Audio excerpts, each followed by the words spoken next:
How are we feeling today, man? We're feeling good. Feeling good. The demeanor of champions, right? Well done. Viper, I'll speak to you. Come here to the front.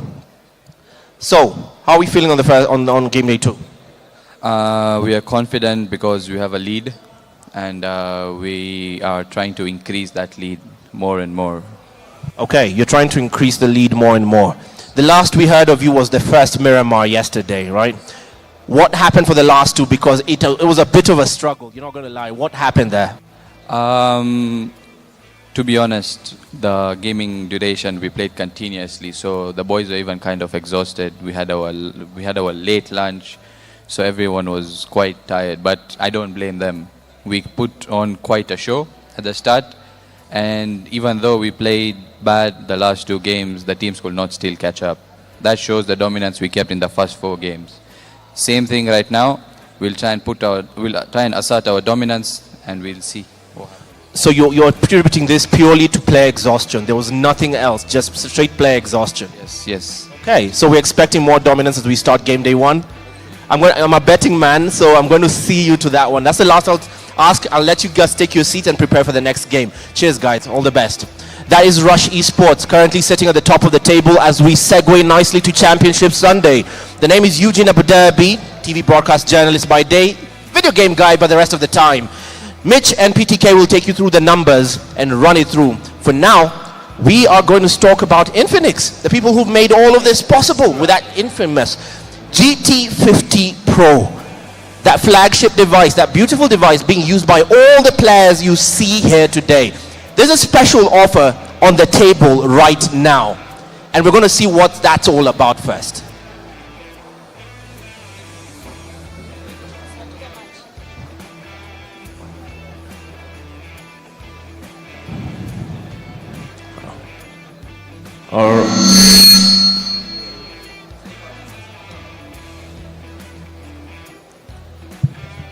All right.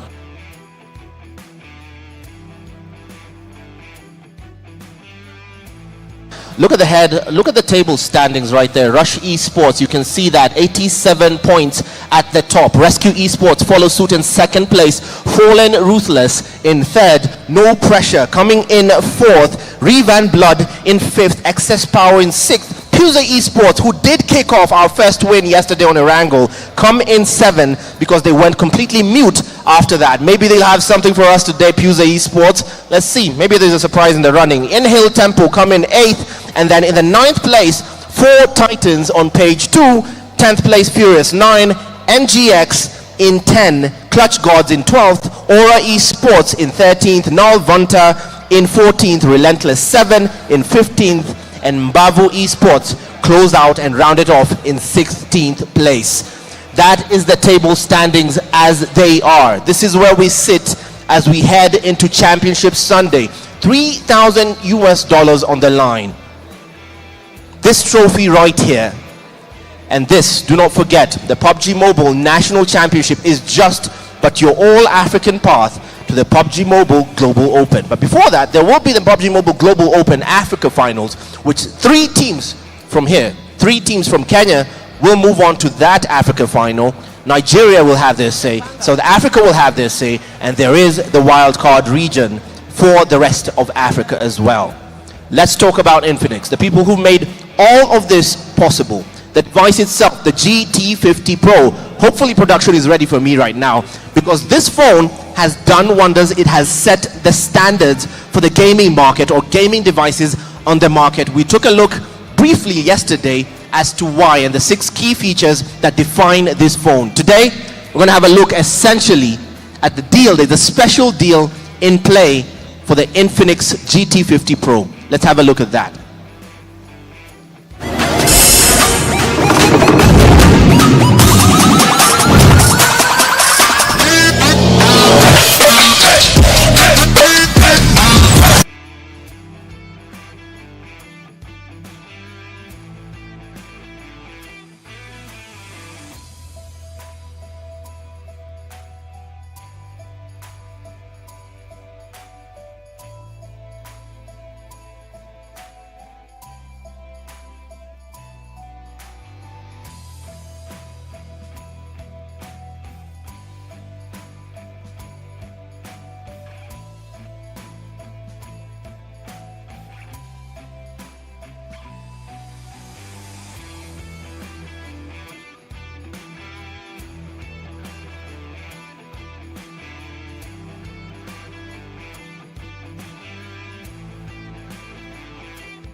camera is focused on me right now. Honestly, I don't know which camera is focused on me right now, but I'd want it to follow me here because this is where it's all at. Take note of all the players on the stage and what we're looking at here, right at the center of the stage. This particular stage will be the center of something special. All devices being used by the players right now, all devices being used by the players on the main stage are up for grabs on a special offer. The retail price for this phone is $59,999, right? 54,999. 54,999 is the special price set. The official price is 59,999. The retail price, or rather the special offer here will be 54 for every device the players has. Every device the players have right now in their hands, those go for 54,999. While the brand new ones out there will be 59,999. You can only redeem this offer today. Today. That 5,000 Kenya shillings struck from the board there, and it comes with gifts worth the GT buds, the earbuds, and the power bank worth 10,000 bob for free. You get those for free when you buy the phone the players are using right now. You get the earbuds and you get the power bank for free. Those are worth 10K, so you don't even pay for them. That is the offer on the table right now, made possible by the good folks at Pmnc. As we head straight into this, enough of ads, because the YouTube chat will eat me up. TikTok will eat me up if I keep talking and yapping, because I see the first group of people. Who was this? I saw Sanchez, Holy Hero, Ngadi Sanchez. First ones to the YouTube chat. Well in on you. All right, I'm going to go segue nicely to the casters there, Mitch and PTK. Hey guys, good morning, good afternoon this morning. Good afternoon this morning, Mitch and PTK. How are you doing, guys? We are doing awesome, Eugene, and thank you for that. Awesome. Can I say vibe? Yeah, these guys are whole vibe. Yeah, well, that is Eugene for you, and an amazing introduction for us here at the casters desk. It is day 2 for us, PTK, and honestly, I'm looking for something interesting. We have heard from FR Rush Esports. They do have a plan. So let's see how that plan is going to be brewing when we start today's games. Yesterday was so tough for Fallen Ruthless, but I feel as if they did so good when it came to that final game. Maybe they had a lot of pressure, players like Zed were having to travel. But for day number 2, this is where everything boils down. This is where we get to see the best of the best. We were talking about luck yesterday and skills. This is where luck does not come into play. Well, luck again is out the door for the teams here. We've not seen a single team that has been playing on luck. Most of the time we have seen really good skills, really good rotations coming from the teams. Rush Esports, we already understood their strategy. They start off slow and come in a bit aggressive at the end of the day. For Fallen Ruthless, a bit different. But let's see how this actually works out. Now my question is, Rush yesterday they were able to get 3 back-to-back chicken dinners. I actually didn't believe that actually happened, because that is unseen and unheard of. How does a team even get to do that in the first day of a tournament? But the thing is the Rush Esports going to maintain the consistency, or are we going to see... I'm not sure about that, but I know some teams might have taken the night to decide how they will play, and if Rush Esports maintains the same energy they had yesterday, then I think we'll be giving it easy for them. So I'm hoping the teams are able to go back, analyze the situation, see what was our mistake, and how can we remove Rush Esports from that stage. And for Rush Esports, they need to see how did FR and no pressure finally catch up to us with just 2 games played. But it's going to be hard to get the title from Rush Esports at the moment, because you saw the point gap between the number 1 and the number 2. The only teams trying to compete for these, we have teams like No Pressure, Fallen, Ruthless, Rescue Esports. These are the 3 main teams that I believe are on for the title race. That is actually true. But of course, we have to give it to the viewers. They have to tell us in the comment section where you're watching the live from. And from what you saw happening yesterday, which teams do you think will secure the top 3 position? Because at the end of the day, only the top 3 teams will be able to advance to PMGO Africa Grand Finale and get to represent Africa in the final. So we need to see their predictions. And of course, it is time for PTK to just lay his predictions so that we can roast him every single game. I'm looking at the title and it looks amazing. Just imagine having that in your closet.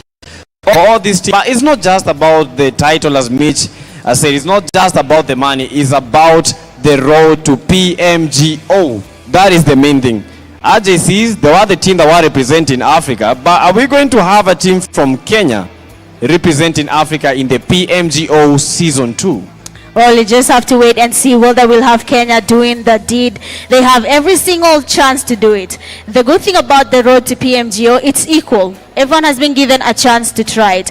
No one has been given one step ahead of the other. They've been told, okay, your qualification is direct because you're this team, you guys directly go to PMGO Global. That is not the case. Every single team in Africa has been given an opportunity. Kenyans are also trying their luck here. So they have, of course, a very strong sense of making it to PMGO Global, but getting there might be a while. But let's just give it time and see if we'll get to have them going there. Now, talking about RJC and the Kenyan team, we saw how Rush Esports was playing. Do you feel Rush Esports might be almost same place to where we have RJC right now? I believe they might be. They might be. Because in a final and get 3 chicken dinners out of 4 games, they might actually be a very high competitor when it comes to RJCs. That top spot for getting to PMGO. Rush Esports, they've been practicing. Players like Guns, the confidence to push while at 0 HP. Was it 0 or even 1 HP? And he still made the push and got the 2 knocks. Imagine 1v2, 1 HP, and you actually get to clutch it. So I believe the Rush Esports, if they continue the same momentum, they can be able to match up to what the RJCs are giving to this African esports scene. Well, you had it that just from PTK's mouth, like that is exactly what he thinks about Rush Esports. You've talked about Rush Guns there. Yesterday he kept on wiping the sweat off his forehead. But before we talk about the sweat here, we have the prize pool distribution for this region, that is Kenya. 3,000 USD on the line. First place will be getting 800 USD to their name. Second place a 550, and third a 350 USD. The good thing about this is that from first place to 16th place, you get a portion of the prize pool, regardless of your position. But the higher you go, the higher your prize is. And for the MVP, the man of the match, 200 USD added to that player, even after their team, let's say your team gets 800 USD. The MVP comes from your team, 200 USD. So the MVP will be getting a clean 200, and of course from the team's share, he might be getting something as well. And that I feel is a good portion for MVPs. That is a total of 1,000 USD. And you know, this is just the stage 1. You know, the PMNC, the national championship, then we have the African finals. They also have a chance of getting more to their pocket than the final PMGO. But for the points structure, for those guys that don't understand, 1 elimination equals to 1 point. Then for the placement, this is the position that you exit as a team in the game. First position, that is the winner chicken dinner with the 10 points. Second place with the 6 points. Third place 5 points. Fourth place we have the 4 points. And as you can see it, the higher you go, the higher you end up in that placement rankings, the lesser the points. So you need to be the only team surviving for you to get a chance to get more points. We saw that with Rush Esports, 3 chicken dinners, 30 placement points in 4 games. That was absolutely insane, bogus. And for the tiebreaker match, this is where the real deal is. Yes, and the determining factor, the first part they will check is your winner chicken dinners across the games. So a team like Rush Esports, that gives them a good start. For if the chicken dinners are equal, they go ahead and check on your placement points. After they confirm the placement points, there is no margin it is creating. They go into the third option, elimination points. And if these 3 do not work, the last option is best placement ranking in the most recent match. That basically means from the last game the team just played. And I love this so much. That means a team that is getting chicken dinners is always guaranteed that when it's time to decide, they're very safe. And that's how you know the most important thing is those chicken dinners. And for the game to be played today, yesterday we played 6 games. Today we have 6 final games, which will be a 3 Erangel games, then 3 Miramar games. Just like yesterday. Triple dose of Erangel, then triple dose of Miramar. For these teams, this is good. They're going to be fancy in this. Because we had teams like Excess Power. I believe Excess Power did not perform very, very well when it came to the Erangel games. But when it came to Miramar, this is where we got to saw Erangel giving us, not Erangel, Excess Power, sorry. Yeah, Excess Power giving us what they know. Because almost took a chicken dinner. Then the chicken dinner was Rush Esports stole that chicken dinner. They almost two times.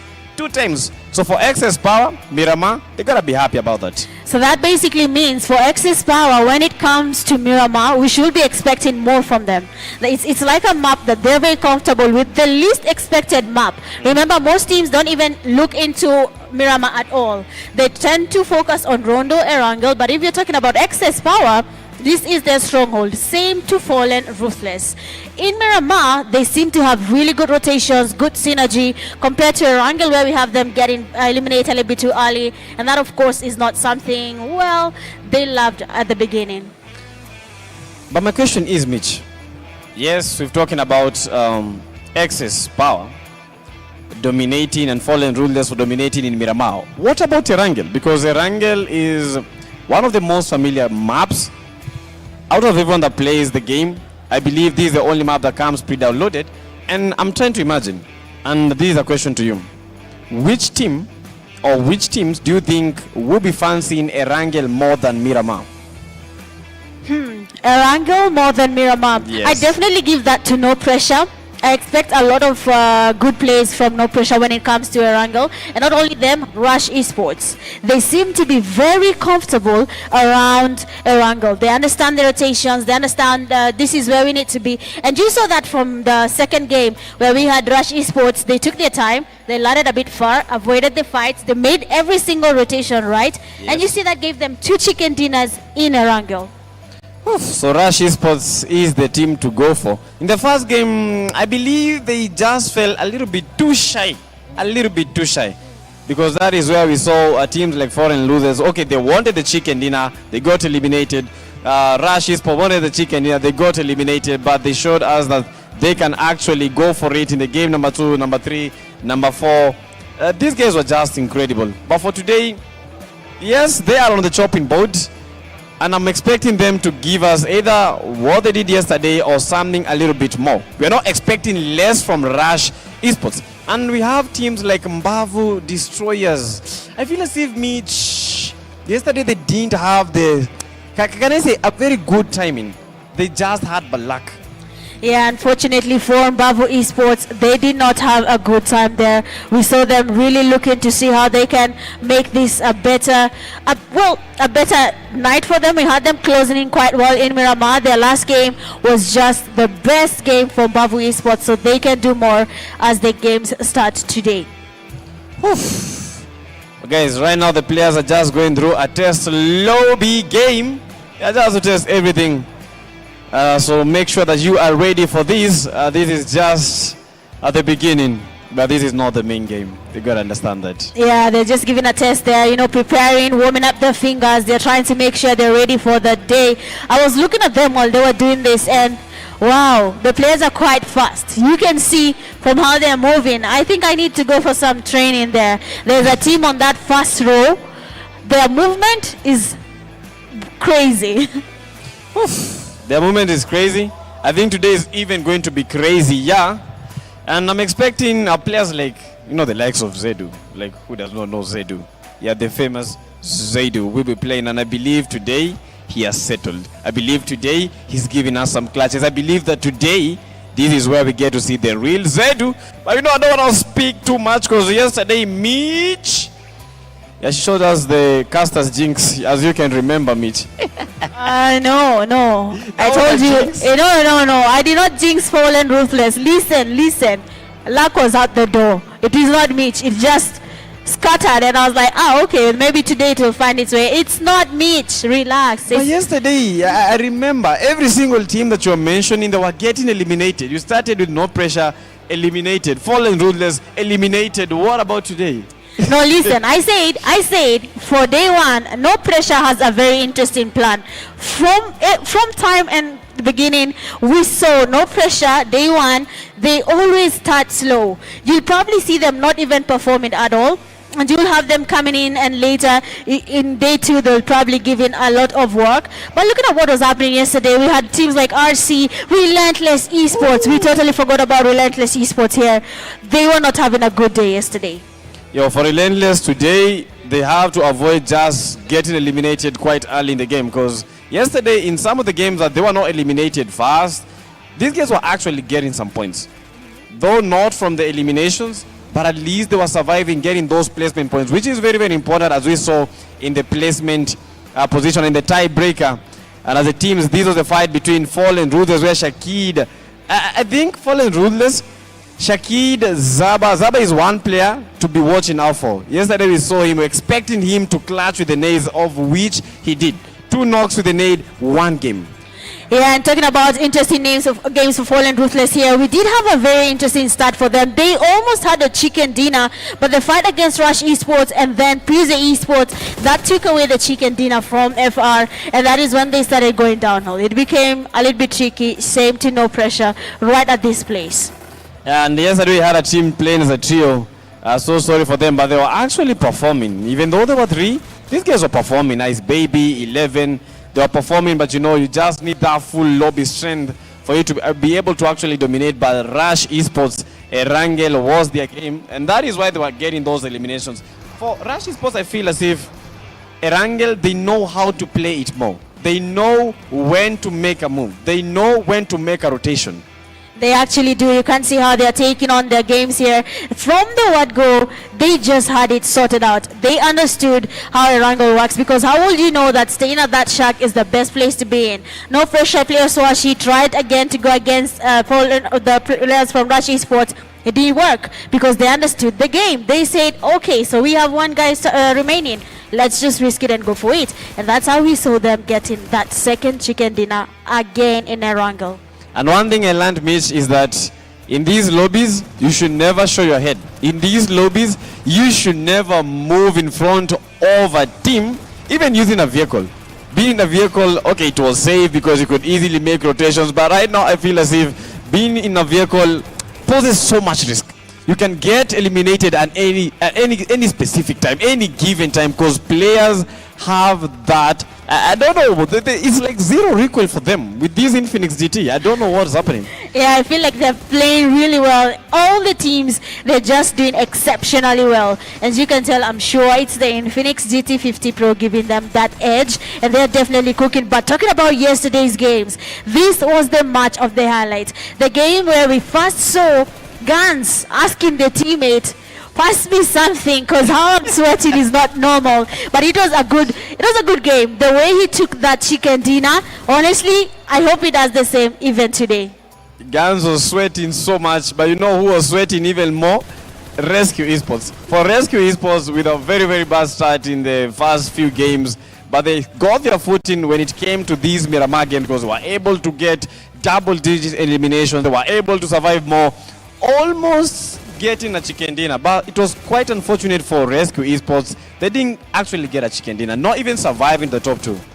Yeah, that was unfortunate. But talking about that game there in Erangel, we had them getting 19 points, with 14 being purely just from the eliminations. Oh, we didn't get to see that really on the live there, but you've seen what Zedu just did there. Yes, I did. That was a Zedu moment, the way he just went in for that push, exited the vehicle and said, okay, let's risk it. And it actually works. So that is what we are supposed to be seeing today, coming from Fall and Ruthless again from every single match.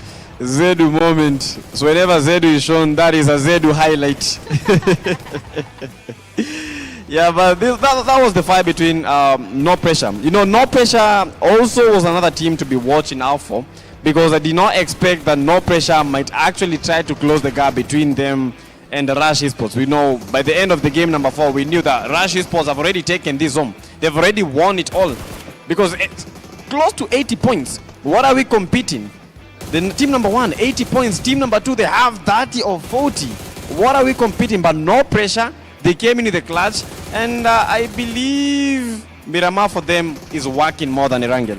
That is actually true. No Pressure in Miramar, they are very different. They somehow have this edge on Miramar. The rotations are perfect. They know when to third party. That has been paying off really, really good. And that is going to be something they need to carry on. We have to not just waiting for Miramar, then we can finally say No Pressure is finally in the scene. We need to see them from first game to the last game. And I just saw Tezinho with that Mini 14. Yesterday that guy was able to get more than 4 knocks with the Mini 14, but unfortunately he was not able to get Thus only one elimination counted of that mini 14. But Tezinho is one player to be watching out for.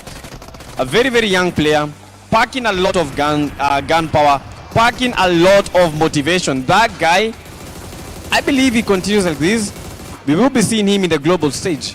Yes, very soon you might be seeing Tezinho there going up into that global stage. He's very young and the talent is just getting nurtured every single time. And that was the last game that gave Fallen Ruthless such a big jump that they found themselves in second place. That is something, honestly, if we looked at how they had played every single game, we wouldn't have expected them to sit comfortable on that top 3 bracket when the overall rankings were done.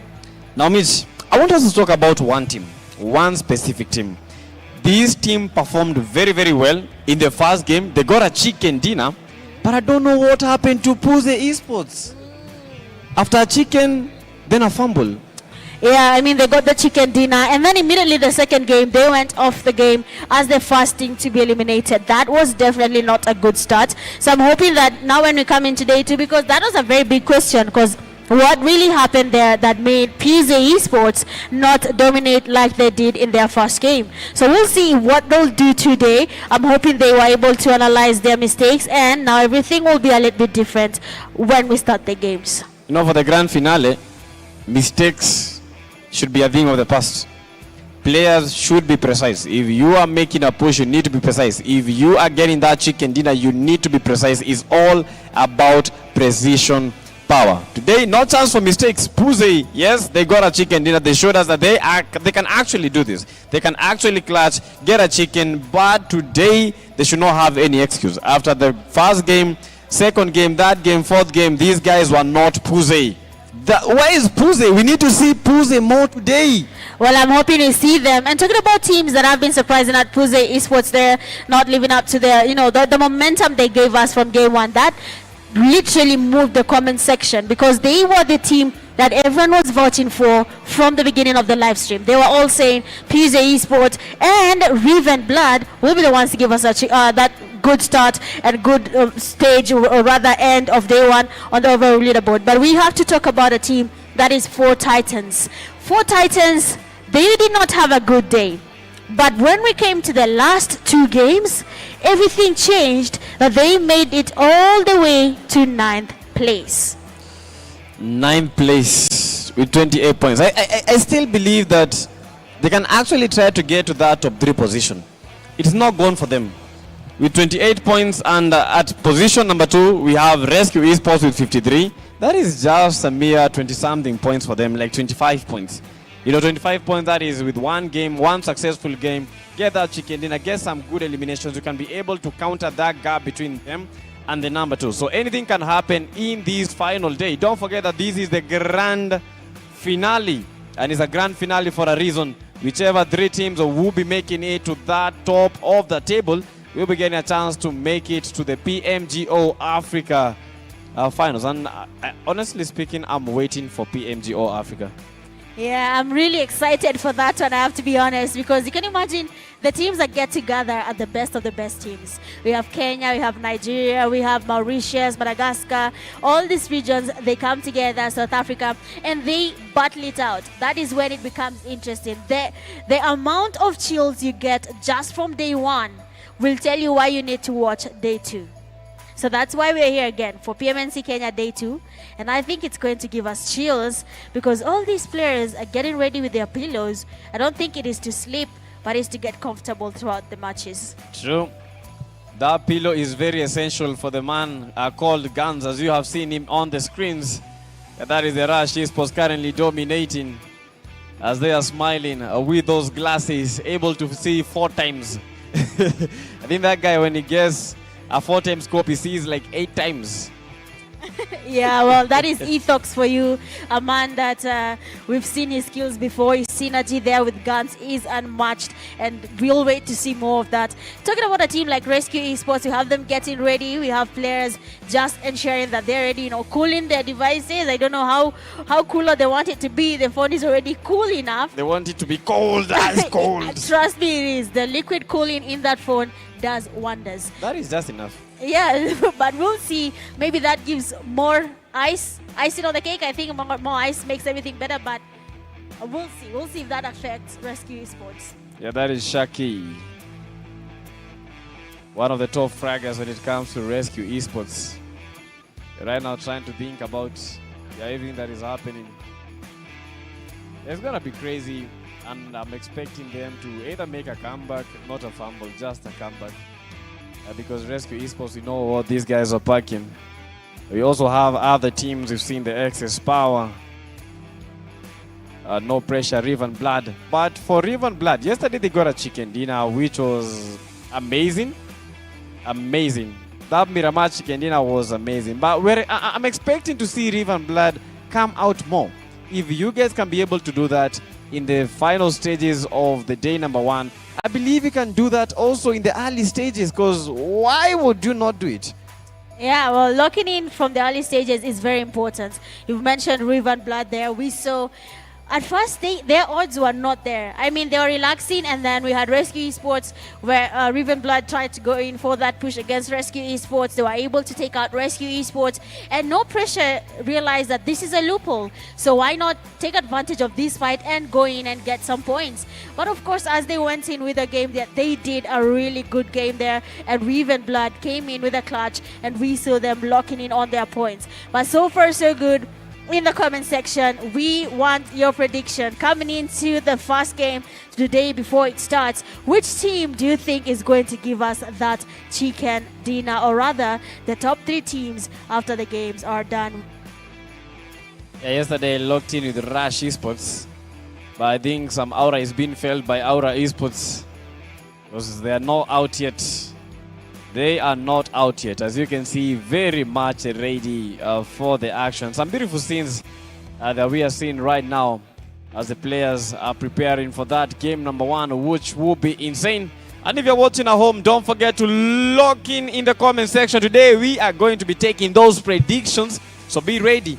When you just say, like, send your predictions, you've got to be ready, locked in with one squad, one team only. You only have one chance. Mitch, one chance only. You can't say it twice. You can't say Rush Esports and I'm going for Fallen Ruthless. No, you have to go with one team for your prediction. Yeah, I already see someone saying Rush all the way, but another one says game 1. It is a given that FR will be giving us game 1. So a lot of predictions will be giving us an interesting start. So let's see which teams will be living up to the predictions here and who's going to be a very happy fan in the comment section while the games progress. Yeah, and don't forget, give the streamer like get your popcorns. You gotta have like 2 buckets of popcorns, because 6 games, not just 6 games, 6 intense games. Games that will make you leave your chair. Games that will make you shout in your room. Get your popcorns, get some water.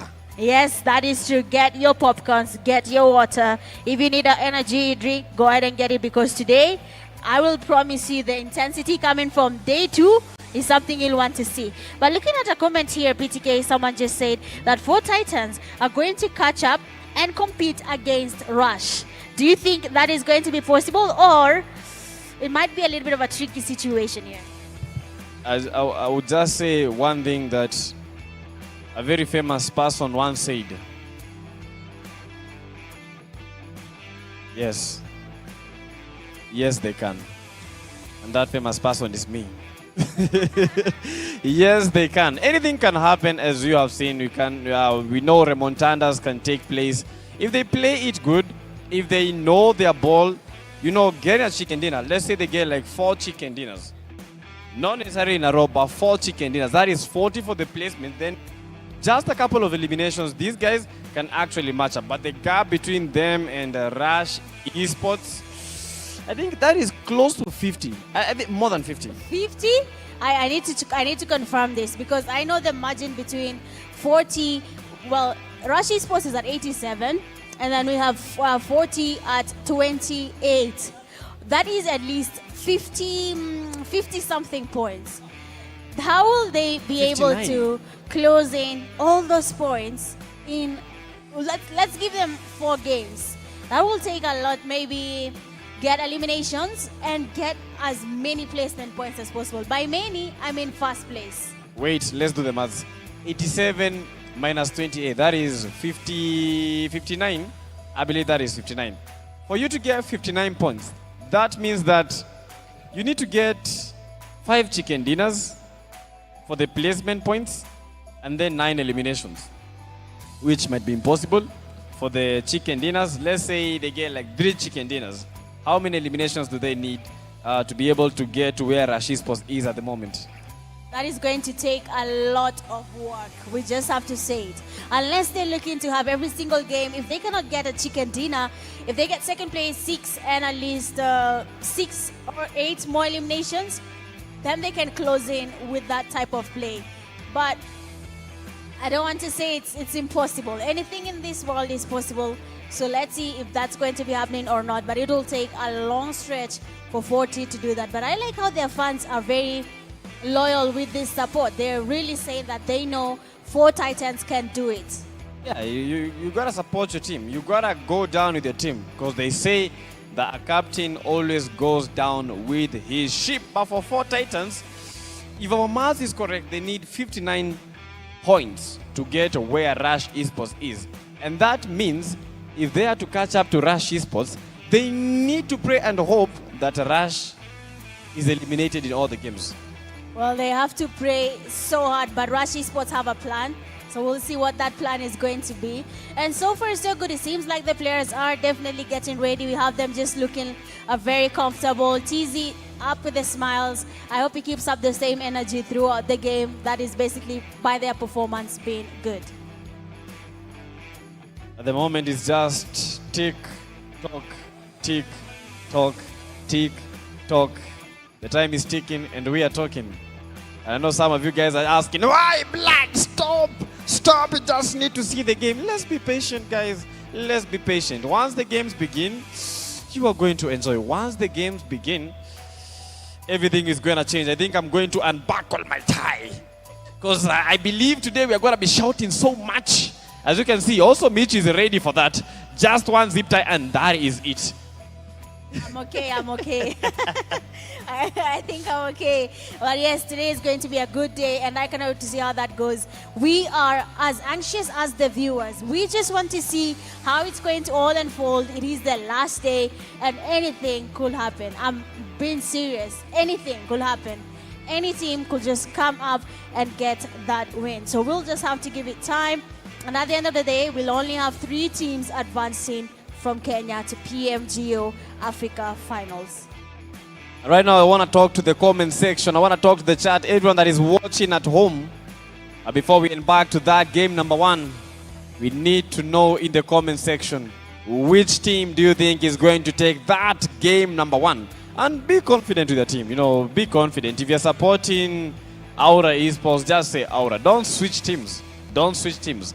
Just be confident with your prediction. Be confident with your team, because anything can happen. So in the comment sections, I want you guys to lock in which team you think is going to be winning that game number 1 this afternoon. And it's quite hot.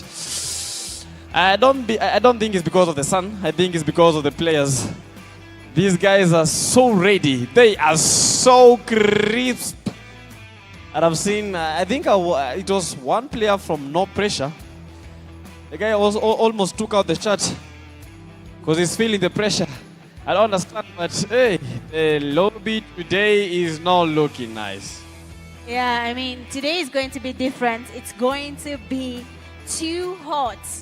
We are going to be feeling it here on our seats with the people in the audience. Everyone is going to feel the heat coming from these games. And I'm pretty excited. I like it when now it's time for your skills, your trust in your IGL to finally come to play. And that is something I want to ask you. A team is as good as their skills, or a team is as good as their IGL? Pardon? Is a team as good as their skills or as good as their IGL? As good as the IGL. The IGL is everything. The IGL calls, that is what determines if a team will win and if a team will lose. So the IGL call, that is why he's the in-game leader. If you don't have a leader, you become confused, because who will start leading you? A team without a leader is a team without a sense of direction. That is actually true. A team without a leader is a team without direction. So I'm hoping all the teams that are playing today will be trusting the IGL, because if you don't trust your IGL, a lot has come to play. There will be a lot of confusion, and there won't be enough synergy for the team to move on to the next stages. And trusting your IGL is not as easy as it sounds, because sometimes a fight might be happening and the IGL says, we need to take this one now. But you're thinking, no, there is no way we're losing this early. But the IGL says, it's time. So it does come with a lot of trust here. You gotta trust the IGL. You gotta trust the IGL. But at times it becomes so tough. And you feel as if, I've seen players like arguing with the IGL. So if you argue with the IGL call, he knows he's done his maths. So the IGL is very, very important. And guys, I asked you which team you think is gonna be winning that game number 1. On TikTok, we have Asinte saying that Fallen Ruthless is gonna win that game. Not forgetting about Skill, also Fallen Ruthless. But on YouTube, we have Mox Patel saying that for my team, let's go. So a lot of support coming in the comment section from you guys. Moses K, no pressure for the win.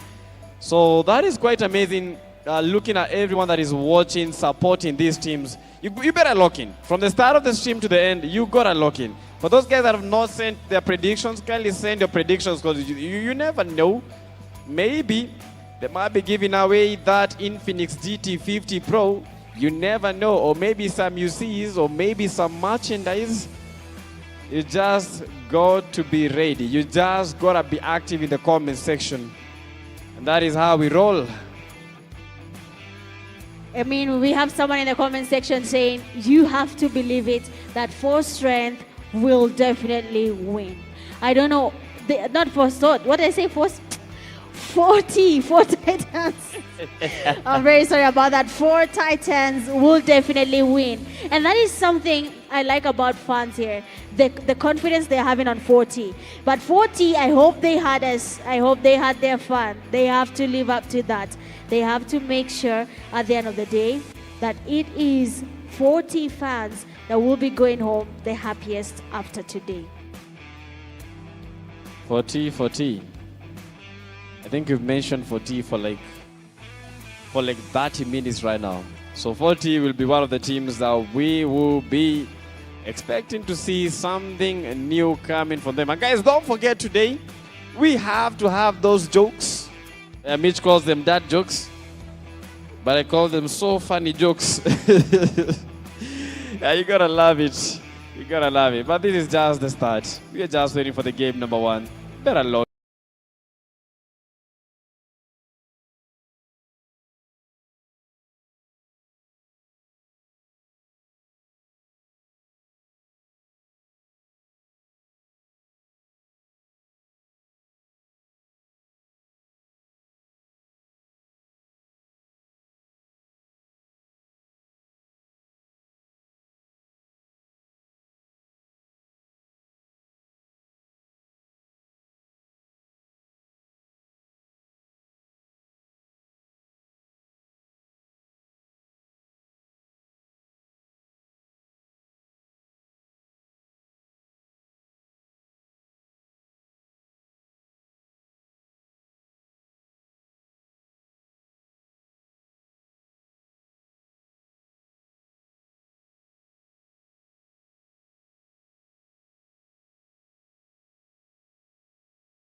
what we want them to do when it comes to global representation. Yes, I want RJC to have a run for their money.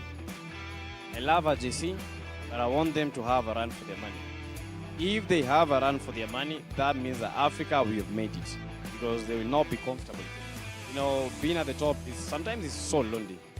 Sometimes it's so lonely.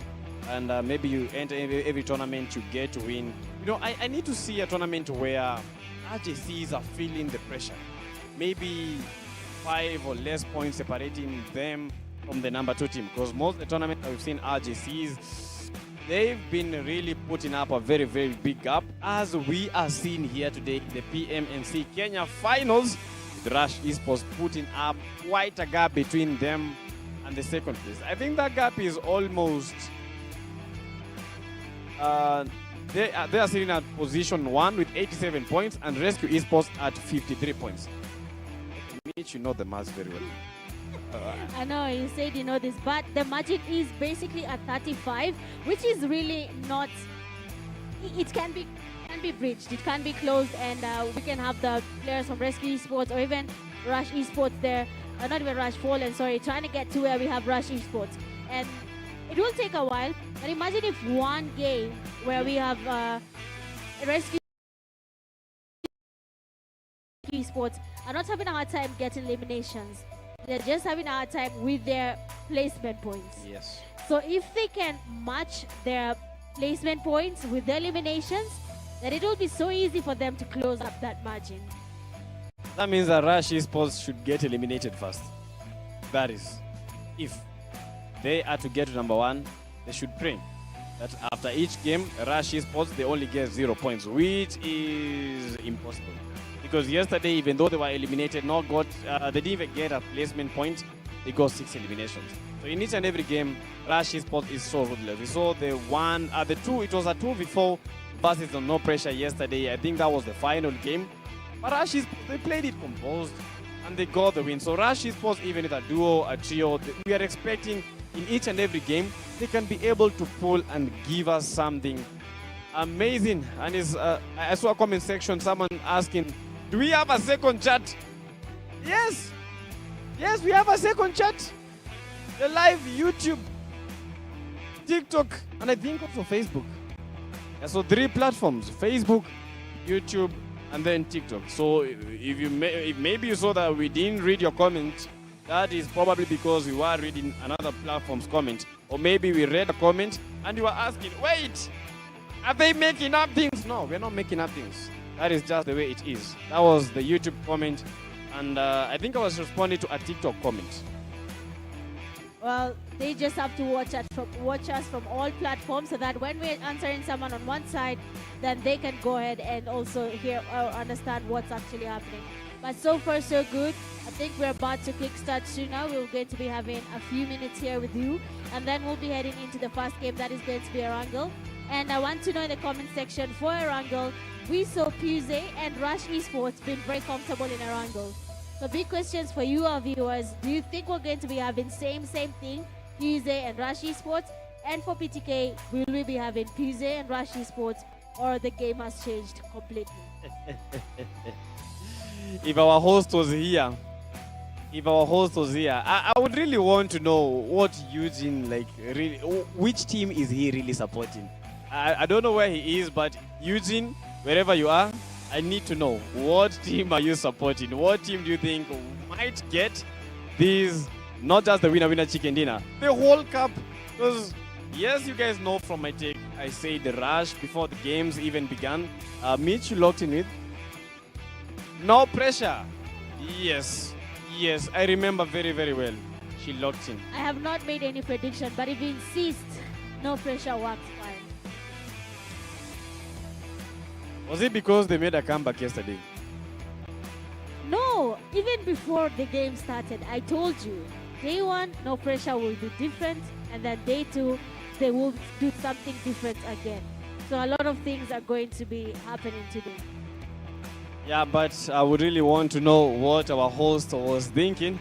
And as soon as we see him, we gotta let him know. He has to let us know what team he is supporting. But at the moment, don't forget, we keep on rocking. This is PUBG Mobile Africa.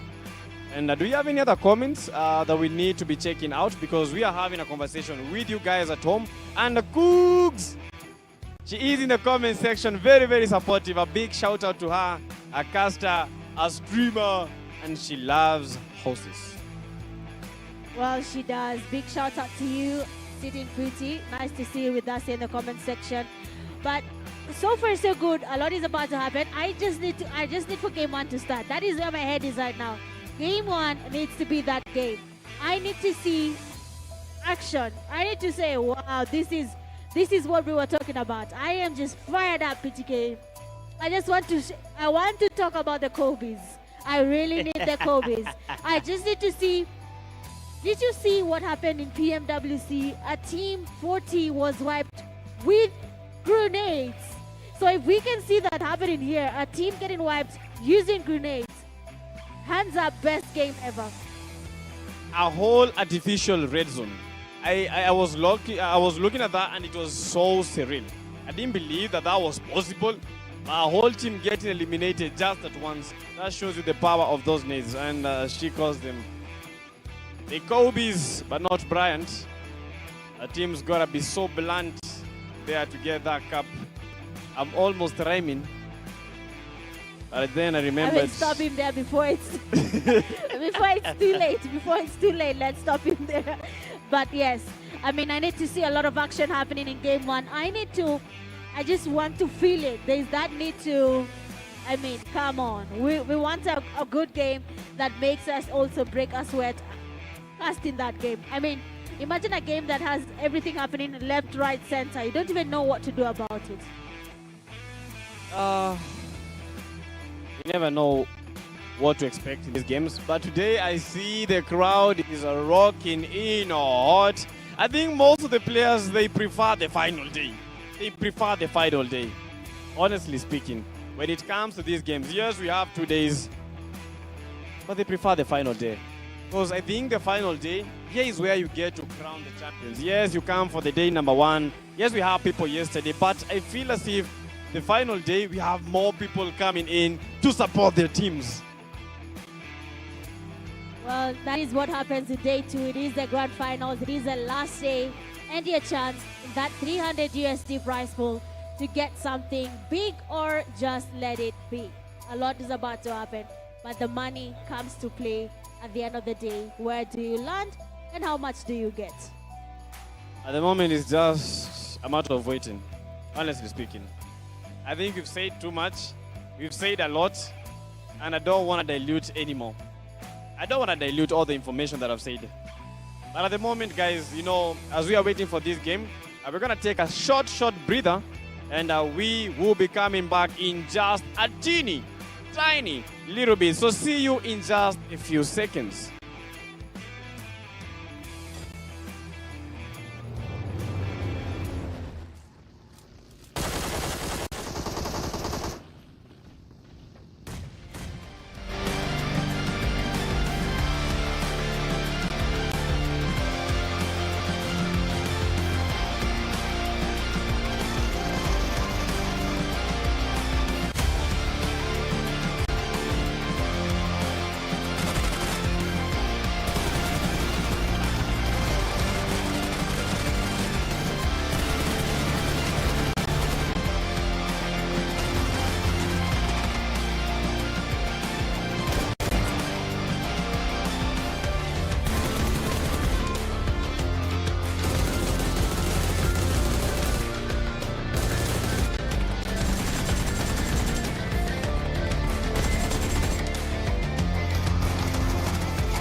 officially back, and I believe game one is about to begin. We're about to head into Erangel. Before we do that though, I've seen the teams are looking ready, they're looking fresh.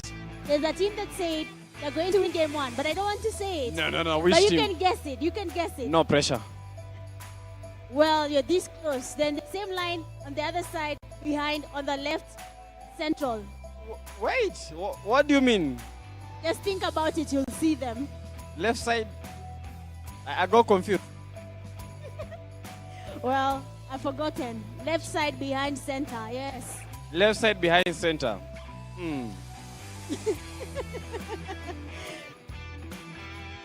Okay, we don't have a central position because we have two roles. We have two rows. Which is a central position? Mitch, be specific. I'm not saying the team, but I'm sure whatever they're planning, I'm being honest, they just said it to my face that me to watch out for game one.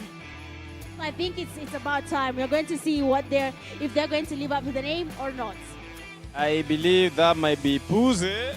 Yeah, Puze might be the team, but I'm not sure. Maybe Furious 9. But we are almost beginning that game. We have been waiting all over, bro. Anxiety building up, not just for us, even in the comment section. Anxiety building. And this might be the game that removes that chill, cold vibe that is in our stomachs. And I feel it. Mitch, do you feel some butterflies? Well, I was feeling them, but I've told you that team has made me relax. So I know for game one, I will say the name after game one is done. If they get the chicken dinner, I'll say that is the team. Just wait if they do it. No.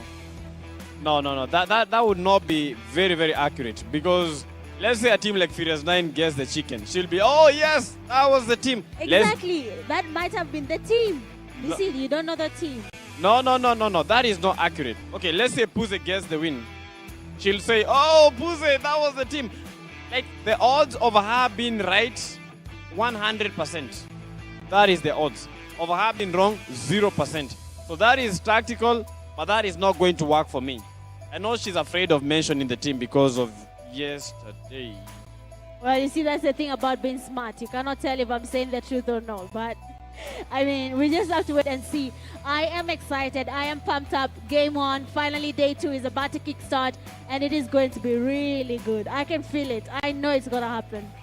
It's going to happen indeed. And for the game number one, I think we read a couple of comments asking you guys to send in your predictions. And you never know what you might be walking away with. You never know who is watching. Maybe we asked a question like, who do you think is going to be the MVP? Then you answered it right. Maybe there's something small for them. Yes, there's something small for everyone. And there's something on my desk that's looking very nice. Oh, what is that?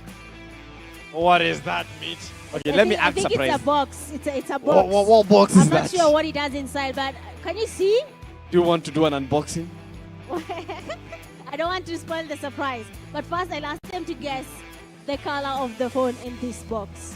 Oh, yes. That is tricky. That is tricky. Three amazing colors. So they just have to tell us which phone is here and which color is it. But so far, guys, I think it's finally time to start the first game of the day. It's time, baby. This is the first game when it comes to the final day of the PMNC grand finale. So make sure that you lock in, and not just lock in tight, because we are heading straight into the lushy pastures of Erangel. And already on our screens we have the Furious 9 and that crystal plane finish. I just expected to see where the plane path is going to be heading towards. But at the moment, it's anyone's game, and everyone here is game. As everyone is trying to get a foot in, everyone is trying to get a huge chunk of the money. Number one is what we are hoping to see. And that plane path is not the most ideal, but that plane path is going to be working for a couple of teams, because we've seen Rush Esports fancy in the areas towards the military base. We have Puze fancy in Milta, but Milta might be a little bit crowded. And so is military base, because Rush Esports might be getting some newcomers, clutch goods. And the game's still beginning. First game, lock it in the comment section. Right, and show support to your teams as we have Relentless 7 going in towards the areas of the shooting range. Sarvani with the no pressure. This might be a very rough start for some of the teams right here. Fallen Ruthless will be one of the teams I will be watching out for because they have the capacity, they have the players, they have the intention, they want the chicken dinner, they want it all, they want the cup. So Fallen Ruthless, we're going to be watching out for you. Are you going to get the win? Well, they have to get that win if they're looking to be up on the leaderboard and get Rush Esports from their comfortable place. Yes, Napoleon looking a little bit crowded there. We do have Nalvanta Esports, 4 Titans. They're all in as Napoleon. They do have a chance here of taking on some early fights, but might be a risky game. If 4 Titans is looking to make their fans happy in that comment section, this is not what they're supposed to be doing. That first early fight will definitely get them off guard, and they might go back to lobby earlier than expected. Yeah, and Erangel being one of my favorite maps. I've said this a couple of times. It holds a special place in my heart, and I'm looking forward to be seeing a lot of action. I think that is what everyone is expecting to see. And already a fight is brewing between the CG3s and the Aura Esports. It's anyone's game as Loki trying to lock in on Aura Omega. We don't know where the Alpha is, but definitely the Omega is here, the beginning and the end. No, Omega is the end.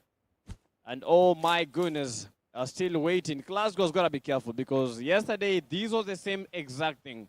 Glasgow's, they go into a fight, the first seconds of the game, they might win, but most of these fights, they were losing. So they got to be careful because if it didn't work yesterday, I don't know the chances of them working today. That is true. If it did not work yesterday, what are the chances it will work today?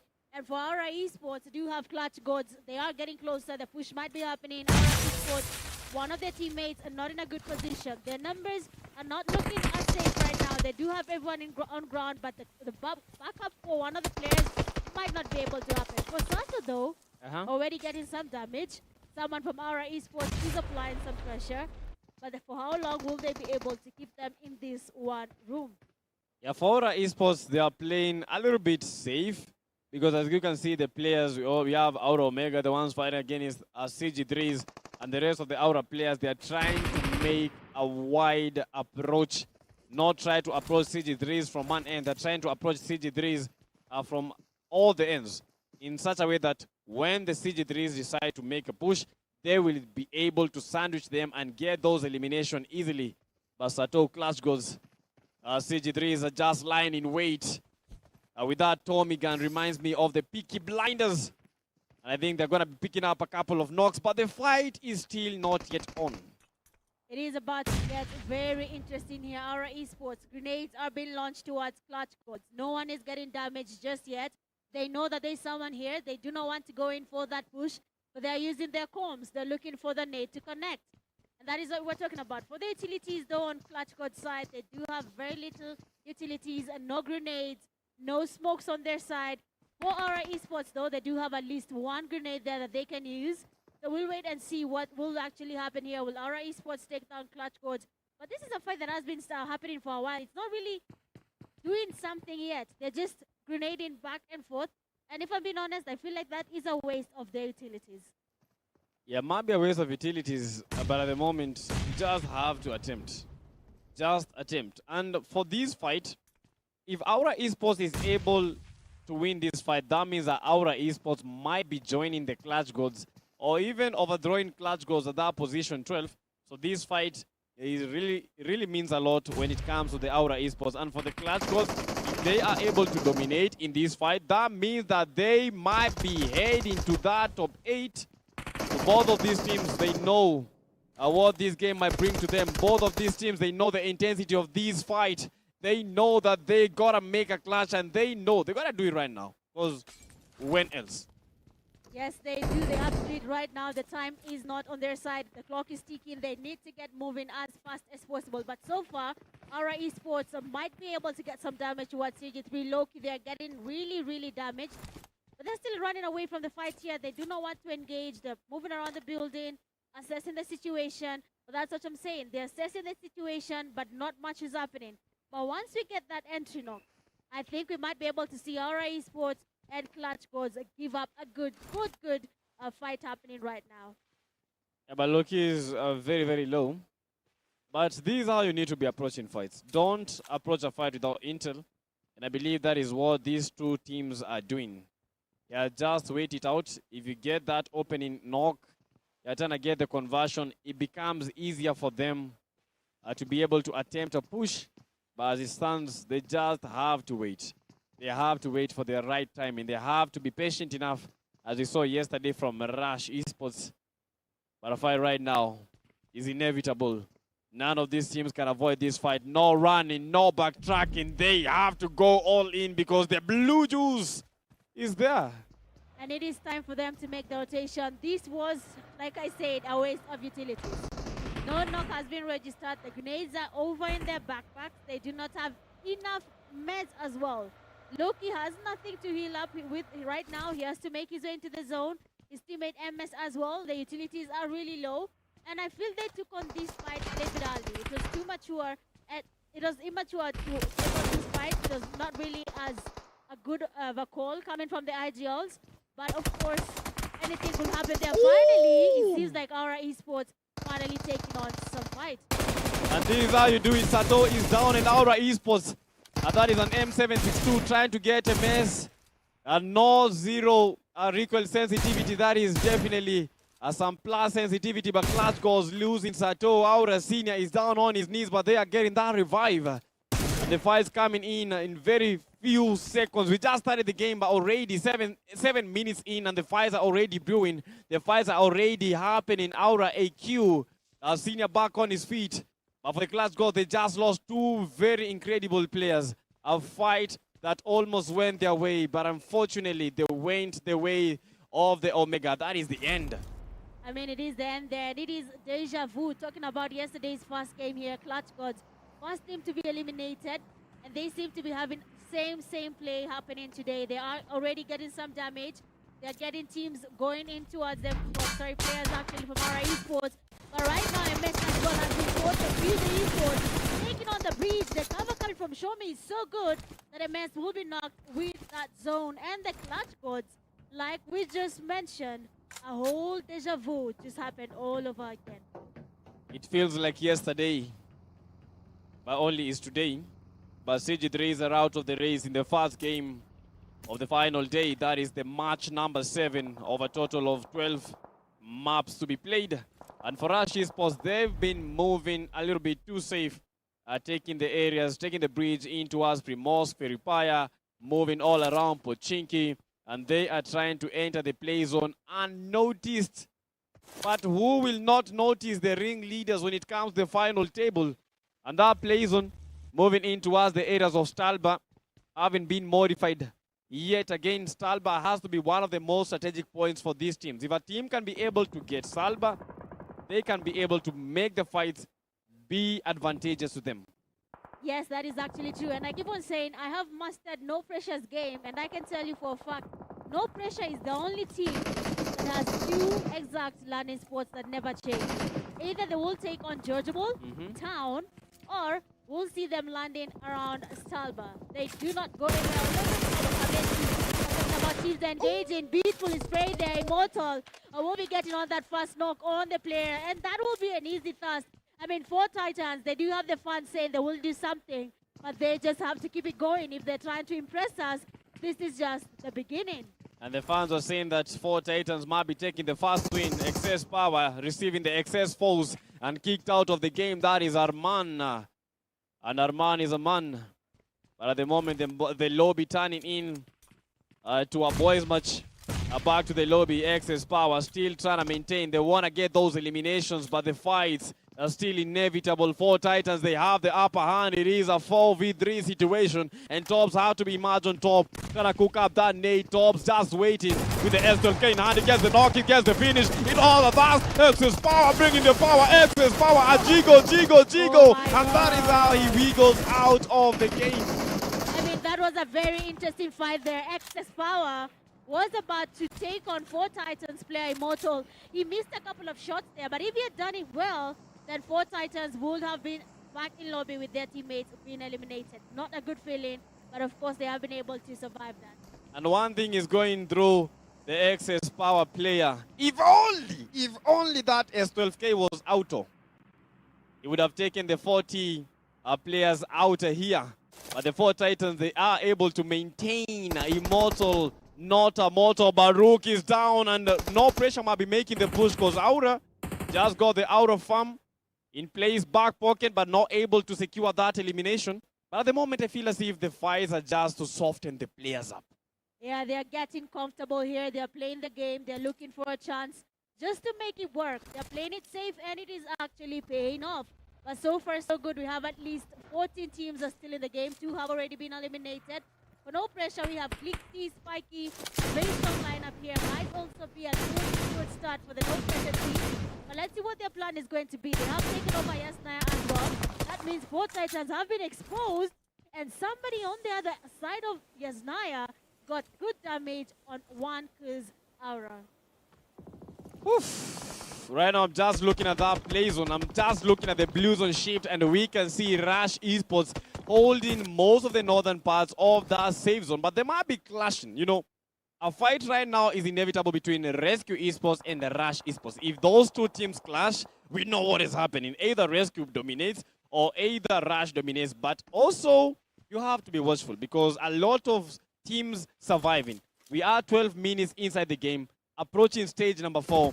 If you go into a fight right now, that means that you are guaranteed a lot of third parties. That is true. A lot of third parties will be joining them, so they have to be very alert. No pressure. They do understand what is happening around them. We do have Nalvanta creeping in as well. I can see Ice Baby, Relaxation, Parties, as well as 11. They're also creeping in here. No pressure. Still maintaining their cool. They know what they want at the end of the day. Basically to dominate and get that chicken dinner. And we have to remember, PTK put me on the limelight here and decided to say that Mitch Gaming say that first game will be going to no pressure. That is a very I was right. I was right. Yes, she went for no pressure. She went for no pressure. If you say so. But if you look on the side here for the top elimination so far, 4 Titans leading with 4 eliminations. What an interesting start. I mean, it seems like the 4 Titans fans, they had a very good prediction going. Yeah, 4 Titans, I think Mox Patel in the comment section knew what he was saying because they are currently leading. But guys, we have a fight between the ring leaders as Rush nowadays is down on his knees and taken down by the fallen ruthless Tezinho, a very, very young player trying to create a name for himself. I don't even think he's trying to create a name. He already has created a name for himself. He actually has created a name. TZ, back-to-back, giving us something to talk about. The player knows what he's up to, and he's doing a really, really good job so far. But right now, the game is silent. No one is engaging. No one is looking for trouble. And that is what we were waiting for. So that means when we get into the final circle, you know when we used to say when we get to the final circle and people with 45 FPS devices will suffer? That is not the case here. Everyone is playing on the same FPS. Yes, 144 FPS, but you know PUBG Mobile only gets to 120. But you know, I love these kind of zones. The zones that end up in Yasnaya, Poliana, or areas that have buildings, areas like Pochinki, maybe school apartments. These are the kind of fights that I'm expecting because that guarantees that teams are going to survive. We don't have any open ground. Teams will be holding houses, and that is the beauty of it. We need to see a lot of teams surviving. That was not the case yesterday because we had a lot of teams getting eliminated quite early. In that, by the time we're getting to the stage number 5, we only have like 20 players left.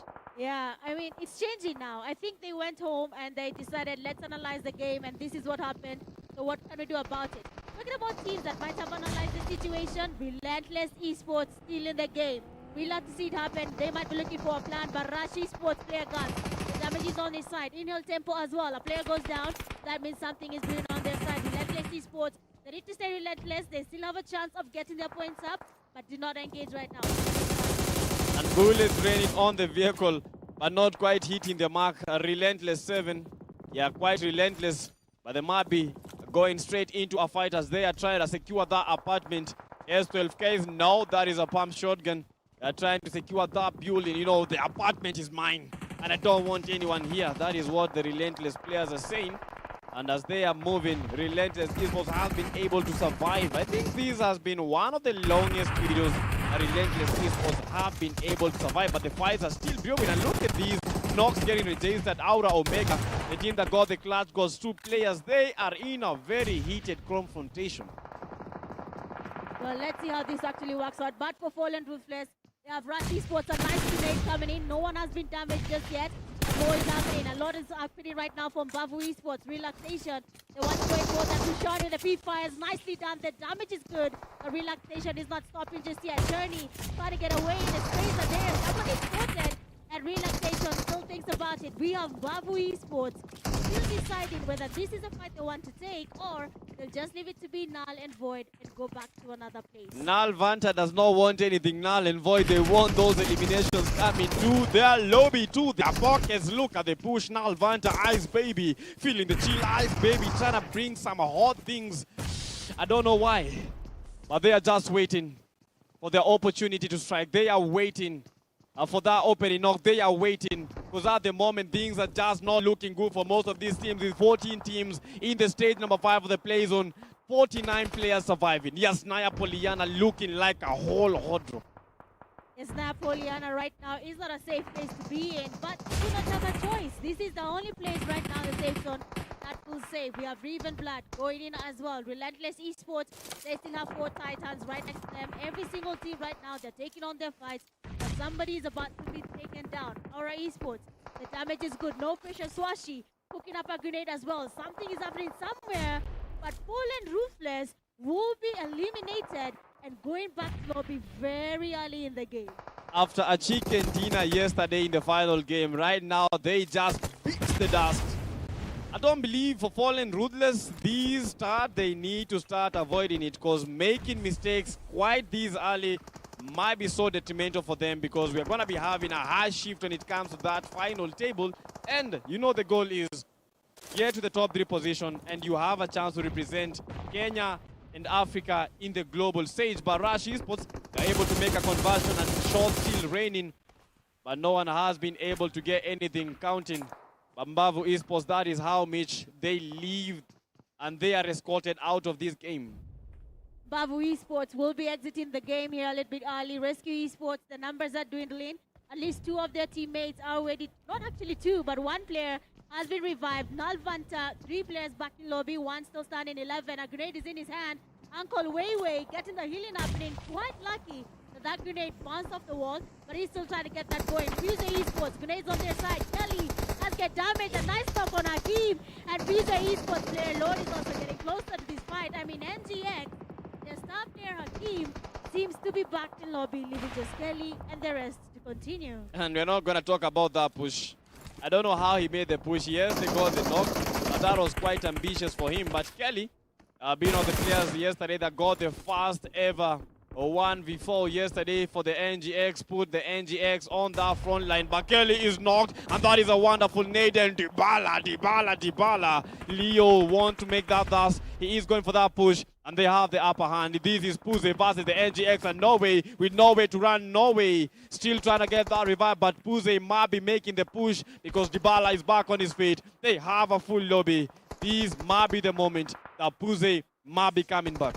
They need to get their comeback here. They had a chicken dinner, first game of the day yesterday. They need to get going. Grenades. Fuse Esports, they are applying the pressure, and NGX is not having a good one there. Norway getting damaged. We have not even a third party. Leo was able to spot Norway getting some damage there, knocking and thirsting.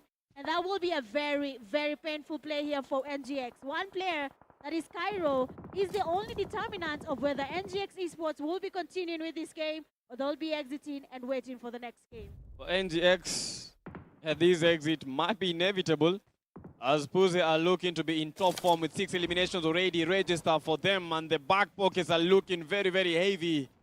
For NGX, Kiro has to be careful, and that might be a very good shot. I thought that Dynamo had gotten a very good perfect view, but as we talked about the NGX, they are out of the race, and Puze is able to clutch it out. And currently, they have just gotten to the 40-point mark, which this is where every single point matters. Every single point matters because of one thing, because of high shift when it comes to the USDs. Well, that is just something we have to keep going right now. Everything is in line for these teams. They have to keep on pushing. We have 10 minutes in the game, and a lot is about to happen. Players are starting to get exposed. Teams are starting to look for opportunities. They're trying to see how can we get elimination. What can we steal? What can we keep? What can we give out? But so far, so good. They are really putting in the effort here. They're looking for a chance. And it seems like for no pressure, they're taking it slower than usual. Yeah, day number 2 and no pressure. At least they are playing it a little bit too safe. Because yesterday was not a very, very good start for them. But the shots being registered, IHT's Dabs almost taken back the lobby. As we are spectating Raven Blood, yesterday they were amazing. And that's a perfect knock by Vaughn, a vehicle in play. And IHT's are still suffering defeat, and they are out of the race. And Raven Blood able to secure those 2 eliminations and currently sitting at 3 eliminations in this game. Top elimination dealers. And for the top 5 players, we have Malik from Raven Blood with 269 meters. I believe that was the knock that we just saw. Yes, it is. That is the knock we just saw. Raven Blood is definitely cooking up something, but we need to see more of that. Rescue Esports, though, 5 eliminations to their name. They might be looking for more. They're definitely playing it safe here, but they're getting it done. They're getting their point. Sixth stage of the zone. One of their teammates, Cuz, has been taken down. They need to get the revive, but we can see Relentless Esports. The rotation is there. But they have to think about it. But we can see the classic PUBG mobile play. A fancy vehicle is idle. Why not take it? Yes. If you guys are going to spin, I don't have the uses as you can see. You know, that vehicle was meant to be mine. That is why it is there. And I think that is why the Relentless 7, they say that I'm not going to leave this alone. Yes, this is mine, and I'm taking it by fire, by force. Aura was down, but Aura is back on his feet. And for the Raven Blood, they're having a very, very good game, but a tough one because Mahiri is down. Raven Blood Starboy making that revive, and it's all shots each and every place. And I think in the next zone, the coming zone, the circle might be making a shift out of Yasnaya Poliana. If it does that, then there's a team that is going to be most hurt right now, and that will be Rush Esports, Relentless Esports, Furious 9. They're not in that safe zone. They need to start moving towards the zone. Otherwise, it will affect them very, very much. And they might lose numbers to that zone. We don't want to see that happening. That will be a very bad move. But of course, the teams somehow have a plan. No pressure. Creeping in on the side. We have 4 Titan player power, baby. That's patient there. I've not seen him move because he knows where he is. But he's trying to cook up some pre-nades. Aura Esports trying to go in for that push. The nades are going in. He's trying to prepare some hot zone here, but no one is getting into the raid zone. Everyone is avoiding this. And for some reason, it is actually working out. And one thing, Rush Esports, they are still surviving. How they are, I don't know. Well, we saw nowadays getting eliminated fast from the Rush Esports. Edox also following suit, but they have to shake off Relentless 7. If they are to stay in the race, but Viper is down. Viper might not be slithering. And if this is a 1v3 situation in guns, gotta be confident guns, gotta have go guns blazing. And Rush Esports losing players. Now with only 1 player remaining, sitting at position number 1 with 89 points. This is going to be so hard for them because Rescue Esports, they have a full squad. Okay, Rescue Esports is looking good there. The numbers are good. For Rush Esports, though, they will be going back to lobby, but that is not stopping there. Rescue Esports shot, first player down, second one down. Confirming all the eliminations. Vaughn being spotted as well. They're waiting for him. They're looking for a chance, but nothing is happening. Looking at no pressure right now. We can see Cuz going in for that push. Grenades are being cooked there. Relentless Esports. They know there's someone there. No pressure. They're looking for that loophole. The speed is beautiful. 2 for 2. They're looking for that chance. They know if they can see at least 2 players on the other side and they get any fight in happening, we might be seeing the other 2 covering them. And that is what no pressure does. They understand the science of covering each other. Yes, we gotta go to the lab because a science lesson has just been issued. But these are the teams that have been dominating with R7, Relentless 7 going for the push. Rush Esports is out of the race, and that would create a very, very tiny gap because Rescue Esports, they have a full squad. No pressure with a full squad. Raven Blood, only 1 guy remaining, but Puze, they are not coming in lightly. Knocks being registered. Relentless Esports trying to make that push, and they do get the knock. They do make that knock come to their end. And Relentless 7 currently having a very, very good game. 4 eliminations already registered. R7 looking on top form. They have been able to survive. They didn't get eliminated quite early today. Finally, we have a Kobe there coming from Mateo, and that will be the first player. 1 Kuzara goes down on that grenade. Mateo, another one is in his hand. Looking for Kobe, will be a nice one. But of course, he's taking time. He knows what is at stake right now. It is that finish. No pressure, very much around the situation. Molly's go in. Pop is looking for a chance again. That's going in. Fast player. Remax goes down as well. No pressure, Spiky.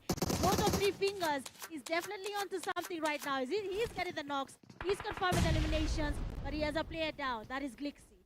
So what is going to be No Pressure's plan right now? At the moment, No Pressure just maintaining, trying to get that revive, trying to get the boost inside at their bodies, trying to get that health on.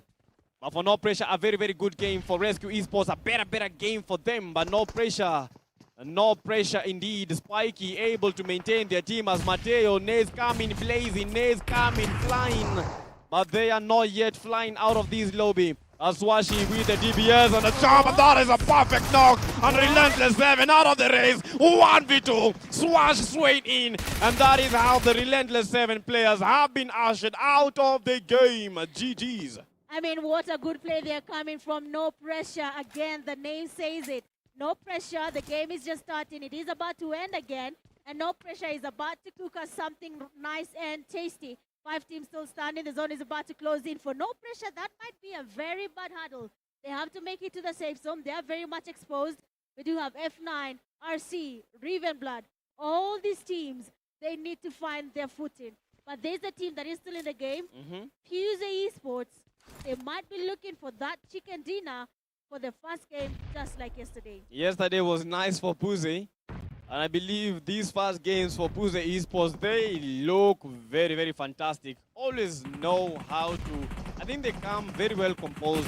What happens in the latter stages of the day, I just don't know. But that's a perfect nade from PMGO, and they do get a knock, and No Pressure at the moment. This is going to be so hard for them with only a few seconds remaining, and one of the players is down on his knees.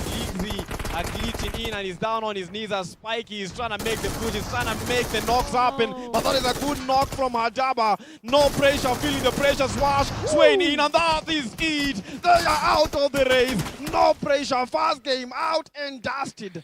I mean, PMGO Esports right now, that was the agenda. They will need that second chicken dinner. They have one from yesterday, but that is not the end. Grenades are still being launched here. The zone is getting on some teams. Furious 9 losing numbers along the way. They need to get moving.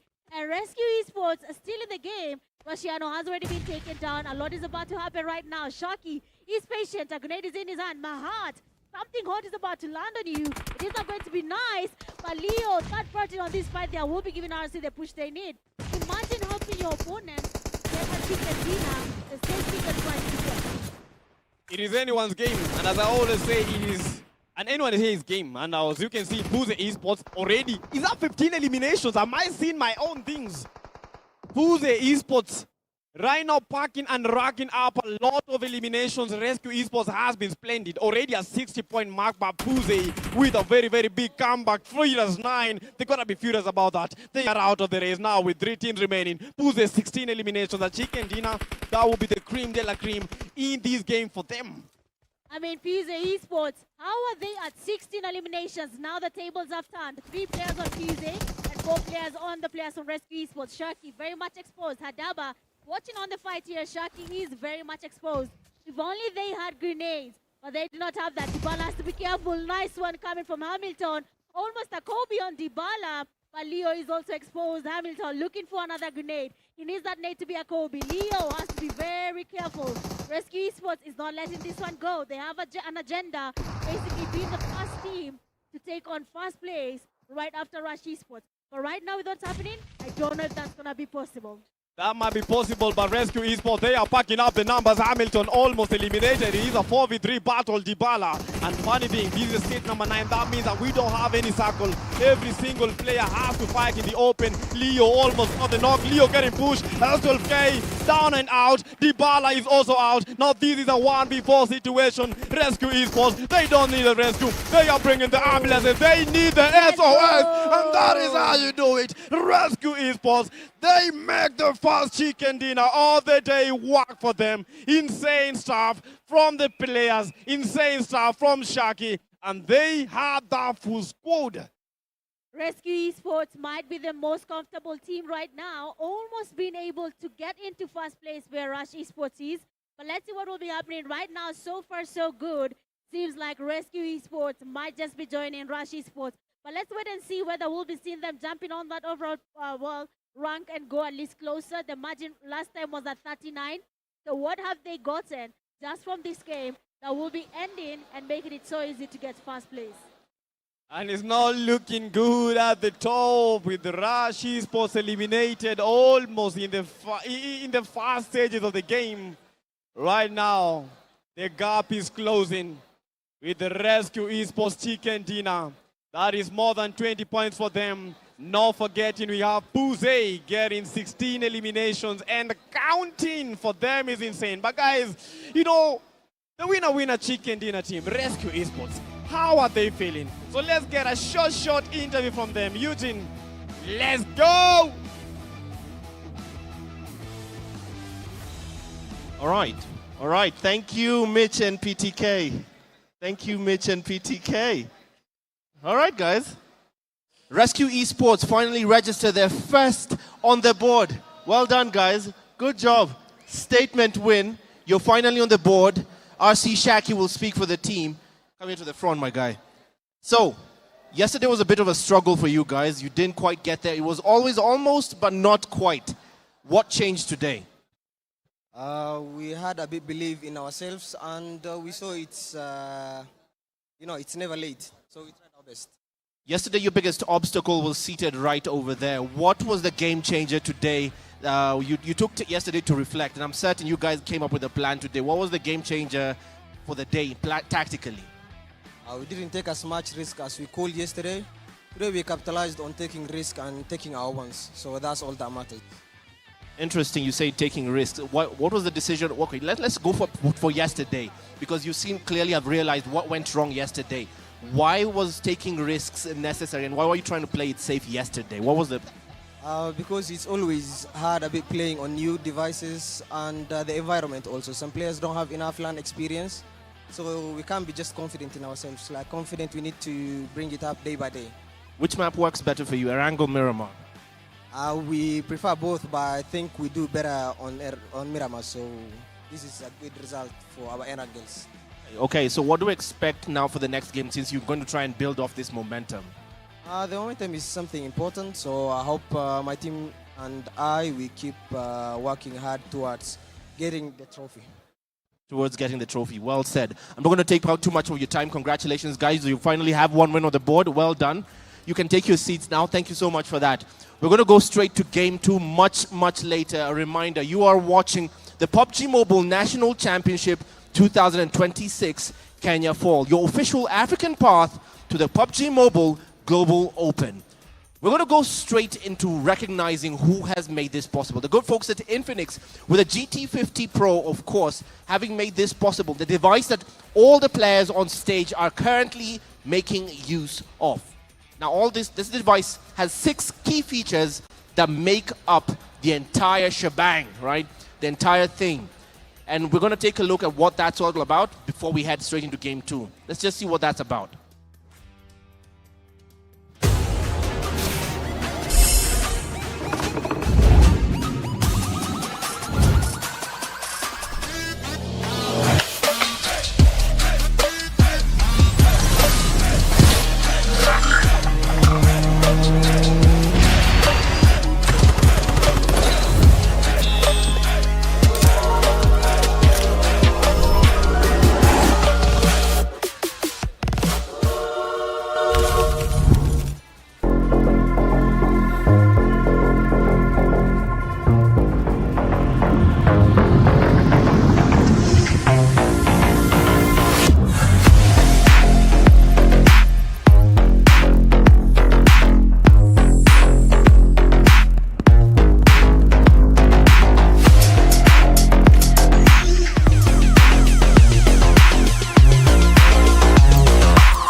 Is the Pmnc GT50 Pro.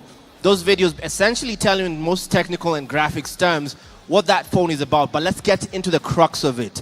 There are key features, 6 of them, that make up this absolute beast, arguably Kenya's finest gaming phone in the market right now. The HydroFlow liquid cooling architecture, a revolutionary feature that literally fixes the heating issue that eventually in every game leads to the frustration of lag.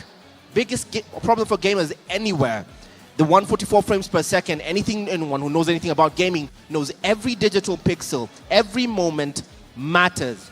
And the Dolby Atmos sound essentially, you have a cinema in your pocket with the Pressure Sense GT trigger. Well, Infinix heard me yesterday crying and whining and granted me access to the device right now.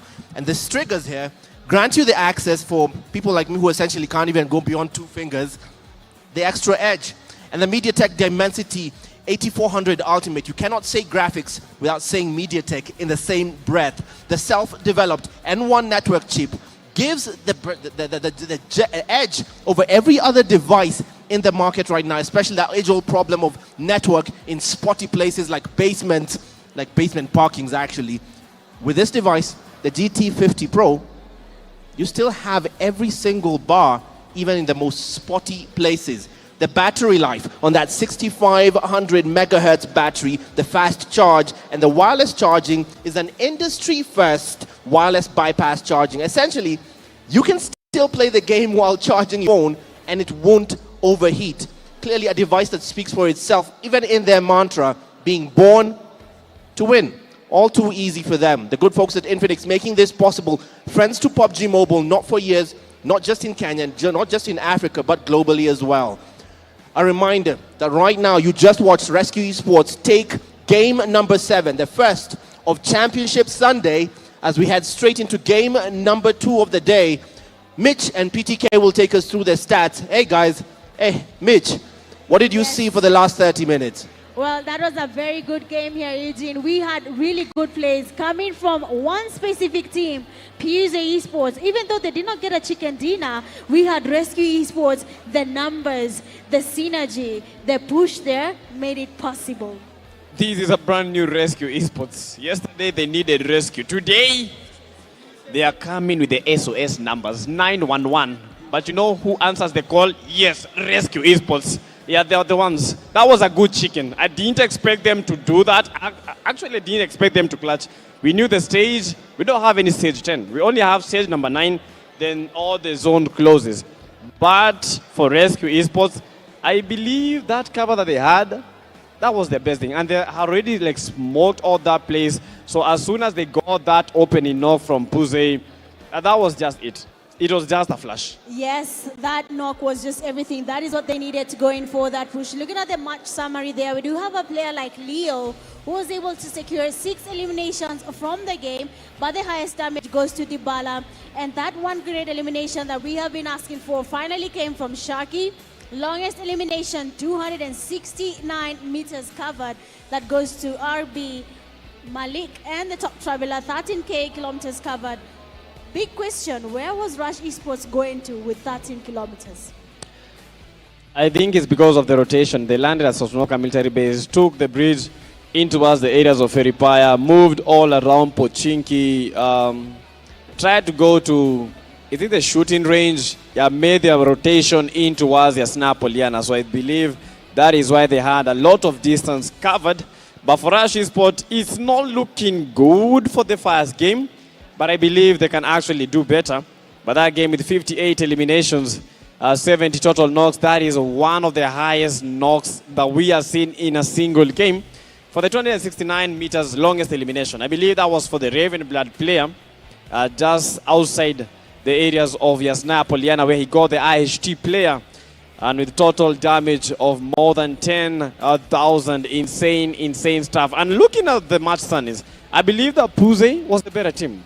Yes, imagine 17 eliminations from just a single game. PMGO Esports, 23 points just from one game. That is going to, of course, affect the overall standing. But I'm hoping that transcends all day, because we saw this happening yesterday. That is PMGO's game. Faster angle is always their start. We hope they carry that. But talking about Rescue Esports, 20 points. But after that, the third team gets only 9 points from this game. I mean, not everyone got a lot happening here, and there won't be a big change that I was seeing what's happening from 3rd to 8th place, but we wait and see how that actually goes.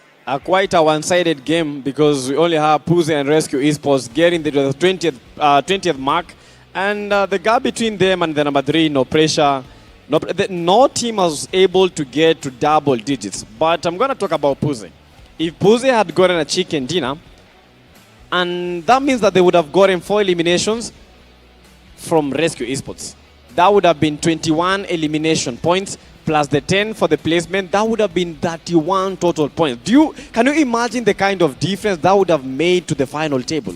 Yeah, that would have caused a very big change for the team, and that would have given PMGO Esports a really good push in the overall ranking, but we'll wait and see. But for our MVP player, that goes to PMGO Esports player Leo. 6 eliminations, a well-played game here for PMGO Esports, and Leo has contributed a good amount of eliminations to their 17.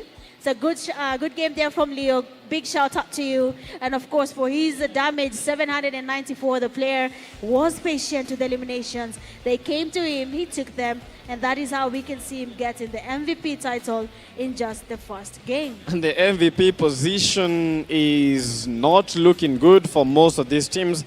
And you remember me telling you, if Rush Clutch is able to clutch, that means that Rush has to clutch. And that didn't happen. But Rush Clutch still able to maintain, but the gap is swaying very, very bad for him. With Clutch getting 21 elimination, and don't forget that all these players are trying to eye out for the 200 USDs for the MVP title. But Clutch with 21 eliminations, we have Swashi moving in closer with 16, and Rashiano finally. This is a player that we've seen for as long as we can remember. At the moment, Rashiano straight to the number 3. Rashiano is definitely coming in strong here. 14 eliminations to his name. Clutch again. I've not seen Clutch in the kill feed. But then he moves from 16 to 21. Yesterday he had 16. Right now he has 21. I don't know how this is happening, but Clutch is definitely on a streak here. Rashiano, big up to you for joining the race here on the elimination leaderboard.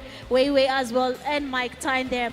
A lot is going to be changing with how the teams have finally changed their strategy. Rescue Esports been one of the teams that has decided to change their strategy.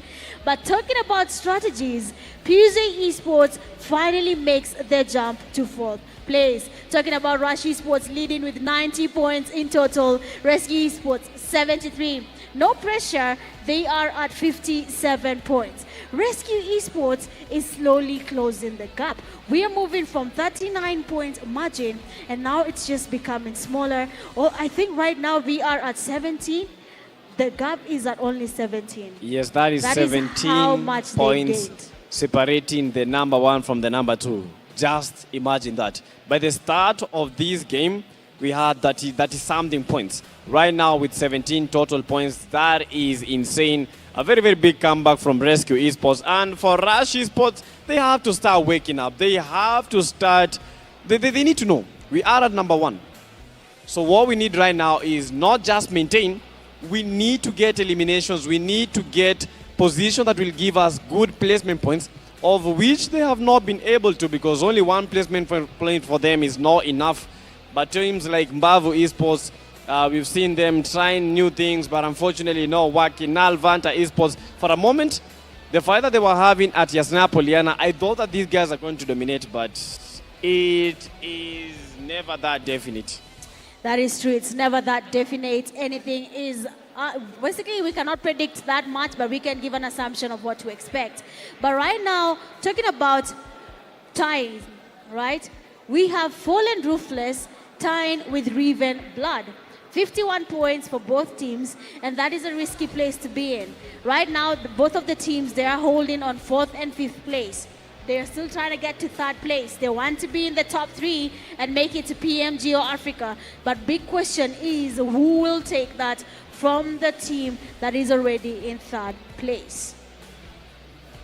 Everything is looking so bad for some teams, but so good for most of these teams, because that means if the Rush Esports is slowing down, that opens up everything for teams like No Pressure, Rescue Esports, not forgetting, what was the name? Puzi.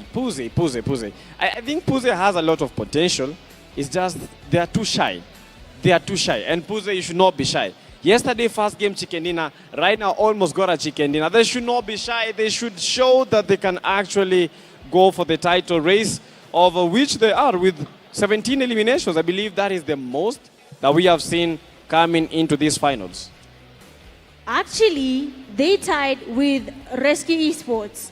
The last Erangel, Rescue Esports had 17 eliminations as well.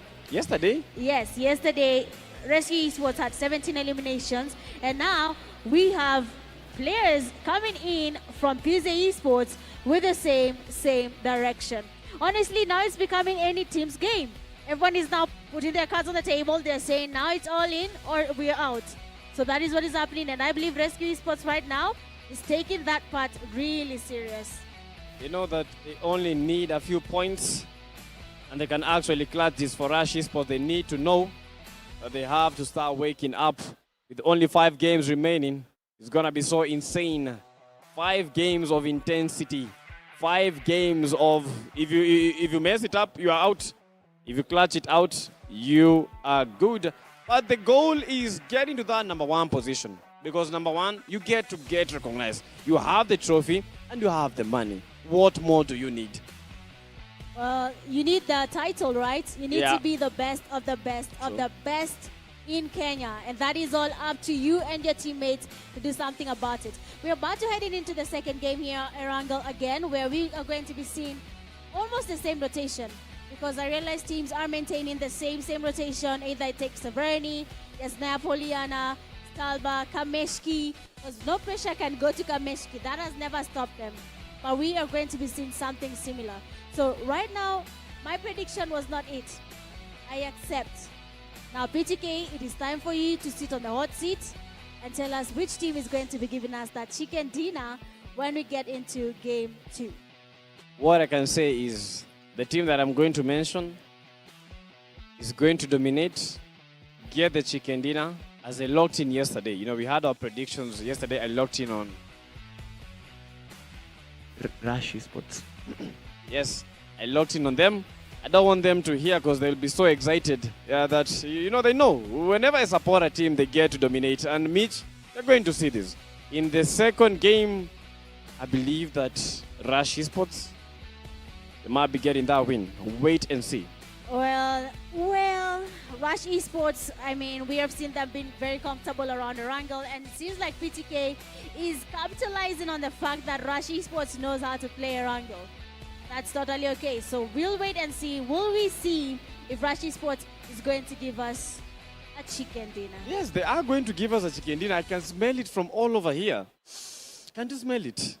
No. I smell the chicken. These guys are definitely toasting something, and that is it. Yes, that is the chicken. So for the second game, you know, I think the mentality that they came with in that game was, okay, let us show them that they can try to get to where we are.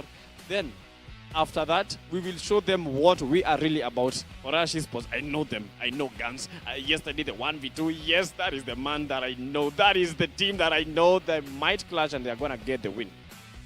Okay, so he's still placing his cards on one team. He's not changing, he's not bashing, he's just changing the fact that his explanation is different every time. But the team is the same. It's the same. What do you mean different? What did I change? I mean, nothing was changed. I asked the comment section what they think about what they think is in this box. Someone said it's the GT50 Pro. I told them to guess the color. Well, we finally saw the color. I asked them to say, and even PTK doesn't know the color. But talking about it, this is what we found in the box. But for now, of course, we do not want to keep you waiting. We want you to go get your popcorns and your water and come back. So we'll be taking a very short break, and then we'll be getting into the second game of the match. So see you guys then.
It began with a call to compete.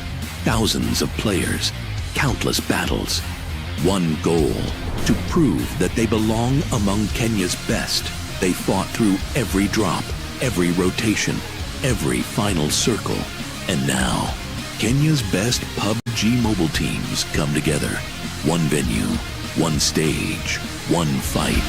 16 teams who have earned their place. One championship on the line. The battleground is ready. Who will rise? Who will claim the crown? Welcome to the 2026 PUBG Mobile National Championship, Kenya Fall. Be the #1 for Africa.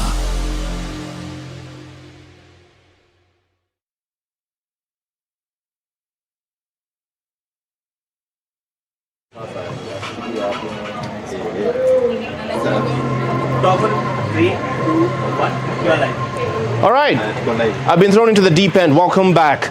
We just watched Rescue Esports take a dub on Game 1 on Erango. But let's slow it down for a second. Welcome to the Hero Wall. This is where the teams, the fans, essentially anyone who came to watch the games today, comes here, show your support for the teams. Essentially, you'll take a marker. I did. You came. I signed my signature somewhere here, somewhere over here. You just sign for your team, and you come here, and you pick one piece of paper, write the team or the player you support, and then you drop it in the support box. This is the Hero Wall. Essentially, everyone who's coming into the grounds to just watch and enjoy the games is just coming through, breathing through, showing their silent support. Not too silent, but silent enough that you just sign on the wall, show your support for the team quietly before you head into the wall and show all the banter on the live stream. There's a lot of action going on outside in the grounds. People coming by, visiting the booths. I'll take you through all that much later. You are watching the PUBG Mobile National Championships Kenya Fall, your official African path to the PUBG Mobile Global Open. Remember, before the Global Open itself, there is the Global Open Africa Finals. That is your first stepping stone. 3 teams from one of these 16 will make it to that Grand African Final. Nigeria will get their chance, South Africa will get their chance, and there is the wild card for the rest of Africa as well. The name is Eugene Abu Dhabi, live from the Mount Kenya University Convention Center, and plenty of PUBG action going on over the next 6 hours or so. So you'll leave me here at the Hero Wall, and as we take a break and go back to game number 2, I'll catch you much later, guys. Let me just sign my way out. All right?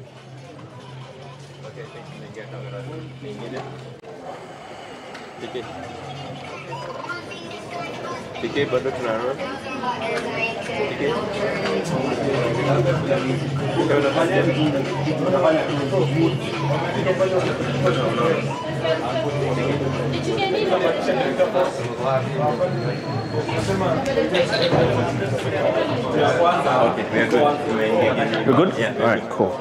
Right. We're clear.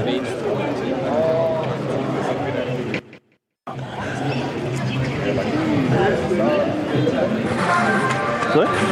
Oh, okay, sorry. So we're going to come back here after game 3? Yes, game 2. Game 2. Yes. How was the audio? Good? Yeah. Audio after how?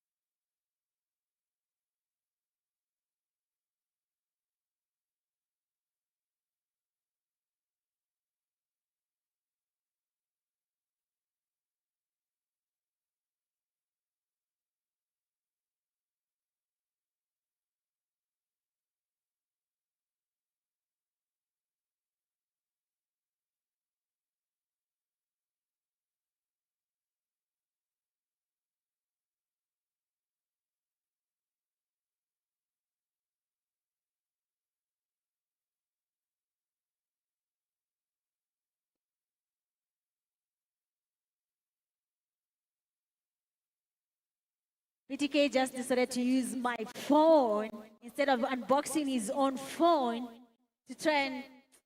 No, anyway. I have to do mine live. Okay, at the moment, let us use your device. Yes, this is the Infinix GT50 Pro. This is the best gaming phone in Kenya, by the way. So for you guys that don't have it, wait for me to clutch.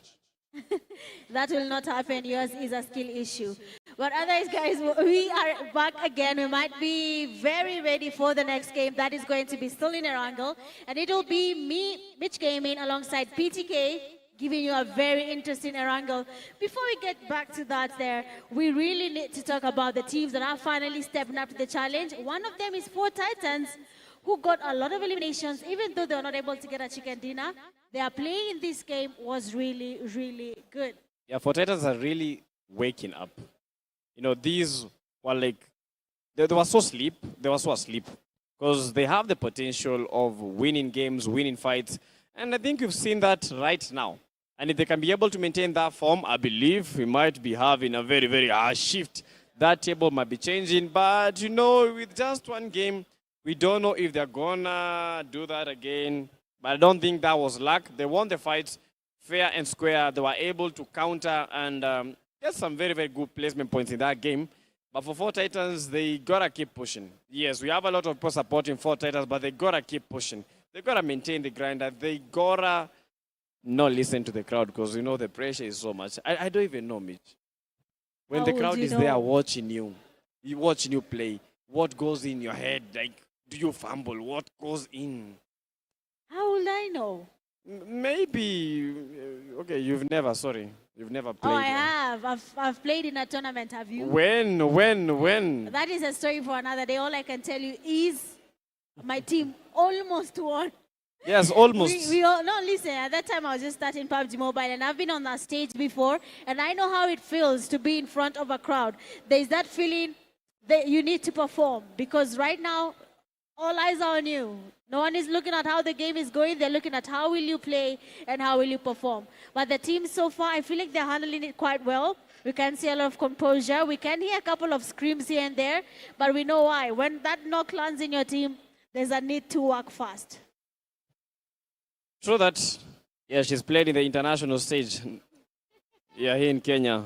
And yes, I've also played a tournament, and I can understand what these players are talking about. You know, I can understand the kind of pressure. Yeah, people watching you. And one thing that I realize is that people don't judge when you're winning. They only judge when you're losing. That is true. That is true. So one silly move, and people will be talking all over, saying that you are making mistakes, you are doing this and that, you should not be doing this and that. But whenever you're winning, they never talk. But you know, the crowd right here, the crowd here today is locking in because I think they want the Four Titans to win. They don't want them to like fumble anything. I don't think they're haters. Yes, they're not haters. These are lovers of the game and lovers for the teams. And the game number 2 will be coming in just a short while. This is the game number 2 for the day number 2. But that is not the game number 2 for the whole tournament. This is the game number 8 that will be coming in a short while. And I have a lot of expectations. As you guys know, I have my prediction locked in. Have you? Well, we'll be waiting to see what they say in the comment section. We'll be looking at their predictions and then seeing if they're making the right ones. For PTK stays at Rush Esports, so we'll wait to see if Rush Esports will impress PTK and the crowd. But so far, so good. That is what they have been doing. They have been impressing us. They have been giving us good chicken dinners. They have been giving us impressive plays. But for that first game, I didn't really feel the Rush Esports presence. The way we're used to it, I didn't feel it. I also didn't feel it. I feel as if Rush Esports is under a lot of pressure. And they need to calm down. Just as they played yesterday, they also need to play like that today. You know, Rush Esports has a lot of potential, but how they played, I just have a lot of questions. Is Guns going to continue with the top form, or was just that yesterday? Or are we going to see them making a comeback? You know, we need to have a comeback from them. You know, they're the ringleaders, and them getting like even 10 points right now, for them, it's a plus. But you can't tell me the Rush Esports getting 0 eliminations, 1 elimination, 2 eliminations, then getting eliminated so early. That is not them. That is not them. They need to do something about everything. They actually do. Rush Esports can do more. We know of their potential. We know how they can dominate a lobby. And that is what we are expecting to see as the game progresses. We are about, of course, to kickstart game 2.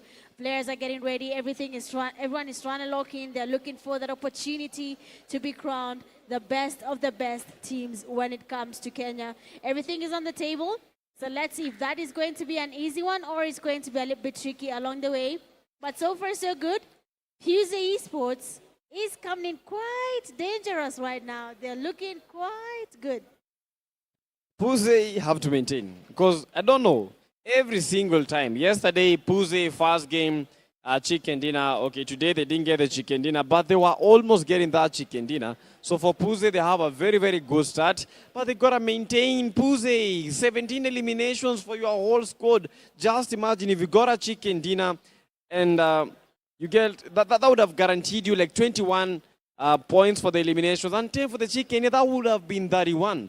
And 31 points right now in the final table, the overall table, that would make you guys go to the tippy top, even though not at the top, near the top leaders, the Rush Esports, because 31 plus where they are, bro, it's crazy. But that was a good game for them.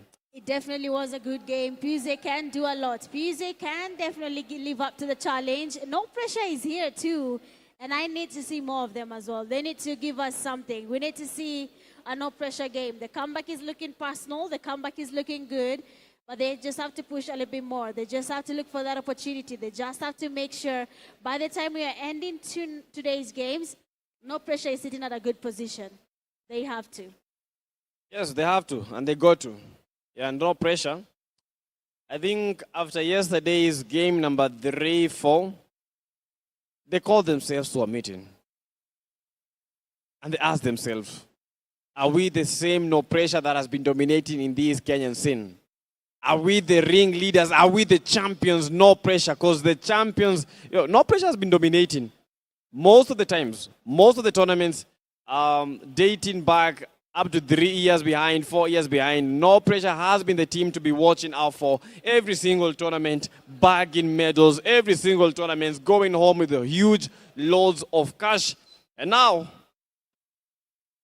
they know that we as the champions of Kenya, we need to come back to the game. We need to show them that we are not just players, we are OGs, and we want all the trophies. We want it all. We want to represent Kenya because we have been in the game for way too long.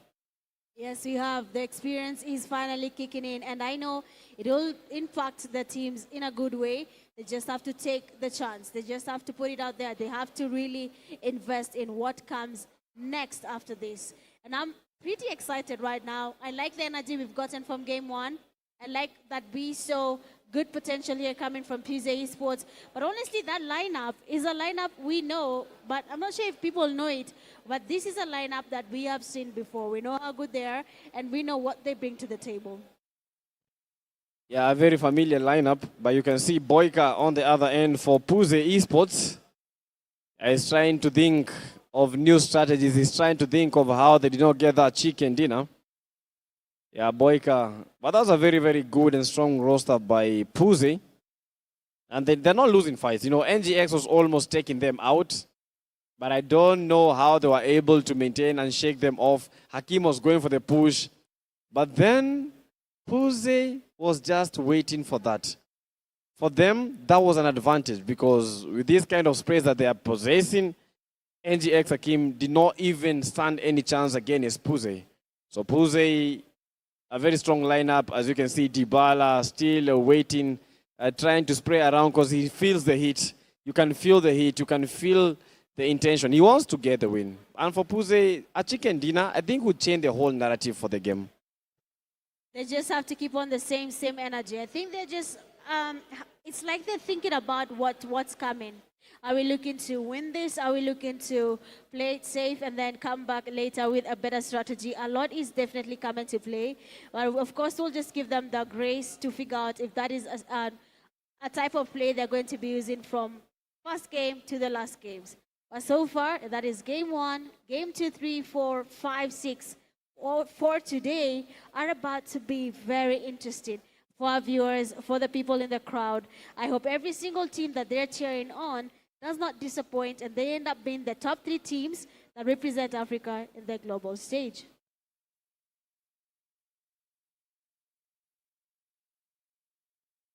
Your time is ticking and we are just waiting as the players are preparing themselves. Just waiting to see if they will give a good game. As you can see, all of them are in the lobby. You're just waiting. And in just a couple of few seconds, we will be getting the second game of the evening. It's all about dua. It's all about inshallah. It's all about good vibes. It's all about that prayer. I'll make that prayer because at the moment, the players need it. Make that prayer because at the moment, it's all about to boil down. And it's all down to these. Kenya's moment is here. And PMNC is the grand stage. For Kenya, this is the moment for the players to showcase their skills. As we can see, Kelly are still preparing, very much locked in that suit. Very suited for this function, very suited for this game. And the NGX esports are still preparing. Yes, it is you. Yes, you are the NGX. And things are looking so nice for them with Kelly yesterday, 1v4. Just waiting, but you can see the hard tension that these players are experiencing. We have excess power. But even Blood, the man himself, Von, the Don, avoiding the Dons, trying to fly players out of the lobbies. But Von from Raven Blood has been insane. He has been quite possessive with the play zone, able to hold it very, very well. And at the moment, he needs to do more. He needs to ensure that he can be able to give his team that winning gratitude. Raven Blood have been insane, but right now we need them to be crazy. Not in that fashion that you know of, but we need them to be crazy in the game. And we need them to get those chicken dinners. Von! Saying hi to everyone that is watching him, because why not? He has the opportunity to be seen on the big screen. And if you're watching at home, don't forget to give the team the support that they need, because they definitely need it. And just behind them, we have excess power. Lewaria being their GOAT. I saw Lewaria yesterday as he was managing the team. Tense moments for all the team managers that are here today. But it's quite a surreal thing to see and watch your team as they try to represent Kenya and Africa on the international lobby. Yes. Now they are wondering what is happening. Yes, you've seen me for 10 minutes. But you're making me shy. But quite a glimpse of the RC. There is no pressure. And that is that Glixi or who is that? I believe that might be Glixi. And we have the man, the goat of the three fingers, Spiky Buzz. You're buzzing around like a bee. You're trying to create some honey. And a honey baby. That guy locked in, not even smiling. You can feel the intensity. Because he knows if he smiles, the aura might be gone. He knows that if he smiles, the enemy teams might think that he is laughing around, of which he is not. And Mitch, we have some good players, and it's quite a good thing looking at all these players here. We have Dynamo, the guy much locked in. I think he's looking at some strategies. They're trying to strategize in that game for Furious 9, of which they need, honestly. But Dynamo, one of the top players in Kenya. I've seen him play from the scrims to tournaments. He still keeps on pushing. And Dynamo is just waiting. They're trying to create new strategies. They know they're trying to look at the mistakes that they made in the previous game. And also yesterday, trying to get a recap. As they are trying to get a good spot. They are trying to think about all the teams that were playing against them, how they got eliminated, and what to do in that game. That is just the game itself, Furious 9, as we watch Dynamo trying to make a couple of plays. The game is looking so good. Mitch, today we are expecting a lot, but what is that one thing that you're expecting so much? I'm expecting some teams to come up that table. I'm expecting something to change in the table. I mean, a team like Fallen Ruthless right now, they have a very good chance of going into top 3. They just have to make sure they make it to top 3 before today ends. Because I know I'm not the only one with the expectation here. You're probably one of the people with the same expectation as I have. Viewers, they have the same expectation. So I am expecting for them to come up the leaderboard and lead as they should. Don't lead first place, but be amongst the teams that are looking to represent Kenya in PMGO Africa. And another question, do you think that Rescue Esports have already made it to the top 3? Yes, I believe so. Rescue Esports right now is doing a good job, and they're quite consistent with it, by the way. They're somehow focusing on what matters. They're focusing on we need our eliminations and the placement points. Yesterday it was eliminations and no placement points. Now they're balancing out the odds. And guys, if you are watching, be ready. Because guess what? This is the game number 8 out of the 12 games to be played. So make yourself ready, get your popcorns, and make sure that you have a friend with you. Don't forget to give the stream a like. This is PUBG Mobile Africa, and this is the PUBG Mobile National Championship Kenya with a beautiful, beautiful plane path moving in from Nova Paya. Cutting aside like a Nova Paya military power going in towards the area of Georgiapol and Zaki. But I don't think the teams are going to be changing any landing position. I think they might be maintaining. We might be seeing a maintain of the landing spots here. We do have teams going towards Prison, though I did not expect that. Other teams are moving towards Milta. School is looking quite safe here. No one is looking to go there just yet. But Rush Esports is maintaining their landing spots. They are going to military base, and they're just going to stick there for a while. So let's see if it's going to be helpful. Remember in the previous game there, we had Rush Esports still landing in the same place. So if I was someone who was looking to eliminate Rush Esports, I will start with going to military base. Rush Esports still maintaining their landing position, and I believe it's doing wonders for them. For Puze, is still on Milta. We have the Furious 9, but that is a very, very nasty circle for teams like Ravenblood, for teams like Rush Esports. We have teams like Puze. That means they have to make the push, and they have to try and attempt to get the play zone as early as possible, because as you have seen, the teams that get to the play zone fast, they call the shots.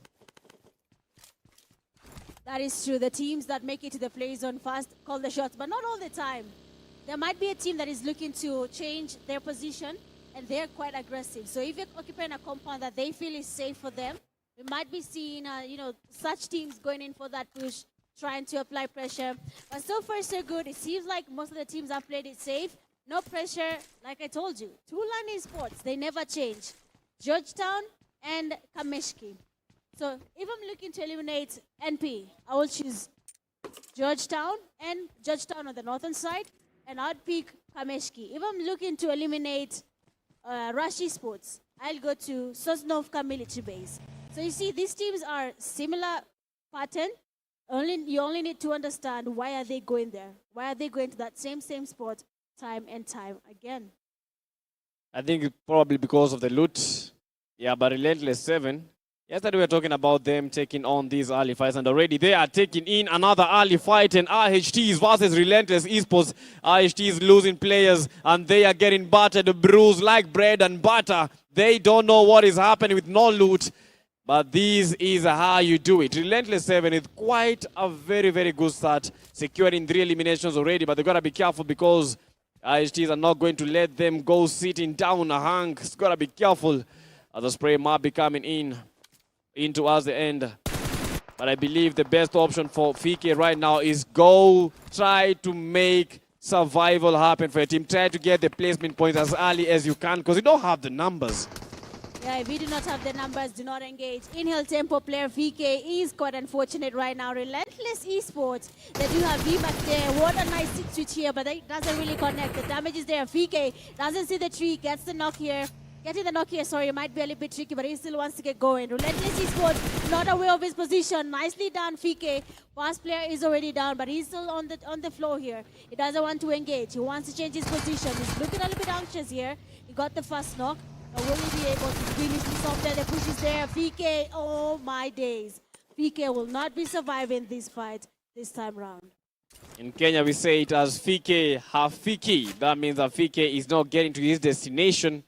And he is led out of the game. But we have another fight between Ice Baby, 11. They are getting pushed. This is Nalvanta Esports. Relaxation is out of the race. Fateh is out of the race. And these will provide some this will give them quite some fatigue. But Raven Blood with the third party. And they get a knock. Vaughn being the player leading the Raven Blood 11. Are still rocking that pump shotgun. It's got to be careful because Aura Esports are not joking around. Mahiri on the backside. They want the third party to work and they know they have the manpower. Ice Baby feeling the chill and he is out of the race. And Raven Blood trying to go for that rotation. Malik almost eliminated. Ice Baby is out of the race. And the game is not looking good for Nalvanta Esports because they are already eliminated. They are out and rescue for Aura Esports. Might be with the war for them, but Raven Blood, the third party, quite successful. I mean, if the third party works, go ahead and use it there. Vaughn is also getting closer. Players from Aura Esports, they do not have the best place right now. Beautifully done there by Mahiri. As usual, that is Mahiri's play. Always risking it all. He wants to wait for that for Aura. Last player will be going back to lobby as well. Raven Blood, they saw an opportunity and they decided we will be capitalizing on that before it's too late and we cannot get points along the way. And this is what I was saying, PTK. If you see a fight, because that is a call from the IGL. The IGL said, okay, this is a fight you're taking. If you trust him, you get the eliminations. But if you don't get the elimination points coming to your side. He always starts the IGL. He is the IGL for a reason. And for Raven Blood, with those eliminations, currently they are sitting at position number 4 with Pussy falling in shy. But they are tied up at the placement points. Raven Blood, they have the better chance. No pressure, still at position number 3. And all these teams are looking to clutch it out. They are looking for the opportunity to shine, but the opportunity not being handed to them. And CG3 is fighting against Excess Power, bringing the Excess for Sato. Has to be careful. It is Sunday, and Sato's got to be aware of that. By Excess Power, Ali trying to cook up a nade, and Ali trying to get CG3 Sato as early as he can. As early as he can, Ali with a grenade there. Nicely done. Might be a nice Kobe. The nade has been brewed quite well. It does go in. I don't see anything happening on the clutch codes just yet. Excess Power player tops though. Very low. The damage is there. The players are still applying pressure. Clutch gods, they need to live up to their name. The clutch has to be done. But for how long will they hold it out before we can have another third party like Raven Blood joining the game? But of course, the convoy is here. Clutch gods, they know what they need to win this. They need to be together. They need to get the push going. But Sato, first player, goes down. Tops trying to get the cover here. He confirms the elimination. He doesn't hesitate. He knows what's at stake. But the grenades, they're coming in. And someone is about to be damaged.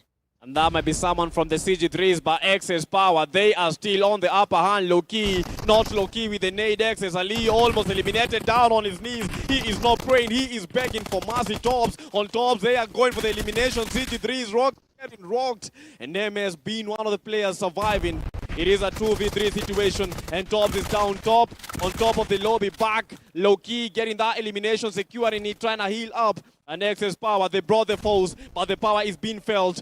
Leo, the only person remaining. Leo trying to get the cover. Leo trying to get that elimination. That is a good molly, but no rescue.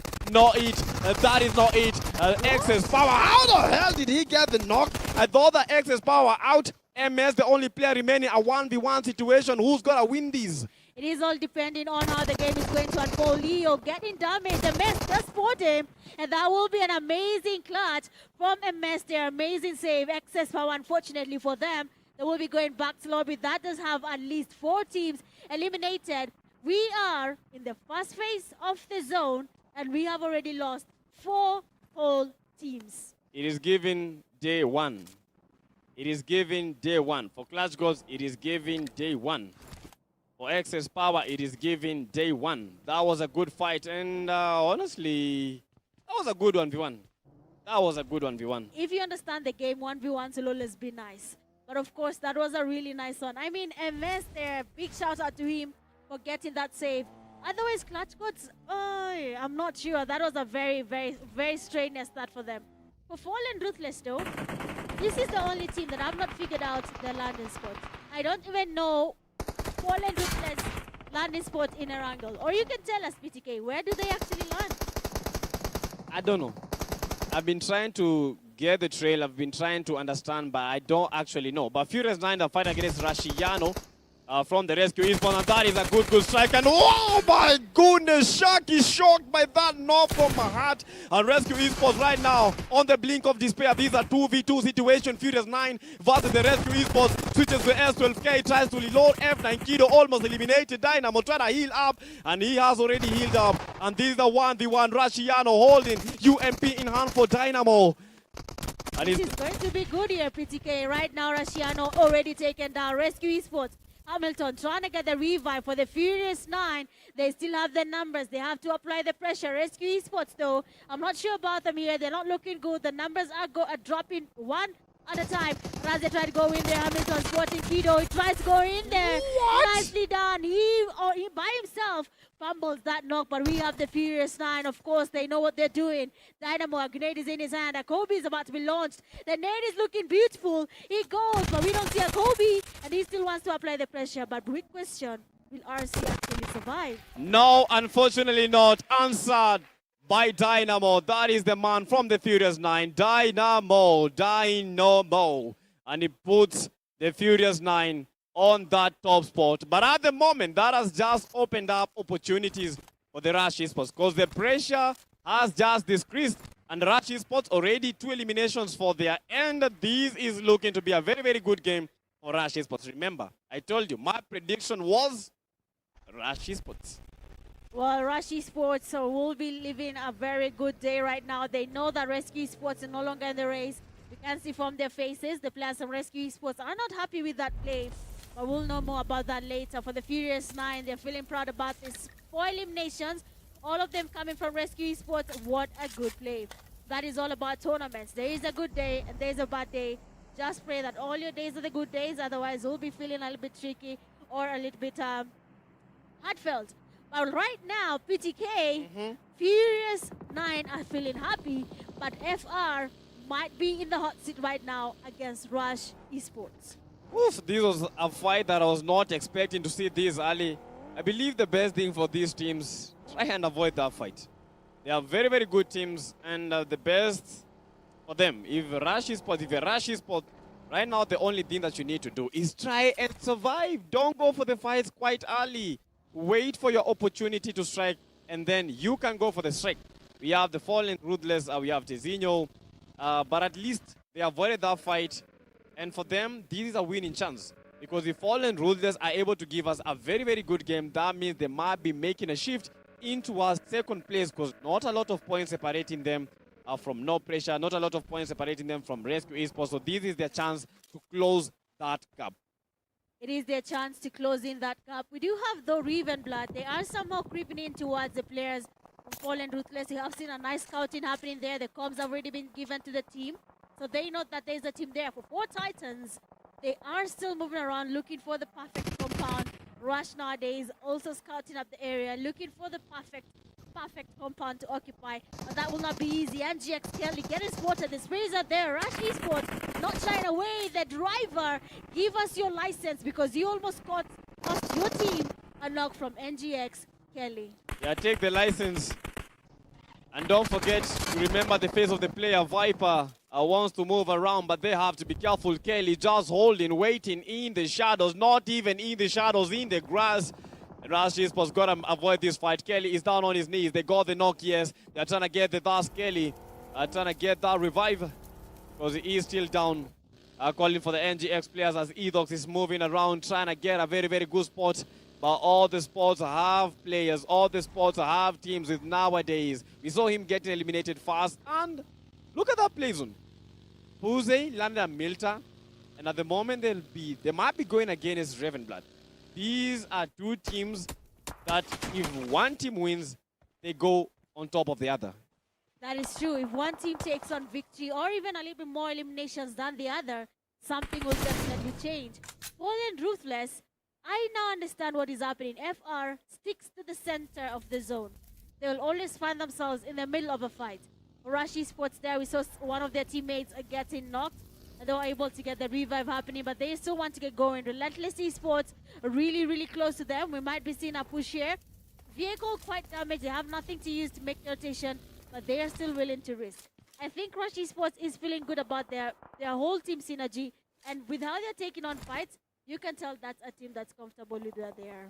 Yeah, they're comfortable right now because, we don't have any team applying pressure to that number 1 spot. Because if Rescue are out, that means that Rescue cannot make a remontada. For them, it's just ensure that they are able to get to 100 points in these games. If you can be able to get to 100 points, that is just the whole ideal. That is just it. Because that means that Rescue Esports will have a lot more points to try and close the gap between them and Rush. And for Rush, that is all the things that they need. That is all that they need.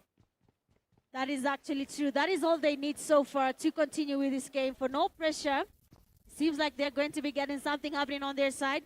We have seen someone passing by, but they're not engaging just yet. Reeve and Blood sporting PMGO Esports. That is Show Me. And it seems like Babu Esports will be exiting the game. We'll be letting them be. Barash Esports sporting Reeve and Blood. The damage is there. Guns very much aware of his location. He's waiting. The damage is looking good. We can't see someone getting some damage dealt on them. But no one is getting eliminated. So what is the plan here? Rush Esports, what are they looking to do? I believe Rush Esports is trying to survive, just survive. But Gans is down and eliminated by Raven Blood. I think he had a very, very off angle. He didn't expect that push to happen. But fights are still happening. This is Raven Blood. Puze was just in the midst of that attraction, almost caught in the crosshairs of the Raven Blood. Relentless Esports Show Me from Puze, very, very low. And this might be a knock, and Dybala is down, Dybala is out. RB, Raven Blood, they are coming in, guns blazing. They just got the guns and they got the ammo, they got the ammunition.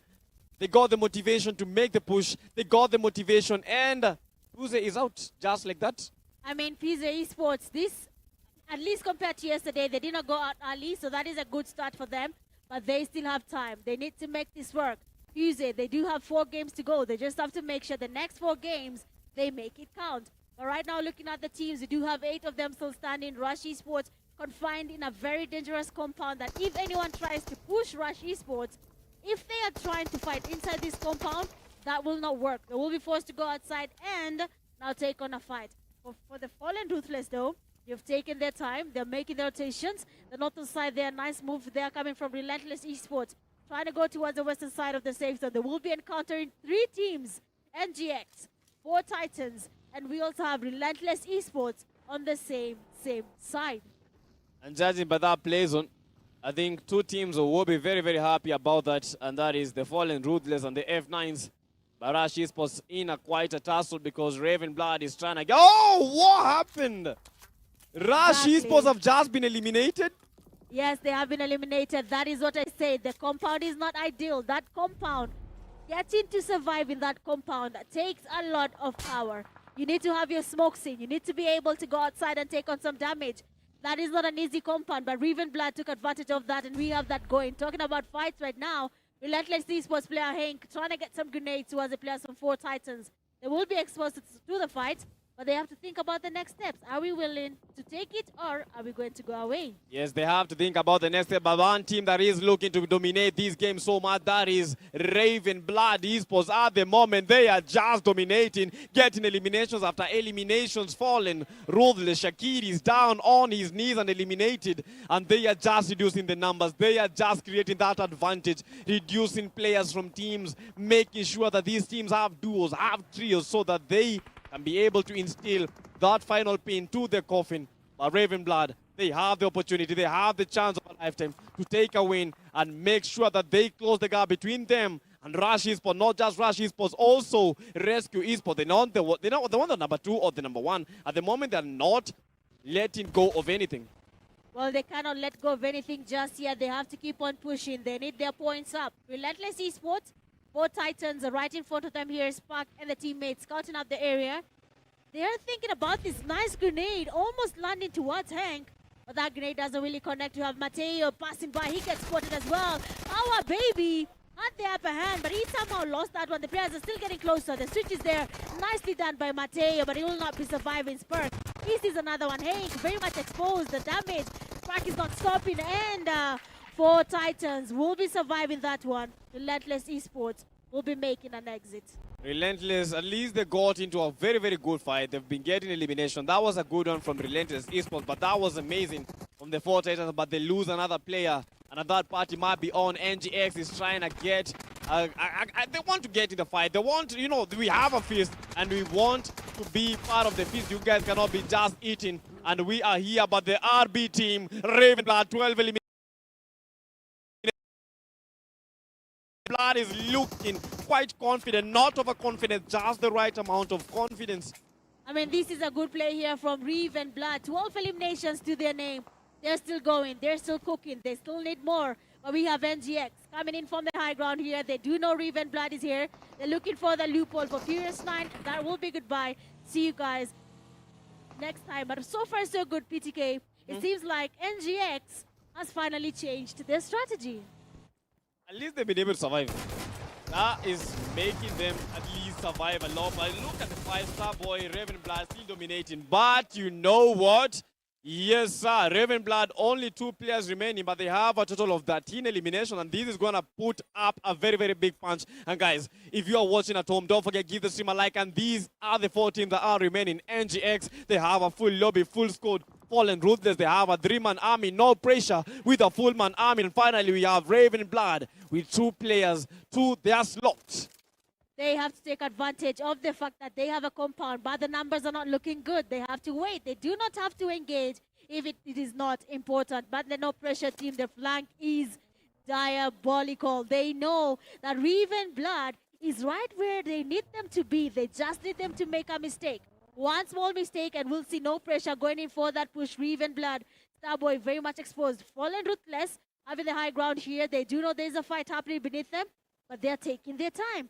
Fortizinho, though, is making a very wide rotation and very far from the team. So in case anything happens, TZ cannot be revived. Yeah, that is what you got to do. Get an off angle. Let's see who gets blessed with the play zone right this very second. In just 2 seconds, we will be seeing who will have the advantage. And guess what? I believe it's most of the teams. Most of the teams. Ravenblood, they are almost at the epicenter, but Swashi is the only player that is at the mid-center of this play zone. For no pressure, this game, with no pressure, they have a full lobby, they have a full squad. For them, is just ensure that they make the right decisions from now on. Because one little mistake, they are out of the race. Yep, one small mistake and Fallen Ruthless will be going back to lobby, and no pressure will be feeling good about it so far. 1,000 Aura, still looking for a chance here. Fallen Ruthless player TZ, very much aware someone is close. Doesn't know how to go about this. He knows there's a chance to get some points, but they're not really going in for that.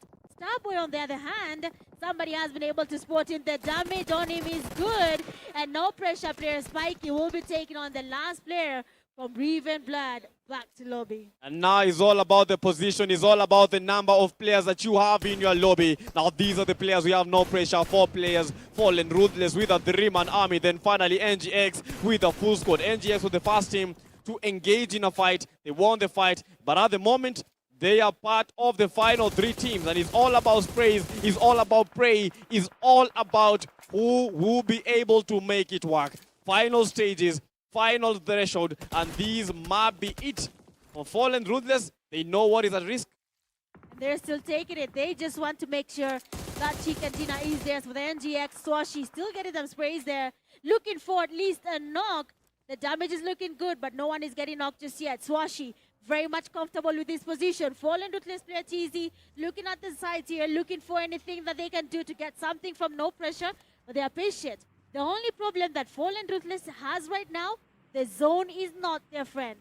They have to move, and no pressure might just be their biggest challenge right now.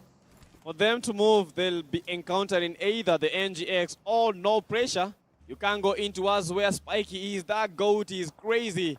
But Fallen Ruthless still able to maintain a couple of few slots because they are in the play zone. Only Tezinho, who is trying to get some info of where the NP players are. Ika's Aura already spotted Tezinho, and Tezinho almost led out of the game, and it's becoming very, very intense with 11 players remaining, 3 teams in total. They have the numbers, they have the will, they want that chicken dinner, and I can smell it. I can really smell that chicken. Well, PTK can smell something for sure. I'm not sure which team is going to be joining him on that side, but NGX, no pressure. Fallen Ruthless Zedu getting spotted by Aura. The sprays are there, but they're not really getting that knock just yet. NGX coming in from the eastern side. They do want to apply pressure here on Fallen Ruthless. They know there is a team here. They know the fight is happening. And NGX can capitalize on the distractions here. They can easily get as many points as possible. They see Tezinho. They see 1,000 Aura from no pressure. They just have to make sure at the end of the day that NGX is on the winning side and not on the losing side. Yeah, NGX has been controlling that western side, and 2 knocks already registered. Glixi with the perfect knock, and NGX are bleeding. NGX are whipping. NGX with only 2 players. Kiro trying to provide the cover fire, but who is he going to cover? No way. He's the man to be watching out for. No way. No way he can get that revive. Glixi, 2 eliminations, and NGX, the numbers reduced. And this is a 4v2, v3 situation. I mean, you saw the smiles there coming from Glixi. He knew what he was doing. He knew that game was easy. Just had to apply pressure. Swashi gets spotted as well. Tezinho, they have Aura on the left here, and that's up to TZ to figure out what's up for play here. They do have NGX, Cairo. They do have No Way. 2 players are still standing. Fallen Ruthless, they have to wait it out. Otherwise, this will not be an easy fight for them. They have to wait and find out, are we going to be taking on NGX, or are we going to be destroying No Pressure and look for something else to do? And Aura almost lost Aura. That was a perfect spray, but Tezinho's got to be careful. You know, he has that off angle. They are trying to provide the cover fire, prevent the No Pressure players from making an ascension into other areas where Zedu is, but we know that Zedu can do, and this is Zedu moment. Zedu highlights, but the moment's not yet gotten. Spiky making a push. He is the man with the big balls. He is the man that is making that fast strike. This is him. Spiky bars, now 2 teams remaining. NGX out of the race. No pressure, feeling the pressure. Fallen Ruthless, they are going for the push, and it's all a numbers game. It's all about time. Tezinho down on his knees now. Zedu, this is the man remaining. Zedu can do, I know this is Zedu moment. Let's see, he can do the 1v4. This is not a man that is new to this, but oh my word. Those are dreams abolished. Those are dreams crushed. Zedu can do, but Zedu couldn't do. That is how you make it. Winner, winner, chicken dinner. For the no. Amazing. Pressure. We have No Pressure giving us a winner, winner, chicken dinner. After a long wait, finally they have been able to give us that chicken dinner, and that means they will be going up that leaderboard. I don't know about Rush Esports, but No Pressure, they do have an idea of what they're looking to do. But we have to know what was going on through No Pressure's mind while they were trying to get the chicken dinner. Well, we'll be going over to Eugene, Abu Dhabi to give us a nice interview with the No Pressure team. For a name that describes No Pressure, this team have been anything but under pressure. They've been under pressure since yesterday for 6 straight games, and now for the second game, they have finally broken through. The second game of Erangel on Championship Sunday, we have No Pressure who take the win for game number 2 on day 2. This is insane. They're going to come to the stage right now. Of course, the signature player, the one that everyone knows, Spiky. All right. Who's there? How are you doing? Well done. Congratulations. Well done. Well done, guys. Good job. Congrats. So who's speaking for the team? Of course. Of course. Well done, man. I have to say hi to everyone. Cheers, bro. Mzee, kuja hapa. Unaogopa nini? Unaenda wapi? Where are you going? All right, Spiky. You guys have had a rough start. A very rough start. Game 1 yesterday, you guys were virtually not on the board. Yesterday, still, it was close towards the end of the day, but still not quite close. What went wrong? Let's start there. I guess I can say we just had a bit of pressure in the beginning, and we went and discussed our mistakes yesterday in the hotel. That's actually what I'm interested in, because everyone has been wondering why you guys haven't shown up. So what were the key mistakes before I get to what has come right now? Because everything seems to have gone right for this game. What were the key mistakes you identified that you needed to lock down? Basically, we were just like overconfident. We were pushing too much. Yeah. So you're used to everyone lying down whenever they see your squad coming, and then this time it cost you the win. What changed for this game this time? We just played it easy and had a lot of communication before we pushed anyone. All right, the mentality now for the players, mentality change for you players. Spiky, you're one of the key players. Everybody knows you here. What are we expecting now? You have understood, you finally have a template with one win that seems to have worked. What needs to change now as we head into game 3 of Erangel?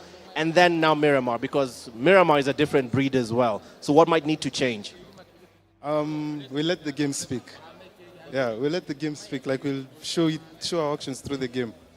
Yeah. Okay. All right, Spiky, a man of few words who have put him on the spot here. He doesn't really like this part of things. He lets the game, the lobby, his gameplay speak more than anything. Congratulations, man. Won't take up more of your time. Well done. Go prep for Erangel 3. As his teammates just keep jabbering in the background. Congratulations, boys. You're finally on the board. This is the no pressure that everyone knows. Well done. You can have your seats now. That was no pressure. They're finally on the board. The team that everyone in East Africa happens to know. The celebrity team. Let's call them the celebrity team. They are finally on the board. And I'm not just going to just toss it to PTK and Mitch. Guys, we're going to chat for a bit. Mitch, PTK, did you see this coming? That is a celebrity team. Can you imagine that guy uses 3 fingers? Yes, that is Spiky Goat. The goat of 3 fingers. And we saw that come to play. Again, PTK has nothing to do with how many are on the screen. Yeah, that was amazing. But I was expecting a chicken dinner by Fallen Ruthless. Honestly speaking, I was expecting it. But unfortunately, that chicken did not come into play. Better gameplay from No Pressure. But at least we are having these kind of teams dominating. You know, yesterday No Pressure was not that... They did not have a word. They did not have a say when it comes to these kind of games, because we saw Rush Esports dominating so much. No Pressure didn't have their moment. Fallen Rulers also didn't have their moment. NGX getting eliminated quite early, but at least we've seen No Pressure finally getting that chicken dinner with Glixi 5 eliminations. I mean, Glixi there did put up the work. We saw him give NGX a hard time. Spiky coming in the 2 eliminations, Swashi and 1 Kiz. 1 elimination each. Now this team of course had a lot happening. Swashi with the almost highest damage, just right next to Glixi who had 5 eliminations. That tells you a lot about what was happening across the team. But we saw Swashi trying to get as many points as possible. But most of the time, the points were always stolen by someone else. Yeah, that's painful. But you know, with a winner chicken dinner, that's amazing. Yeah, for the match summary, we know we had Glixi with the most eliminations, 5. Also, Glixi again with the highest damage expected because of the number of eliminations that he had. Swash with the grenade eliminations, just 1. I don't know, but we don't have a lot of players that are using these throwables. But Swashy with the 1 elimination by the grenade, that was amazing. From RB Malik with the longest eliminations, 314, amazing. And the Starboy. Unfortunately, not the Starboy when it comes to eliminations, but the Starboy when it comes to movement. Covered 14k kilometers throughout the game. 57 eliminations for this game. Longest elimination, 314. I am still amazed by that spray. And 10 headshots, 0 vehicle eliminations. I am still very much worried on the grenade eliminations. I really need to see more. 1 elimination just from the grenade doesn't sit well. It's just 1 player who was able to get some nice Kobe's going along. But I'm sure if they can get enough for their team, something could definitely change. FR again, I looked into their backpacks here, and for the utilities, the grenades were quite lacking. Oof, and that is looking so nasty. The damage graph is nasty. Glixi putting the no pressure on that first spot with Vaughn on 2nd place. But you know, Vaughn is a very, very good player. We saw Vaughn giving us quite some good clutches. Although Raven Blood, they still need to get a good chicken. They're surviving, but they're not giving us a chicken. Relentless 7, how are they on these top 3? Well, you can see from how they've... Actually, this is more of their damage levels. And with no pressure leading, they're at 1800. And we have Relentless at 1200. I'm still trying to wonder how this is happening. Seeing that we are not seeing much of Relentless Esports, but they are really doing a lot in terms of damage when you look at the overall performance. Even for the CG3, that tells you after match 8 that they did put in a lot of work just for this game. And for teams like the Clutch Girls, I believe that is so because these guys have been having a lot of early fights. But after that game, we gotta admit it. We had some teams that were on top form, and none other than No Pressure, the team that got the chicken dinner. They had 9 elimination and 10 for the placement points, making it a total of 19 elimination. But 19 total points. But teams like Ravenblood, they didn't actually even get to the top 4.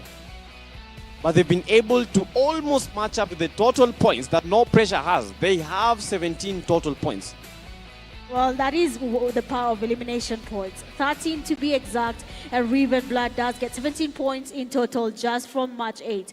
That will again give them a really huge jump. No Pressure, second time we are seeing them trying to dominate throughout the leaderboard. This again will affect where they're standing right now.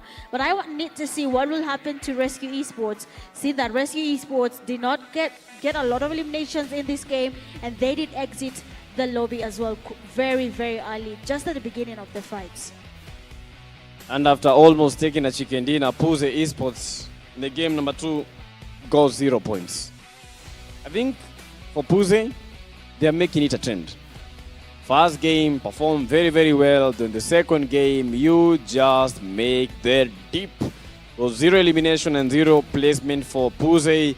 This is something that they need to call themselves to a meeting. Try and talk it out. What is really happening for PMGO?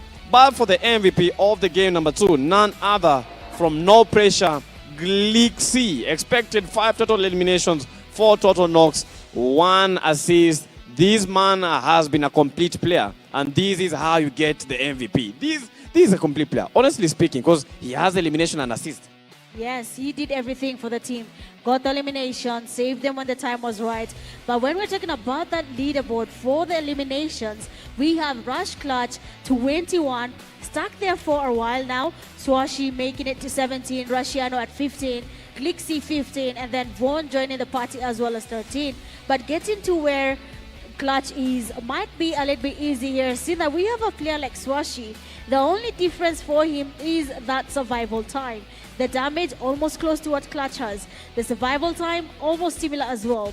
No Pressure getting that survival has been a little bit tricky here and there, but finally they're living up to their name, and they do have that chicken dinner to get added up in the overall rankings for the eliminations and of course MVP bracket. I'm finally happy because Vaughn has made it in terms of the top elimination leaders, and for the overall standings, none other than Rush Esports closing in on that 100 point. No Pressure following in suit. With just one game, they've been able to turn everything around. They are currently at second place with 76 total points. Rescue Esports, they didn't give us a show in that game, and that's why they fell a little bit shy from number 1. And currently they are at number 3 with 75. If Rescue could have gotten the chicken dinner, just imagine what would have happened. That margin would have been smaller than what we are seeing right now. Ravenblood, Fallen Ruthless, PMGO Esports. These 3 teams can easily find their way in the top 3, but they need to do more. Elimination points need to count. For the teams already in the top 6 bracket, they already have chicken dinners. They just need to push their game a little bit more, get a little bit more elimination points, get the placement points, survive throughout the game, get your chicken dinner if you can, and that is how they will be able to get to Rush Esports. But I'm really amazed with what's happening. The margin is becoming smaller and smaller.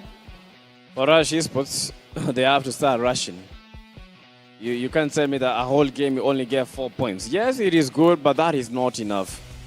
For teams like Rush Esports, they know that we are the team that most of these teams are looking out for. Because whenever they say that we've eliminated a Rush player, they'll just go for the full send. We saw that when they were going against Ravenblood. As soon as Ravenblood got advanced, yeah, they knew. Okay, they knew. Okay, that is Rush Esports. Let's make the push. Let's make the rush. Because if we get to eliminate them, that means that they're not going to get the title, and that would increase the chances for us heading over to that top 3. And that is what Ravenblood did. Although they're not yet in the top 3, I think at the moment they're playing better than they have been playing. Yes, they are playing better. They just need to get more placement points. They're getting eliminations. I mean, getting 13, getting 16, getting 20. That is a good thing. But your placement points do play a big part as well. You're not surviving longer in the game, so all you're depending on is your placement points, elimination points. Your placement points, very wanting. So for the team like Riven Blood, they still have a lot to put in when it comes to their placement points, and that is the only way they can make it to the next stage without having to sweat it in terms of their overall ranking. But it's quite funny. I was looking at the overall standings. Mbavu Esports, they still have 9 total points. Yesterday they finished the day with 9 points. So that means that today, out of all the games that have been played, Mbavu Esports have been averaging 0 points in all the games that they've played. Well, that is unfortunate for them. If they can just work on their points here. 9 from, you say that is 9 points from 8 games? Yes, wow, 9 points. So basically 1 point, or maybe a 2 point from another game. Oh, they have to do something about that. They should maybe try change if it is their landing sport, if it is their rotation that is compromising them every time they go somewhere, they have a team there. They should definitely look into that so that they can try and change their overall performance and even their place on that leaderboard. but this is just but the day number 2. But not just the day number 2. This is the grand finale. Yesterday was the day number 1 where 6 matches were played. Today is the day number 2. 6 matches will be played and already 8 games total played. Now only 4 games remaining for us to crown the champion of the PMNC Kenya final. It is crazy. And the top 3 going to the grand stage, PMGO Africa. After that, we have the global stage, PMGO itself. And that is what we are eyeing for. Honestly, I wish the best for all these teams. Yes, we do wish the best for all the teams that are trying right now to make it to PMGO Africa. We have to remember, you have to first be the best in Africa to finally go and represent Africa in PMGO at the global stage and be that one team that every single team in Africa is trying to be. But of course, we have seen anything can happen. The table is still changing, some mixing happening here and there. But for Rush Esports, still sitting pretty, but they cannot rest. They're becoming too comfortable. The margin is getting smaller. The fights are finding their way to them. And they end up losing either 1 or 2 players, which of course is definitely affecting the team as a whole. Yeah, for Rush Esports, that has been quite a disease. Losing players, because most of the times, Rush Esports is not losing because they don't have the skills. They are losing because they don't have the numbers. Coming to a fight, getting pushed by Raven Blood, they didn't have the numbers. Already Gans was eliminated. Now Raven Blood was just making a full send because they knew that this is only one compound and you guys cannot all hold it. Raven Blood, they had the cover, providing the cover fire. Vaughn was there. And that guy is so instrumental. When it comes to sprays, that is a man that knows his way. That is a man that knows his task. Whenever I want a kill, whenever I want an elimination, that is what he does. And for Vaughn, you've seen him in the top eliminators of the day, not even the day of all this tournament. And that was it. For Rush Esports, they just have to maintain their numbers. Yesterday, they were maintaining their numbers. But for today, I feel as if the dynamics are changing so much. But guys, we only have 4 games remaining. And I hope you guys have restocked your popcorns, restocked your juice, because we will be coming back in just a few. So make sure that you don't change the dial, like the stream, lock in. This is PMNC Kenya Finals. 4 games to go. So see you in just a few seconds.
Una upgrade nini kiasi?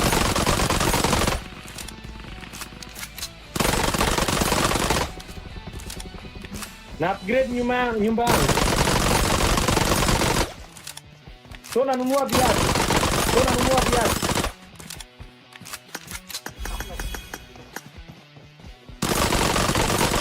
Molo Todino Gambino.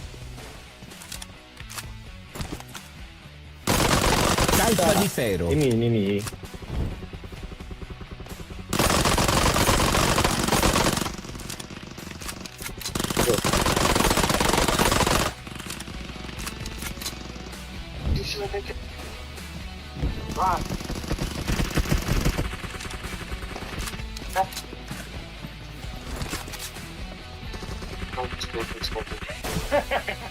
Oya, we, kwani siwezi stop mtu from kuiba?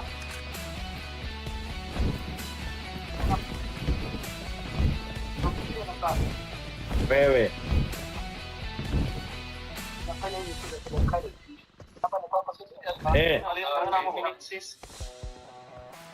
Unaona jamaa anadai kuiba huyu, mwizi.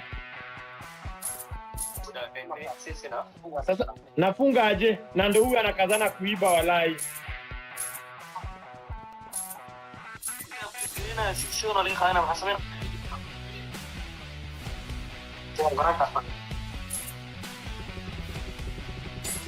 Hebu niwaulize, ni kitu na make sense kwenye?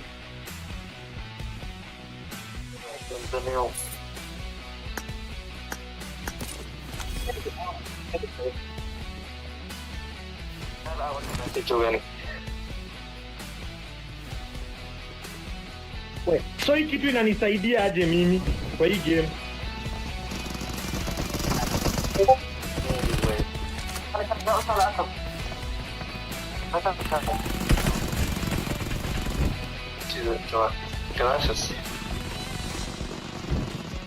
Bro, hii ni nini kuongea ukweli?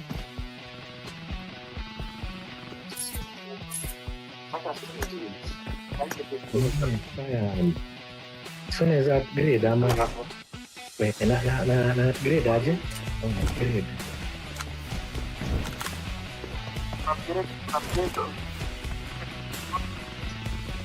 Nimeona.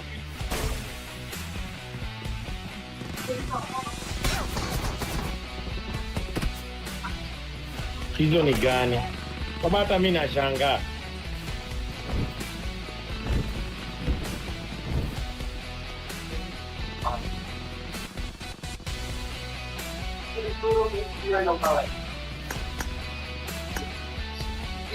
Kimani, ni nini?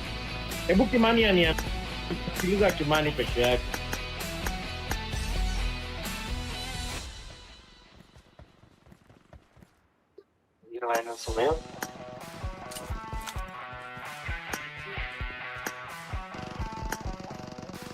Hii ni nini walai?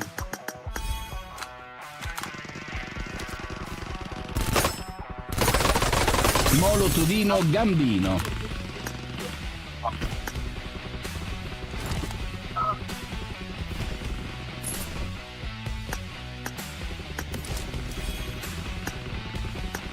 The people are saying when the other side.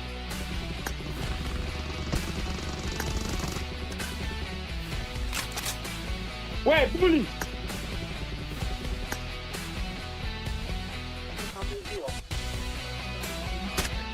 Mazee bully yako huko akomboka man. Bully ushaiba zote. Naomba niende the other side. Kwa hizo 10 minutes zimefika ama bado? Anda hapo kwa fire kisha amo. Siezi vuka. Unicita princessa. yani wala.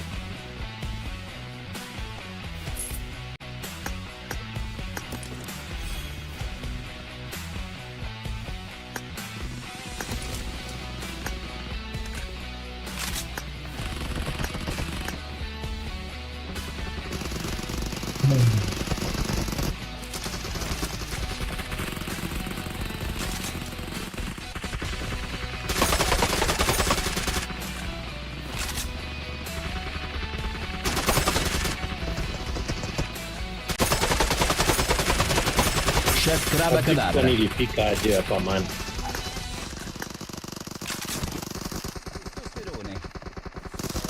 Blu Berrini Octopusini. Octopusini.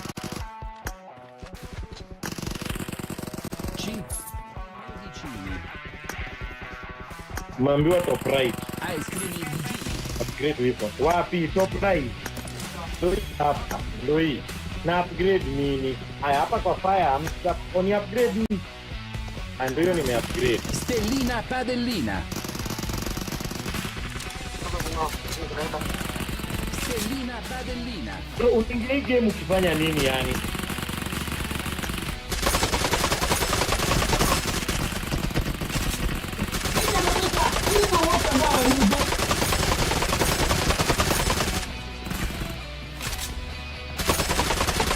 Rickshaw Tuktukini.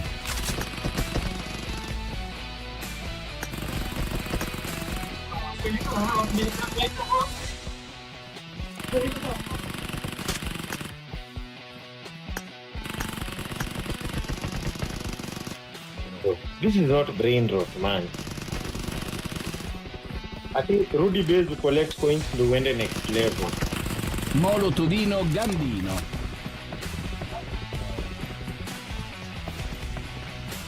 Ukiona kuna fish red, flash red unaibiwa. You are not making any progress. So nirudi kwangu. Kwangu ni hapa. Stellina Padellina. Molo Todino Gambino Taurino. Capi Barello Cocosini. Nifanye nini? Niko level 1. That's it. You can just that's it.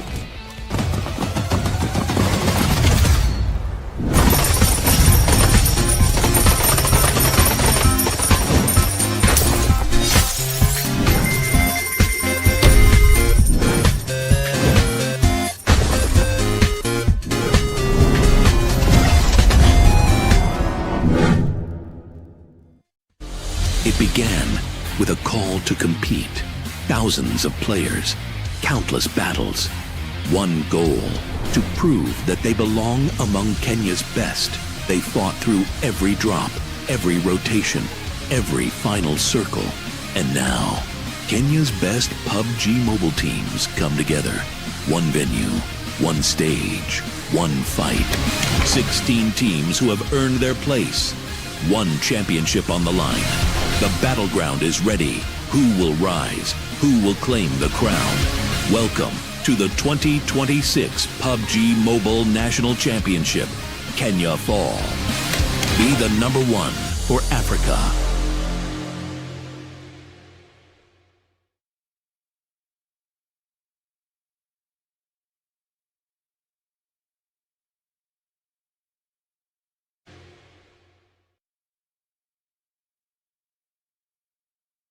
And the name is Eugene Abu Dhabi, live from the Mount Kenya University in the Mwai Kibaki Convention Center. When we last left before that very long break, no pressure had finally broken the pressure that was laid on them for 7 straight games and took their first official win. It happened to be a wrangle. Can they do the same as we close in on Miramar and the final last set of games of this entire tournament? The PUBG Mobile National Championship continues from here. But before that next game, we're going to do something very, very quick. Because for everyone seated here, everyone exclusively on ground right now, and for the players, there's a special offer that Pmnc has for you. Let's see what that's about. Okay, apparently they're not ready yet. But still, just a quick recap. Let me just go through here. No pressure. The team you can see right here. They are usually local celebrities in the PUBG scene. They had a hard start. They had a very hard start, and they did not manage to find their footing, not until this last game of Erangel. We have one more game on that map before we go to another set of 3 Miramar maps to be played out. $3,000 at the end of this rainbow, and $200 for the MVP of this entire tournament stands in wait. And at the end of it all, the signature trophy here right next to me. This is a beautiful build, and of course 3 teams from here will punch their ticket to the PUBG Mobile Global Open Africa Finals, because at the end of this day, this is also still a qualifier for an all-African major. Yes, Nigeria will get their chance, South Africa will get their chance as well, and there is the wildcard playoffs as well. The wildcard ones are for the rest of Africa, not specifically listed in those names. That's what it is. Still, they will all get their chance. All this to lead towards the PUBG Mobile Global Open Africa Finals, at which point one team will make their way to represent the continent on their backs on the PUBG Mobile Global Open. Still, the name is Eugene Abu Dhabi, live from the town of Thika, which plays host to one of the most consequential tournaments this year on PUBG Mobile. Again, like I said earlier, all this has been made possible by the good folks at Pmnc. Still, Pmnc now have come forward with that very, very steady device, the GT50 Pro, that all the players on this stage are using. And there's a special offer on ground. Now, this is not for the people on the live stream. This is for everyone else in the audience and every one of the players, because this only applies to everyone in this room now. This offer only specifically applies to everyone in this room. But before I talk about it, let's just get a bit of a sense of where we're going with this.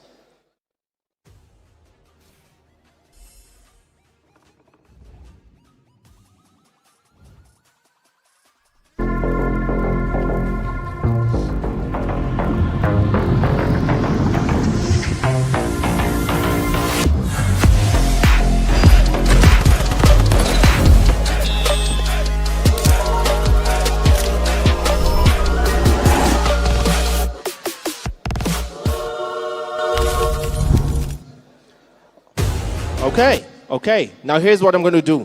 Finally, I asked Pmnc, and I really pleaded with them because I didn't have one of these. And finally, I do. Here's what I'm going to do. Which one is my camera? Which one is my camera? My camera is going to have to come with me. There we are. There he is. There he is. That's the one. This is the booth, guys. For everyone in the room, this is the booth. So the retail price for this phone right now is $59,999. The actual price for a brand new version of this phone is $59,999. But for everyone in this room, the only devices that have this discount are the ones the players are using right now. Each and every one of the devices the players are holding in their hands will go at a discount of minus 5,000 bob, which means remove 5,000 bob and you have 54,999. And not just that, right? On top of the 5K discount, 54K999, you get a set of earbuds and a power bank for free. Those earbuds and the power bank combined worth 10,000 shillings for free. The discount for those phones, for the phones on the stage right now that the players are using, amounts to 54,999 Kenya shillings. And for free, they throw in a set of earbuds and power banks, all from the GT family. That is a proper steal, and that offer only applies today. Just today. For everyone in this room, just for today. After this, that's off the table, guys. So take advantage of it. Take advantage of it. Right now, you can walk over to the desk, and the assistant here from Pmnc will explain to you exactly what you need to do. At some point, honestly, I might do a giveaway for someone who walks to this desk. Just walking to this desk and asking questions about the giveaway. I'm going to just give away something. Yeah, you're laughing. Bruh, at this point, you guys are just being shy. What are you being shy about that kind of an offer for, man? Yeah? Again, you just walk over the desk. The nice lady here will help you from Pmnc and let you know exactly what you need to do to claim that offer. This is sadly not for anyone on the live stream. This is for the people in this room right now and the players on stage. You can also own the phone you're holding in your hands by just coming to this desk and they'll explain to you what you need to do. All right, we'll segue nicely into the next game on Erangel. Mitch, PTK, it's all you. We are back finally after a very short break. I can't say that was a long break. That was a very, very short break just to ease the pressure. But guys, don't forget, my name is PMNC Youngblood, and alongside me is Mitch Gaming. Not familiar. I think you're watching the wrong game. Yeah, but that is Mitch Gaming. And we're already down with 2 games. Right now, we are about to head into our third game of the evening, which will be Eranga. So guys, lock in a lot of expectations for us. And Mitch, I think today has been really interesting and different from yesterday. Yes, it has. It has been very different. It has been entertaining as well. I've seen all the teams are taking up the challenge. We have teams finally deciding to show off what they can do. Yesterday was just not no pressures day. But today, they're feeling quite good about their game and they're actually showing it. So my biggest question is, are they going to be keeping it consistent, or are we going to be seeing them, just like yesterday, relax a bit? Maybe we might see that, but no pressure have been really adamant with the comebacks. You know, we talk about remontadas, teams failing to secure the points earlier in the stages, but coming to their final day, that is when we are seeing no pressure finally giving us what we are expecting. Players like Spiky Bars, Icas with the aura, that has been amazing. But you know, another team like Rescue Esports, very, very good. Talking about Rescue Esports, right now Rescue Esports is this close to closing that margin in front of Rush Esports. Other than Rescue Esports, they do have at least no pressure there. We can say no pressure is the closest, but Rescue Esports is also this close, and they're about to close the margin between them, Rush Esports, and no pressure. We just have to wait and see how it actually works out. Are we going to be having them dominating and closing it even more, or is it going to be, well, 50-50? Okay, it's going to be hard. Honestly, I feel as if teams are competing for the second position more than the first position. But for Rush Esports, they have to start working. They have to start working. This is not the same Rush Esports that we've been seeing, because today they've only gotten a couple of few points. I think starting the game, they were at 87 points, right? 87 points. Currently, they are at 94, if I can recall really well. We just check on the stats so that we may get a real definition of where they are at the moment. But that means in 2 games, this team has not been able to secure good eliminations, good placement, and that is really worrying. Yeah, Rush Esports so far is not having an easy day, just like yesterday. But that should tell you something. It is day 2, and of course, everyone is looking at the end of today. Are we going to be that team? The one everyone will be talking about, because you know how it goes. Yeah. If your team dominates, if your team wins PMNC Kenya, for the next few months, your team's name will be everywhere. So I'm guessing that is what people are trying to steal from Rush Esports right now. But I feel as if, you know, Rush can still get this. They can still get this. Already they have the gap between them and number 2. They still are in these. They can get that title and actually bring it home. Because Rush Esports, they have a lot of potential. Yesterday we saw, we've seen players like Clutch, Guns, very, very good players from Rush Esports, and they keep on pushing, even fighting for that MVP position. You know, they won the $200, not just the number 1, but I feel as if when it comes to this final Erangel game, they have to bring something different, not the same thing that we saw in the game number 1 and the game number 2. Well, we hope Rush Esports had you on that, because if they don't do that, then it might be a downfall there for Rush Esports. But let's not try and jinx the team. Let's just let them play the game, and then we'll see how they're going to be performing. But so far, so good. The MVP title is looking still shaky here for Clutch. He cannot relax anymore. He needs to get at least some elimination points before we close the day here. And you also mentioned something really important. It's going to be our last Erangel for PMNC Kenya Grand Finale. Now, here's where it gets tricky. Erangel is everyone's first map, but it's not always everyone's best map. And that is where Miramar comes in clutch. Because we've seen teams like Excess Power. Okay, they're very, very good when it comes to this map. The only thing that Excess Power needs to be afraid of is the third parties. Because yesterday, all the fights that they were taking, they were going for third parties. But then it's becoming a whole festival of eliminations, because once they go for the third party, let's say 2 of their players are down, they get pushed easily, they are eliminated as fast as the other teams can. And that is one thing that Excess Power, they need to be watching out for. If they are to make a third party, they have to ensure that they will not get that partied also. Yeah, and for the Clash goes. Clash Gods have to avoid one thing. That is a good team. We've seen Rocky. But most of the fights, today, yesterday, most of the fights, they've been the ones initiating. And they're not really going very, very well. They're losing numbers. And they're among the first teams to get eliminated during these games.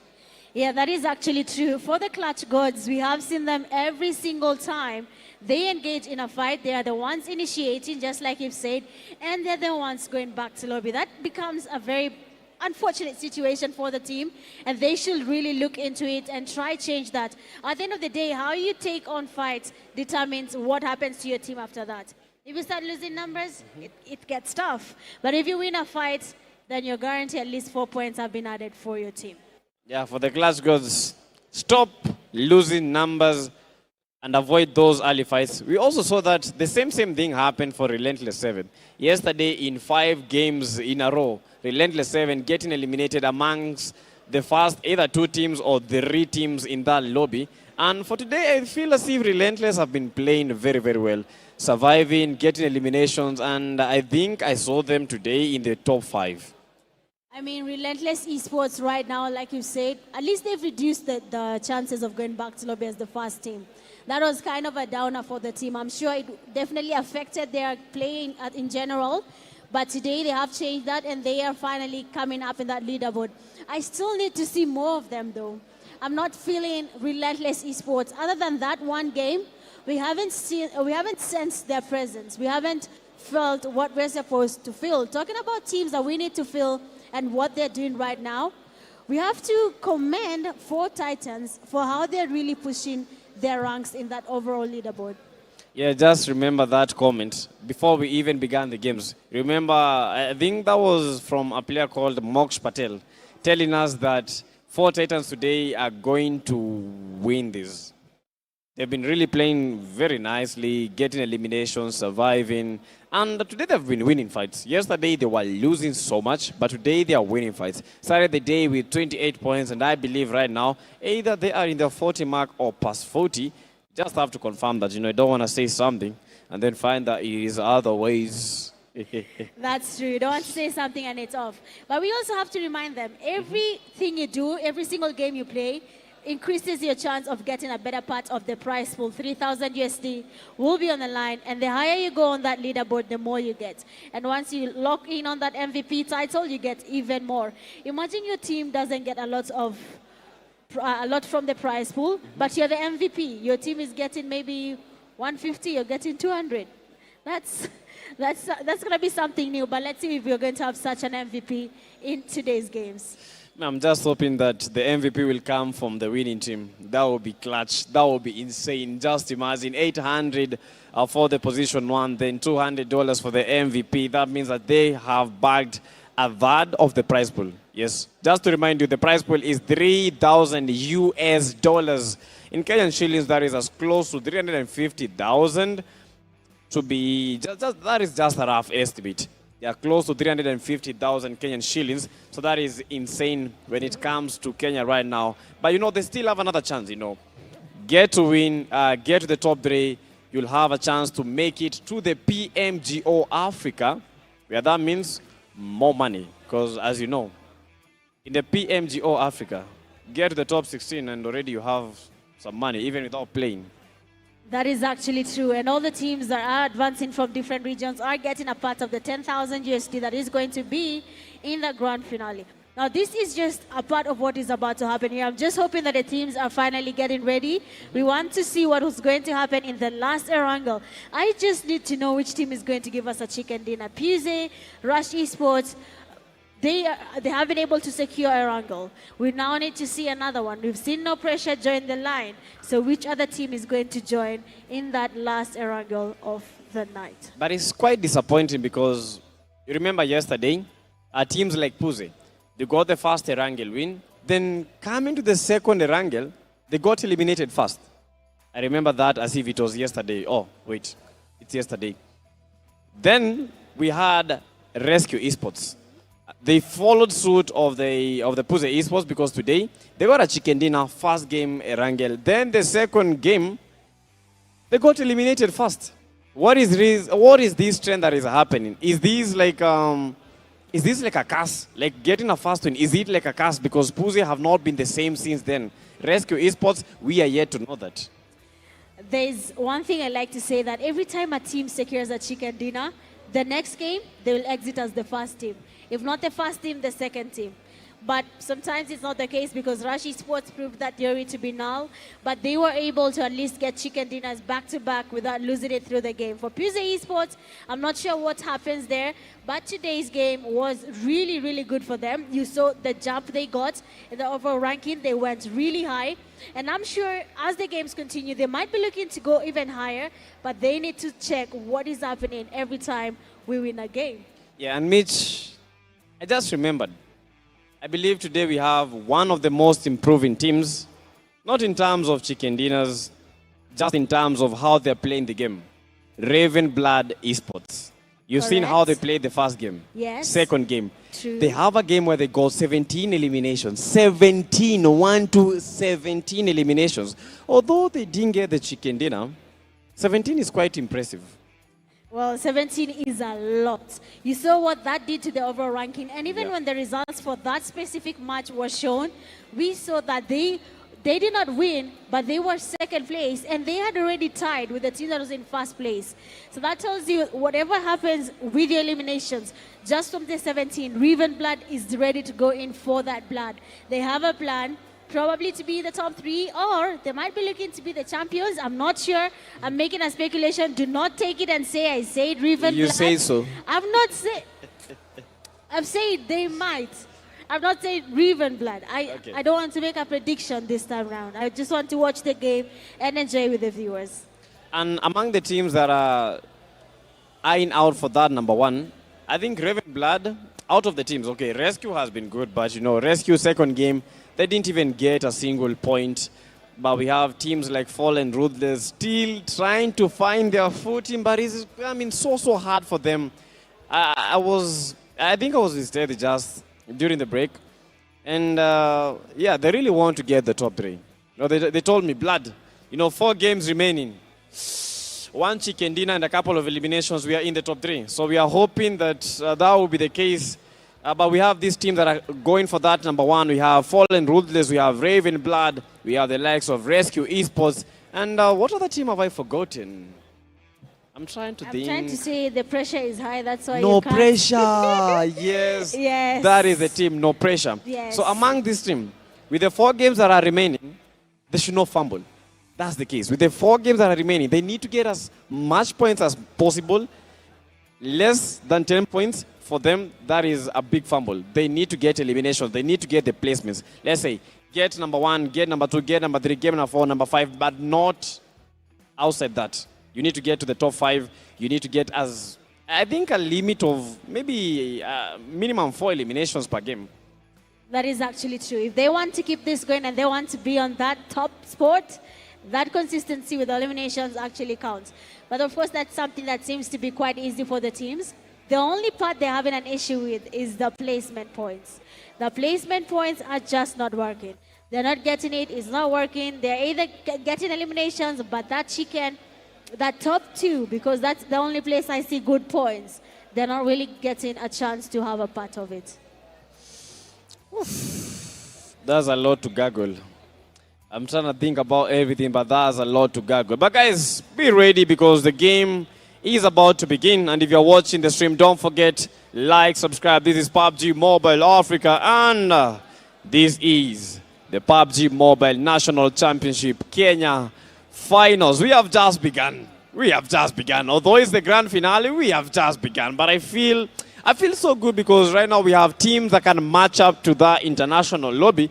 We might just be there. We might just be there. If Rush gives us a stellar performance, maybe more chicken dinners for them, I think Rush might compete against some top teams from Africa, not just in Africa, but in the world. That is true. Rush Esports is actually looking to be the ones to represent Kenya and, of course, try and make it to the Africa, not even Africa, but in the global stage for PMGO. But all this depends on how it goes. If the game goes well, if they are able to get a lot of points along the way, then we might be seeing Rush Esports securing that first place, going to PMGO Africa, still putting on the same effort. They just have to make sure that, well, when it is for PMGO Africa, you do know the teams are different now. Yes. So you have to adjust.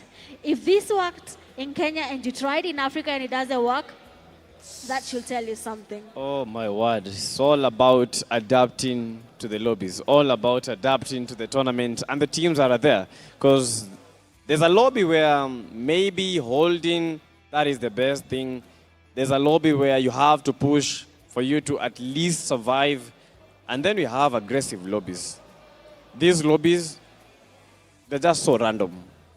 They're aggressive because maybe one time we don't have a fight, then all of a sudden we have a fight erupting.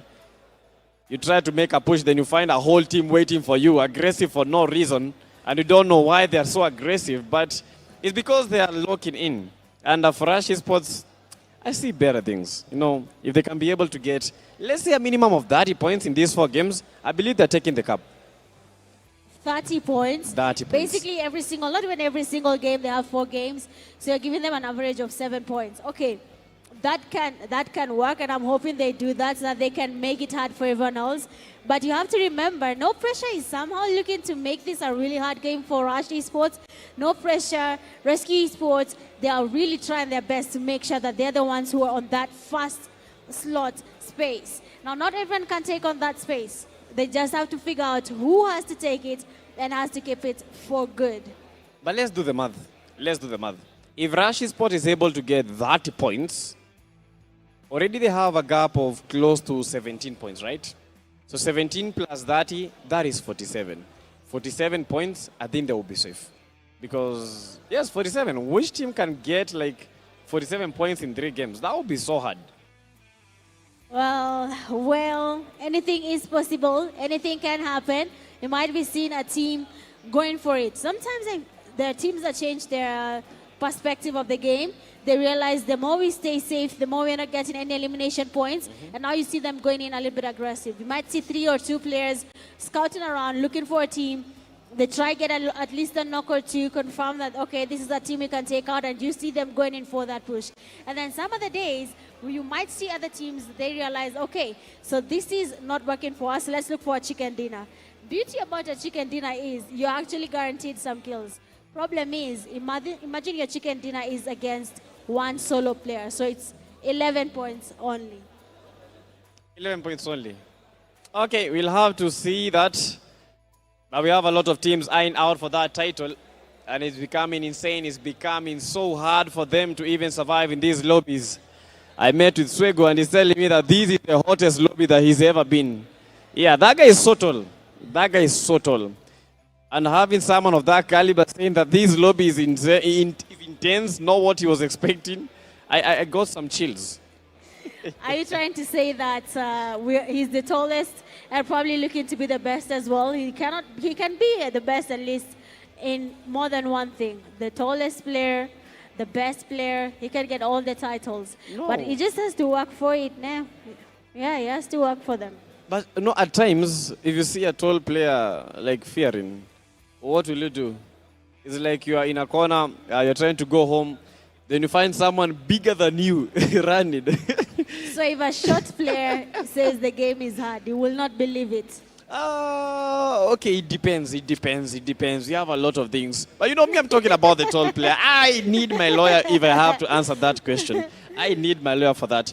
But you know, as I was giving you that example, maybe you're going home at night, then you find someone bigger than you with a very, very big statue. Okay, big arms.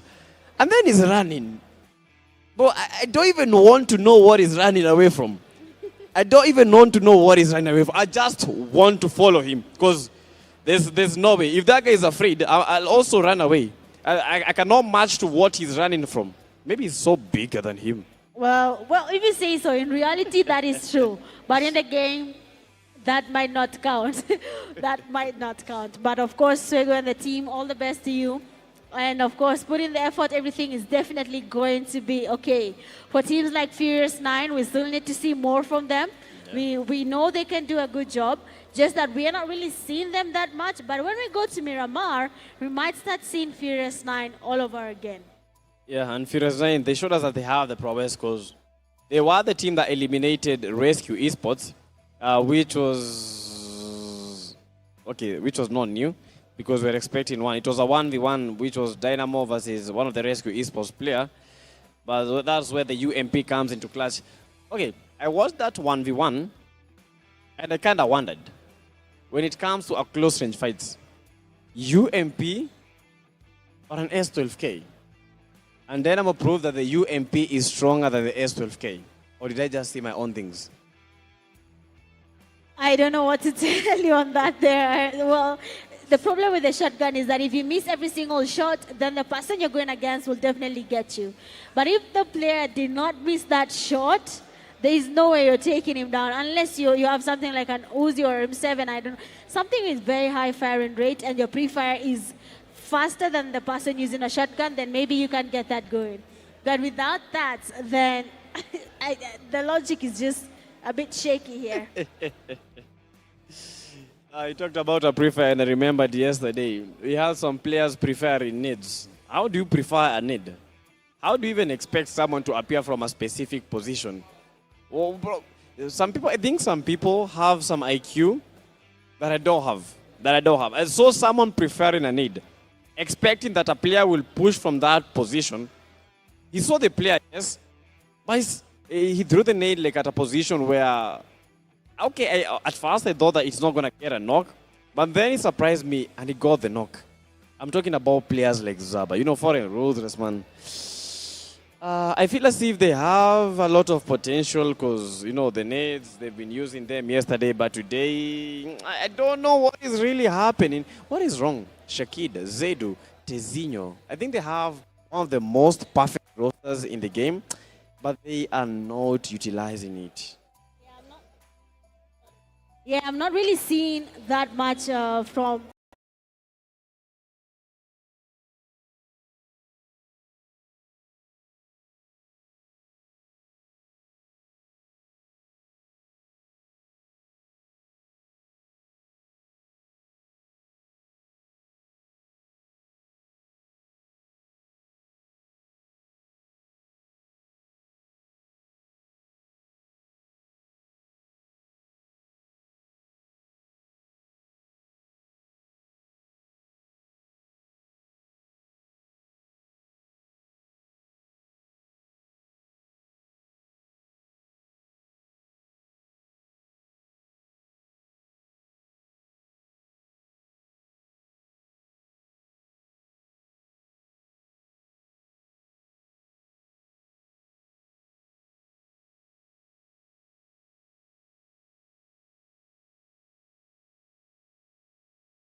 knock. Second one, no way, joins the party as well. That means NGX are losing numbers. One by one they go. And that is not even ending just yet. NGX Kelly, NGX Cairo, the other side of the road. They need to get on the other side to be able to be in that safe zone. So a lot of things are about to happen here. And some teams will be at a very big disadvantage. Yeah, this is going to be so hard for Kelly.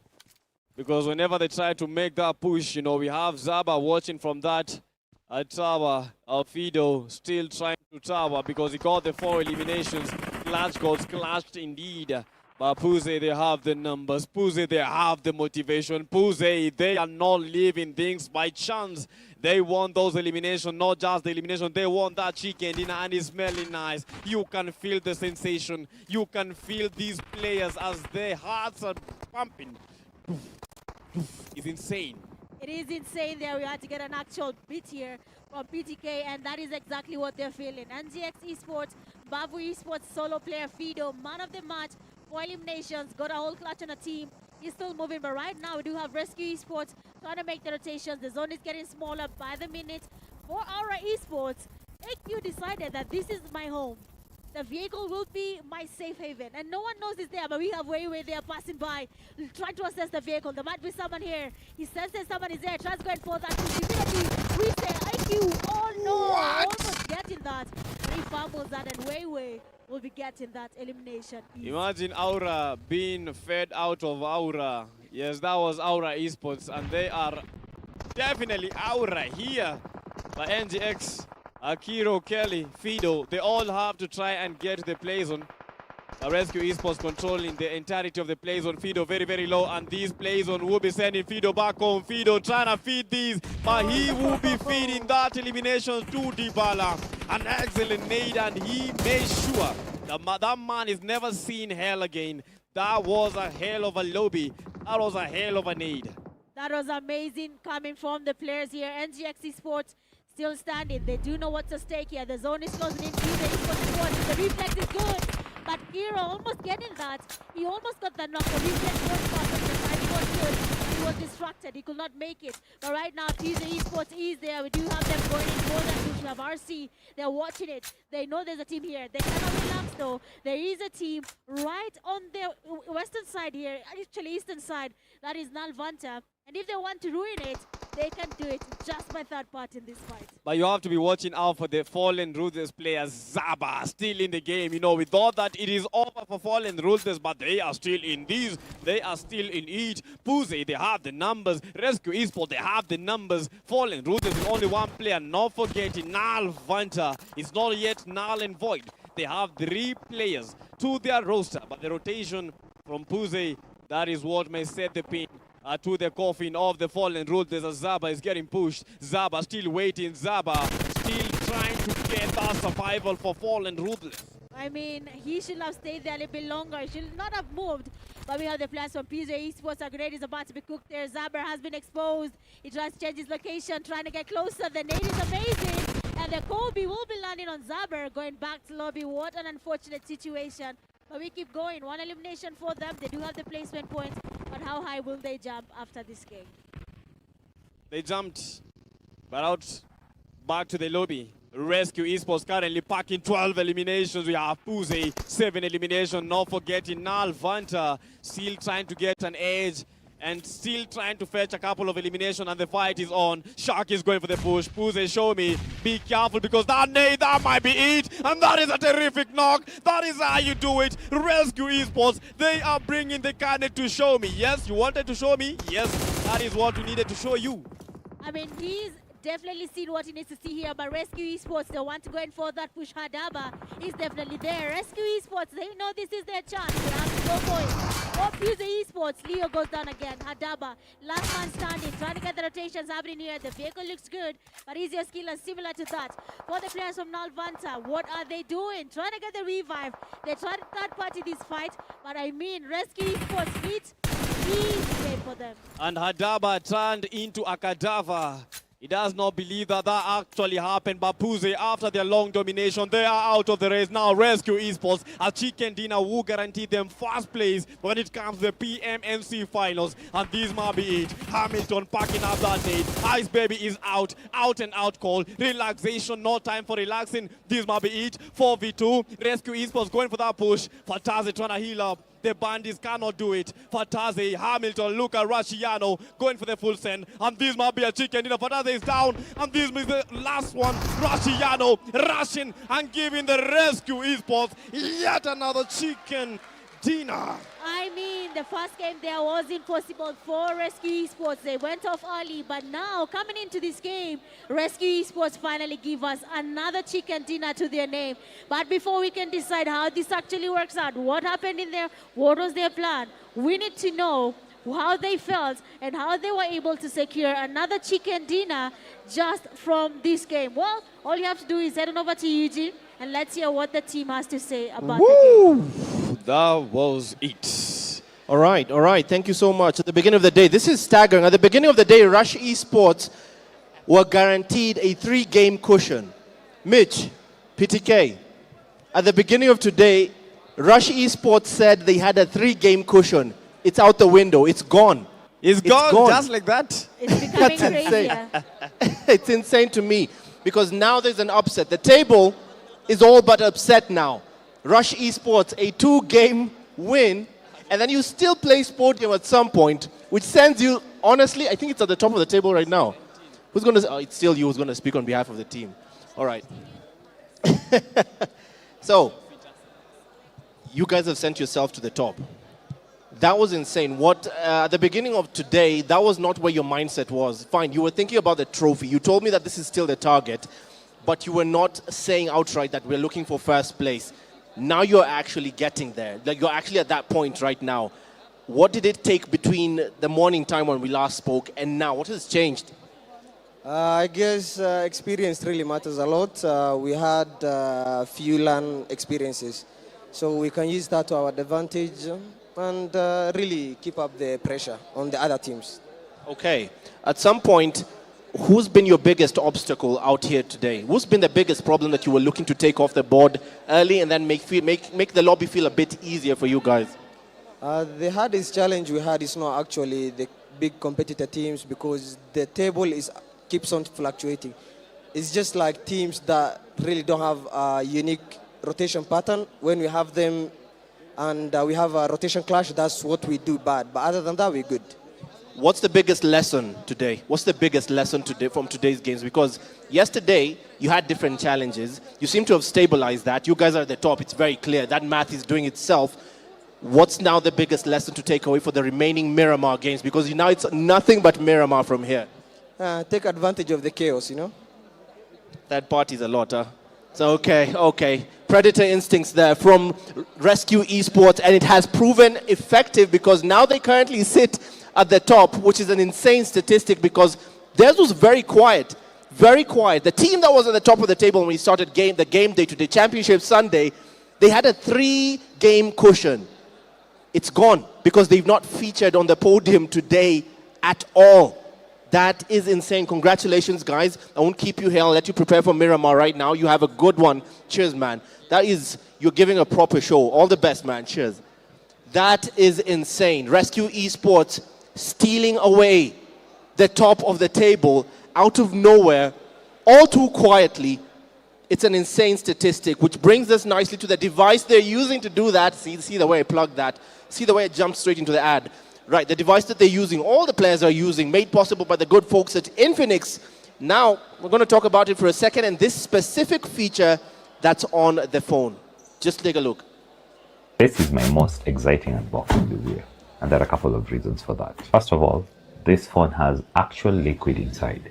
So if you're gaming for hours and all that, you'll understand that. This is really smooth to prevent your phone from overheating while playing in maximum performance. The Infinix GT50 Pro has a new active liquid cooling system. This is important for gaming because it helps keep the phone cooler during long gaming sessions.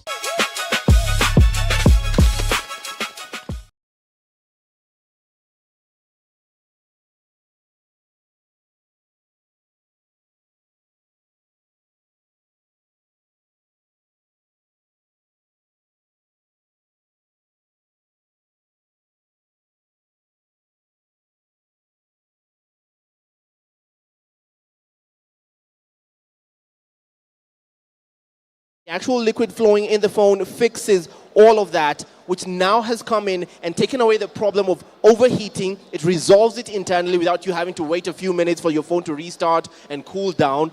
The hydroflow liquid cooling infrastructure just takes care of all that annoying overheating that really stops you from gaming effectively mid-game, and it has proven effective for all the players on stage. A reminder that that phone is still on offer here on ground, just there at the Infinix exclusive deal corner with a discount of 5,000 bob. We'll go back to Mitch and PTK to take us through the post-game match analysis. Mitch, PTK, let me just come straight to you guys. That nobody had Rush Esports because they felt very obvious. Now I'm coming straight to you. I'm not going to leave you hanging here. You guys, none of us put Rush Esports because it felt very, very obvious. It felt very obvious. And you kept saying I can't put no pressure because also that felt obvious. Yeah? Yeah, you can't make the rules, Bana. You made the rule and you told me I cannot pick Rescue Esports. So you see, they won. You said, don't pick Rescue, don't pick Rush. You made the rules. I said don't pick them because they were already in second place. They were in second place. So that is not a rule when you say it? No, we need to change. We need to change our predictions. I believe we got to change. If we have to change, we have to agree. Because I think all of us are losing. But whose prediction was the closest for that? None game? of you. No. Me. You think I was Ruthless was you said Riven Blood. They went early. You said no pressure. They left. Fallen Ruthless stayed. My prediction was but the good. question is, did they win the game? I go. That they will win now. Hold on. Where did Riven place in this game? Where did Riven even end up in this game? Around 8th, 7th. Riven? Yes. No. I think they got 6th. No. I'm trying to give myself hope. Where did Ruthless place in this game? 4th. 4th. Where did Yes. my people play? Unranked. We don't even know when that they left. We are not going to talk about that. that. The name on the screen, Unranked. and it I'm was sorry. done. These two are the weapons fashioned against me that are making me not prosper. And we are prospering when you don't. You're prosper. prospering without me. But I'm the one prospering because you all doubted me. You all doubted me. Now look who's smiling. But they didn't do anything. The whole game. They didn't have the numbers. They lost 3 players, and the last player, Zaber, had to find a way of getting this done. Who are you talking about? Who lost 3 players? FR. They lost 3 players, so it was only Zaba who was remaining the whole time. But they didn't get eliminations. At least for Raven Blood, they got a couple of eliminations. Stop making yourself feel better. You're just Your trying prediction is out the door. Your prediction is out the window. No, you know, he's talking about my team. It's as if he cannot feel the pressure. You see the dad jokes. that one hurts you, Jenny. That hurts. Feel the pressure. The one thing that's working in your favor today is you have a tie. You look good. You look good, big man. All right. Is the lawyer in this case. Is the lawyer in this case. Right now, based on what you've seen, and we spoke about this, Rescue Esports. So they're currently, correct me if I'm wrong, they're at the top of the table right now, are they? Yes. Does this send them to the top of the table? They might or might not. And if they are not, they may be 1 point away. No, they've gotten to 100 points because by the end of the How game, many you know, when eliminations Rush do they was have? being eliminated, they had 83 points. With the chicken dinner 10 points, that is 93. Plus the number of eliminations that they got from Puze and from Ice Baby. That was the team Null. Wow. So we have Rescue Esports. They have more than 100. They might be leading now. Hold on, we have to depend on PTK's math because the stats on the stream are not yet back. So we have to depend on the fact that you're supposed to be good at math. So we are praying that he's correct at the math. He's not. But we'll take it. I am. What do you mean? We'll I am take it. good at maths. The students from Mwalimu Ahmad. Don't worry about it. He's doing great. All right, I'll let you guys take us through the in-game stats and how we got here in the last game as we segue nicely into the next game. First, Miramar. Are you excited? What do we expect Very here? excited. I'm expecting... Now, this is where your team comes in. I can tell you for a fact. This is where they dominate it back to back. You think that no pressure will eat in the desert? That's where they live. That is where it's dry, but they somehow make hay in that place. They'll make food and eat. No, it's going to be hard. It's going to be hard for them. Have you seen Raven Blood?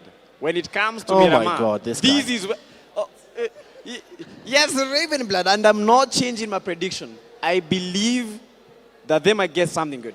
Chicken dinner. You know, I wish we had the graphics screen just showing caster predictions here, because I'd want that failure just staring in your face throughout. It's actually very possible. Yeah. You just have to say it and they'll put it there. You need to put that. So everyone has to make their top 3 prediction now.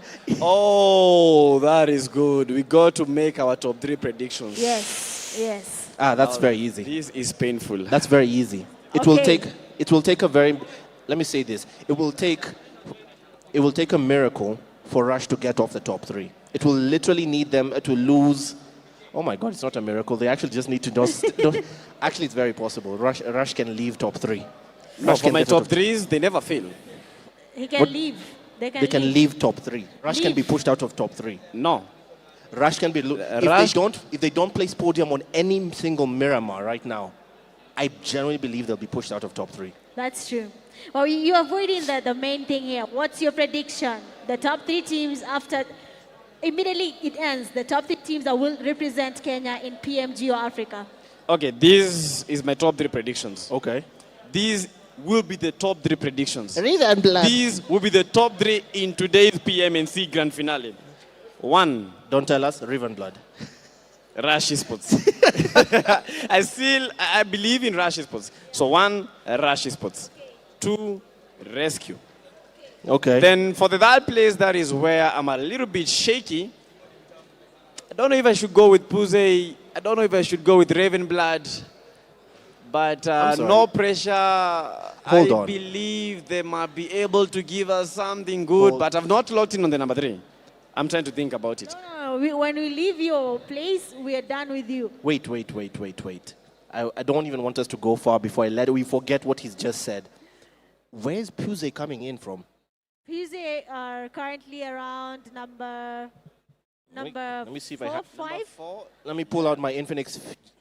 All right. Let me pull out my Infinix. Yeah, let me pull out my Infinix as Wait, well. I also have my Infinix. What do you guys mean? Let me pull out my Infinix and just check on the table very quickly.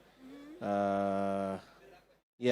So where we started the day off, Puze were on 7th. But after game 1, they got a chicken dinner and they became in 3rd, 4th. They got number 2. They got number 2. They got number 2. Oh, yes, they got number 2. They did come into 4th place, right? After 7th, because if they started at 7th. Yes. They started off at 7th and we done. I'm so sure they were there. Let me get the stats. You make your prediction. Don't give us your stats. No, I'm making my predictions. I'm giving myself time to think. Oh, we're back. Okay, I was trying to buy time till the stream is back. We're back.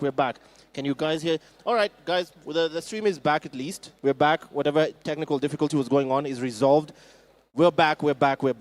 Now, as the guys do math here, because we're trying to figure out where his Puze Esports comes in at this point, because even if it's 2nd place, does it take them to the top 4? Does that 2nd place they did in the morning take them to the top 4? They were actually in top 4. Yes. I wonder if production can get us the actual stats, live stats. Wow, you don't trust me? I don't trust you at all. Oh. The math that you guys have done today, No, you guys have shown me, Shege. That was Mitch. Her math is really wanting. Okay, stats are coming. So far we have this happening here, Chicken Dinner. And looking at what was happening, actually 2 players did a lot. Shaki and Weiwei, they had the most eliminations. Then we have Rashiano Hamilton given the backup they need. All we just need to see is, after all this, where they stand. But before we see, please make your prediction before we close this. I'm trying to think. Let's just see the overall. Let's do this. I believe if we are able to have a chance to view the overall ranking, we'll have a chance. Rashi Sports. Okay. Fine, I will be fair. We'll wait for the cameras to come back so that people can take your video of you saying this. No, I want and the put it camera to somewhere. take a video of you guys failing miserable. Okay, that game was good. Imagine Rescue Esports was able to get 6 eliminations. That is 2 players. 6 eliminations. That was amazing. But Shaki, MVP in that game, we had Rocky with the highest damage, 820. Funny thing for the Clash Gods, Rocky, yes, they did get those 4 eliminations, but they got eliminated very, very fast. Those early fights for the CG3s, yes, it was able to give them a couple of eliminations, but I believe they need to avoid it. They actually do need to avoid as many fights as they can. That's what we need to tell them. They've been taking on fights, and somehow along the way, they're losing them. But I'm waiting to see that one team. Babu Esports were able to get a clutch on Clutch Gods. So I need to see that where it places them in the table. They were in 16th place, so they're probably going up right now. But look at how the game was so far. The grenade eliminations have increased from 1 to 6. That is the biggest improvement so far. But we need to see more happening. The eliminations looking good at 60. A couple of knocks. Actually, all the knocks were knocked and confirmed. That means a lot was happening in a good way. Most teams got the eliminations confirmed, but others were revived and knocked again and eliminated. And for the damage graph, you know, definitely no one else. Rescue Esports, no one can match up to what they did in that game. Probably because of the 6 eliminations coming from Shaki, 6 eliminations. That was amazing. I probably think they got more than 15 eliminations in that game. But we just have to wait for the stars to be able to get a clear confirmation. But look at this team, Clutch Gods. Second place when it comes to the damage graph. How insane was that? Well, that makes sense. If you see the game they just finished there, they did get at least 9 eliminations right at the first stage of the zone.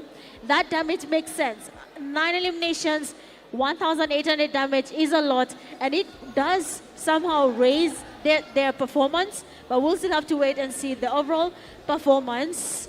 But this is just from this game, match 10. They got 27 points. PUBG got 13, and a team like FR, even though they went off around 6th place, they got 5. Riven Blood, okay, they got 5 points as you well. wanted to say something. They went out at, I said 8 or 9, so I'm not that far. There was something that you wanted to really say. What? Fallen Ruthless, yes, they're at position 6. They have 5 points, right? Then Raven Blood, they have 5 points, right? What? But they got the points for surviving. We got the points for fighting. Yes. Do you get the difference between those two? If they were in a tie, even the game is telling you, if they were tying right now in the overall results, Fallen Ruthless will have qualified because they have the most placement points. No, okay. I PTK. know you're trying to justify your point, but you can see. No, PTK, in let's say in any other sport, in every sport, the one thing that stays standard is it does not matter how you get the result, so long as you get the result. If at some point a team could not find their way to, okay, we can't fight, we cannot fight this match out, and literally Hatuna power, Hatuna Ngo, we do not have the strength. Honestly, if the position point was the way they got there, at least they got the result. So you're saying they don't have the strength? Hey.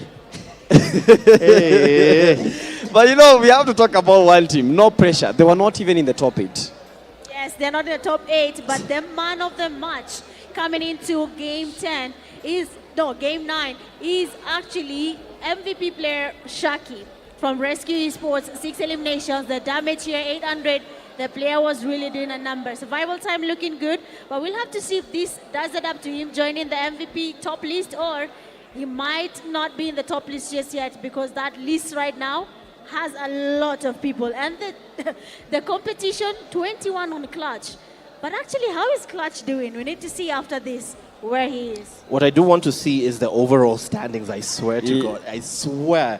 Oh, okay, this is all you guys, the elimination leaders. Yo, how is he still at number 1? Rush Clutch, no one has been able to match up to him. You know, yes, Rescue got a chicken dinner. Does that mean that Rashiano only got maybe 1 point, 1 elimination in that game, or even 0 eliminations? Because I believe Rashiano was still at 18 eliminations. Yeah, he was on 16. He got 2 eliminations from this game, got him to also Weiwei, got 2. They were twined at 16, now they're on 18. For Swash, he just went down. He was second to Clutch, but he did not get anything happening here. But the overall rank is carrying, and we have Rescue Esports leading with 102 points. Rush Esports second place at 95, and then third place goes to No Pressure with 77. PTK is on to something here. Riven Blood is on 4th with 73. And they said I don't know maths. They said I don't know ball. Look at these. Eugene. I'm actually shocked, Mitch. Me this whole time, I knew this guy's Akojaba. Like the Jabba he's eating could feed this. So he was actually on to Riven Blood in 4th, and his Puze. He knew what he was saying when he was saying Puze. I know what he was saying. I just don't want to make similar predictions. They don't want to. You have to be different from everyone else. Admit it. Admit it. I know ball. What is Admit it? it. We don't know ball. This is PUBG Mobile. Doesn't relate to PUBG Mobile. So nothing about your ball. But talking about Bavu Esports, they had 9 points, but now they had 15. I honestly need to give them a whole round of applause here because they finally decided to put in the work, and they finally have 15 points from the 9 that they had from yesterday.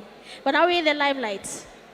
I need the predictions to be put on the table, and now production can give us that prediction right here on the screen every single game.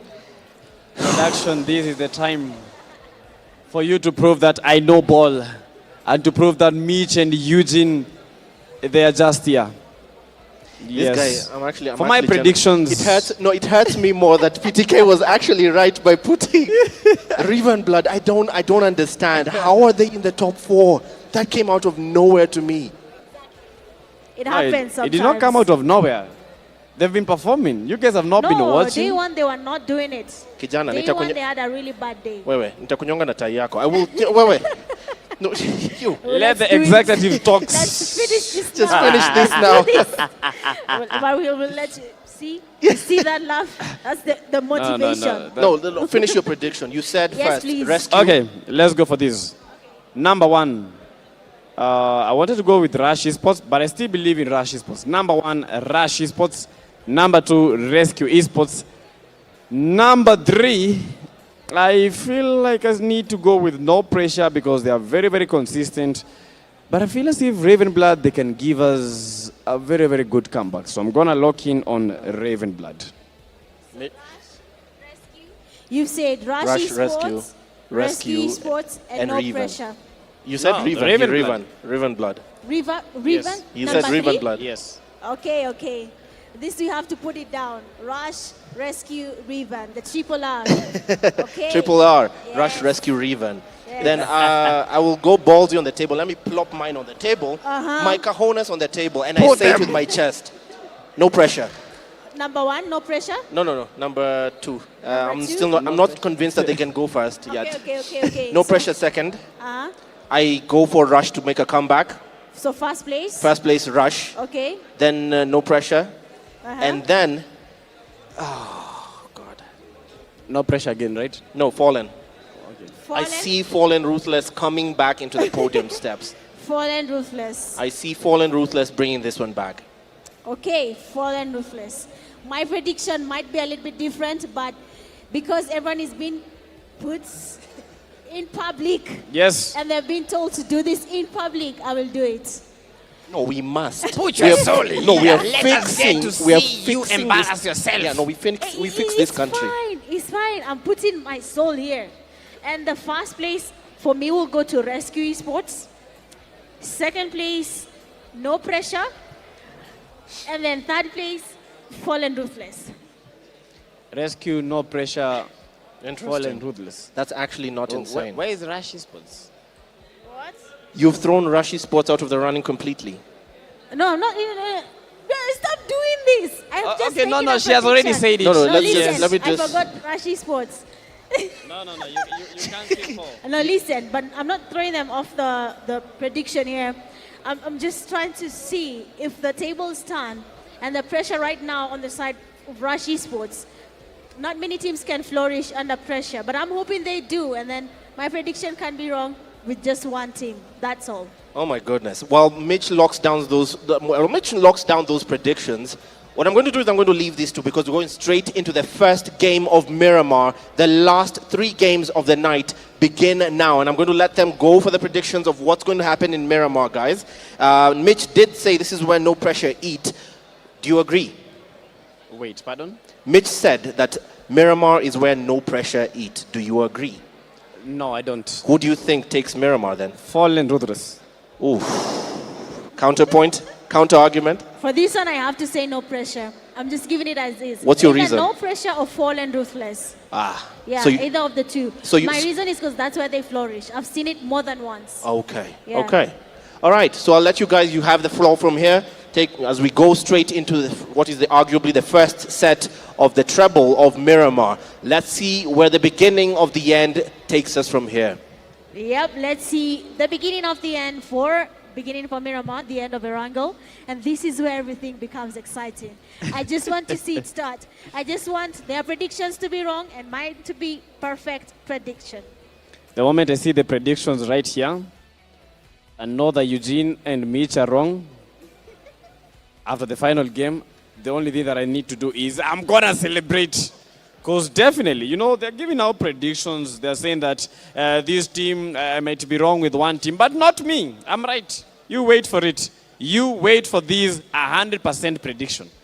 If wishes were horses and everything the Englishman said would actually happen. And then they said, you wish. Honestly, at this point, I feel like PTK is trying to push me to become angry, but you know, we talked about sportsmanship, so I'm going to ignore PTK and Anger just management. enjoy my game. Breathe in. With my GT50 Breathe Pro. out. Breathe in again. Breathe out. If you smelled that, that was my aura. They know it. What aura? Prediction aura. I don't have the caster's jinx. She does. I don't. But you know what? First Miramar of the evening. First Miramar of the grand finale. Day number 2. Just about to begin. So you better lock in, guys. Because we are almost heading straight into the dry, not pastures, dry lands. Dry lands. And I believe this might be... Is it your favorite map or not? It is not my favorite map. It is only PTK's favorite map. For me, Erangel, any day, anytime. Miramar. Yes, this is where I know Rush Esports is going to make a comeback. I told you, Rush Esports is going to get number 1. They're getting number 1 for a reason. Mark my words, Rush Esports, number 1. But this prediction is so hard. But I believe that they can. Yesterday, they gave us 3 chicken dinners. Today, we just need one more chicken dinner from them. And that is it. Rescue Esports, they've been on top form, and they've been really influencing Mitch's decision. She tried to jinx them, but I think the only team we've been able to jinx successful is No Pressure. I've not jinxed them, you see. Everything I said about day 2 is actually right. I said No Pressure day 2 will be different, and they've done that. So, no jinxing. And so she says, but we keep on locking in, and if you are at home, don't forget to like the live stream. On TikTok, we already have 61,000 likes. We gotta get to 100K. So everyone that is watching, tap that screen and let them know that Africa, our time is here. Let them know that this is the PMNC Kenya Finals, and we are on to the game. This is the first Miramar of the day. You better lock in. This is the grand finale. Let's go. It is the grand finale. It is the first Miramar of the night. And honestly speaking, I believe that these teams have every chance to change the outcome. If you look at the overall rankings right now, PTK, and where you're thinking, is it possible for a team to go ahead and dominate and win and come into third bracket? Well, I believe that's totally possible, because if you look at the margin, it's not that big. 20 points can be breached with just one game, or if it goes at most 2 games. In this game, I'm just expecting random things to happen. I won't say that one team is going to dominate. Yes, we are expecting to see a shift when it comes to the table, but at the moment, it's pretty hard to even try and predict which team might be winning this game. But as you can see, everything is happening as it should be. This is the first Miramar of the evening. First and the 10th game for the finals. 10 out of 12, Miramar, day number 2. And it's been heating up so much with that hard shift of the play zone in toward the southern west of Miramar. And teams to be watching out for in this game, we have Rescue Esports, Rush Esports at the moment. We just expecting them to come back to the game. But Rescue, No Pressure, Fall and Ruthless, they still have a chance. You know, we can't say that it is over for them. No, it is not yet over Fallen, Ruthless, they still have a chance to get to the top 3, because at the moment, if you can't get to the winning position, try as much as you can to get to that top 3, because the top 3 guarantees you a place to play in the PMGO Africa. And it's looking insane as No Pressure takes the areas in towards the Puerto Paraíso. We have the teams like NGX, in towards that very, very, very beautiful area. They don't have any enemies in that spot, so they have chance to loot up.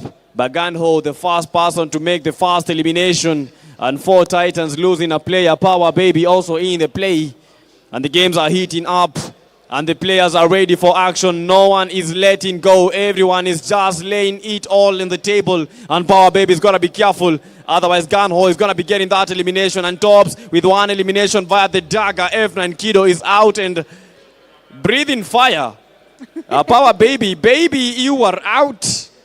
4 Titans right now losing numbers one by one. They will be going back to lobby again, pushing us. Well, it seems like we'll be having a rehost here, and some teams are lucky with that one. So let's see what really happens here. Most of the players are somehow excited with that because they had lost a number of players, and having a rehost does make this even better for them and a chance to redeem themselves. Yeah, and the server is down.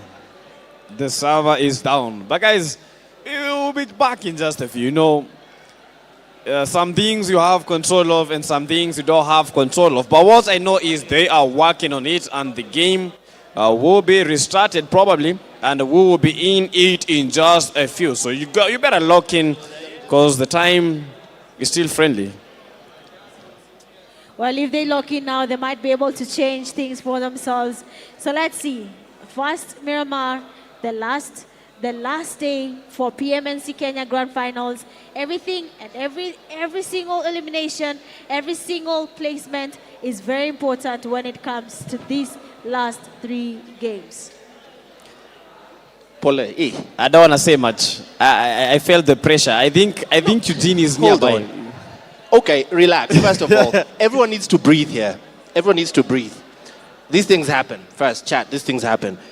Let me just ask this. Based on what you've seen, when we started, you already had an idea of where this was going, and it's why everyone is a bit pissed off. Everyone is a bit angry now and then. You knew where this was going.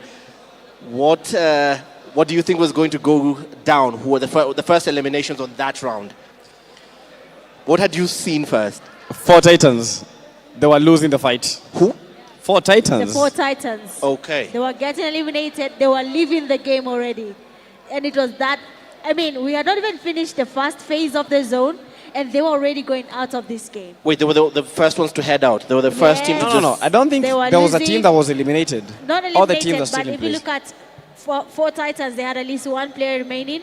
And then F9 also lost players. Kido there being daggered back to lobby, you can imagine.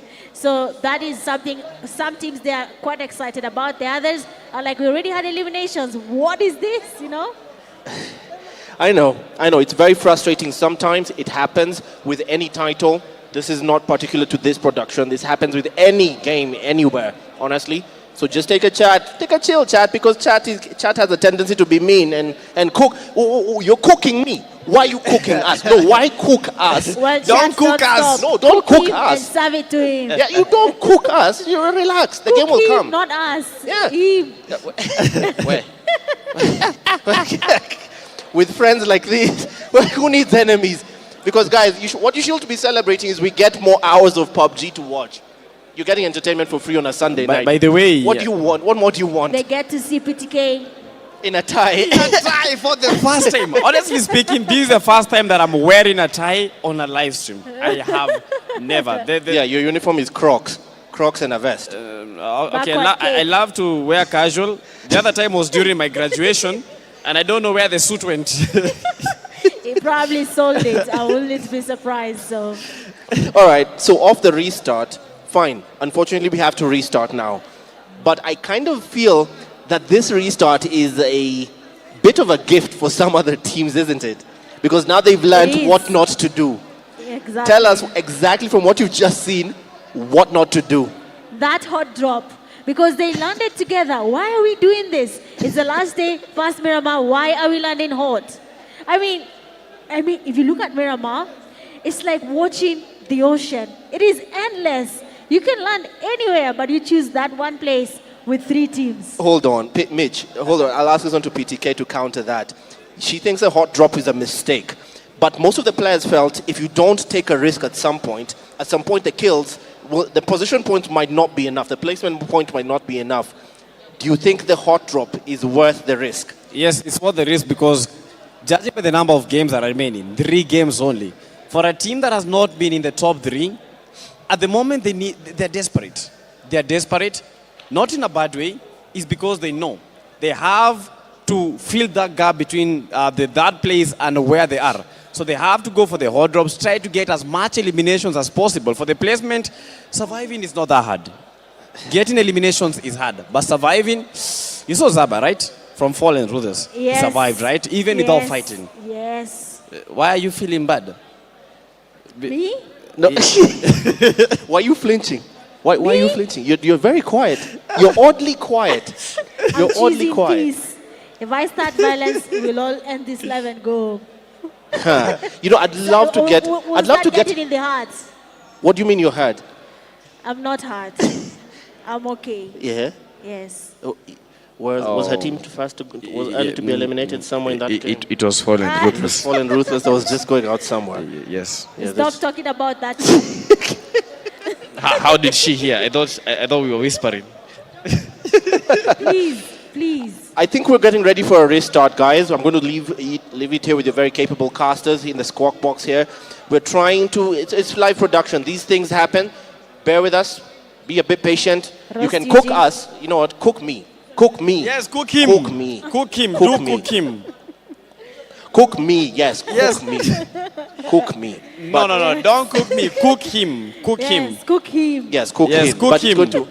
it's going to be all right, guys. We have plenty of PUBG coming on. If you just joined the live stream, we're going in again for the first Miramar. You're just lucky then, because you're finding the first Miramar about to start again. So plenty of PUBG action coming for you in the next maybe 2 hours. So let's get this show on the road. You guys take it away. Yes, let's get this show on the road. We are about to go into Miramar again. We had a team like Inhale Tempo, 4 Titans, Furious 9. They were losing it a little bit early, but now with the game being restarted, I think we might be seeing them change their strategy. Otherwise, they were losing it a little bit too early for this. Oh, but that was painful, honestly speaking. That was painful.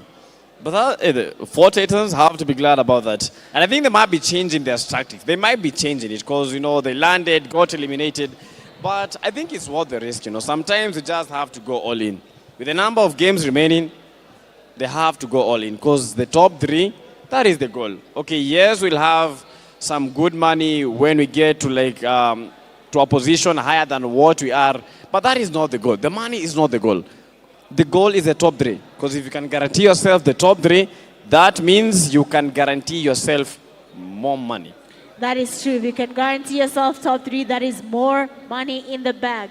So these teams right now are probably looking for that. They are really focusing on making sure that they get to that top 3. And it's a big battle. When it comes to 3rd place, the battle is real. The margin there can't be easily breached by any team. From 7th place to 3rd place, it's an easy margin to close.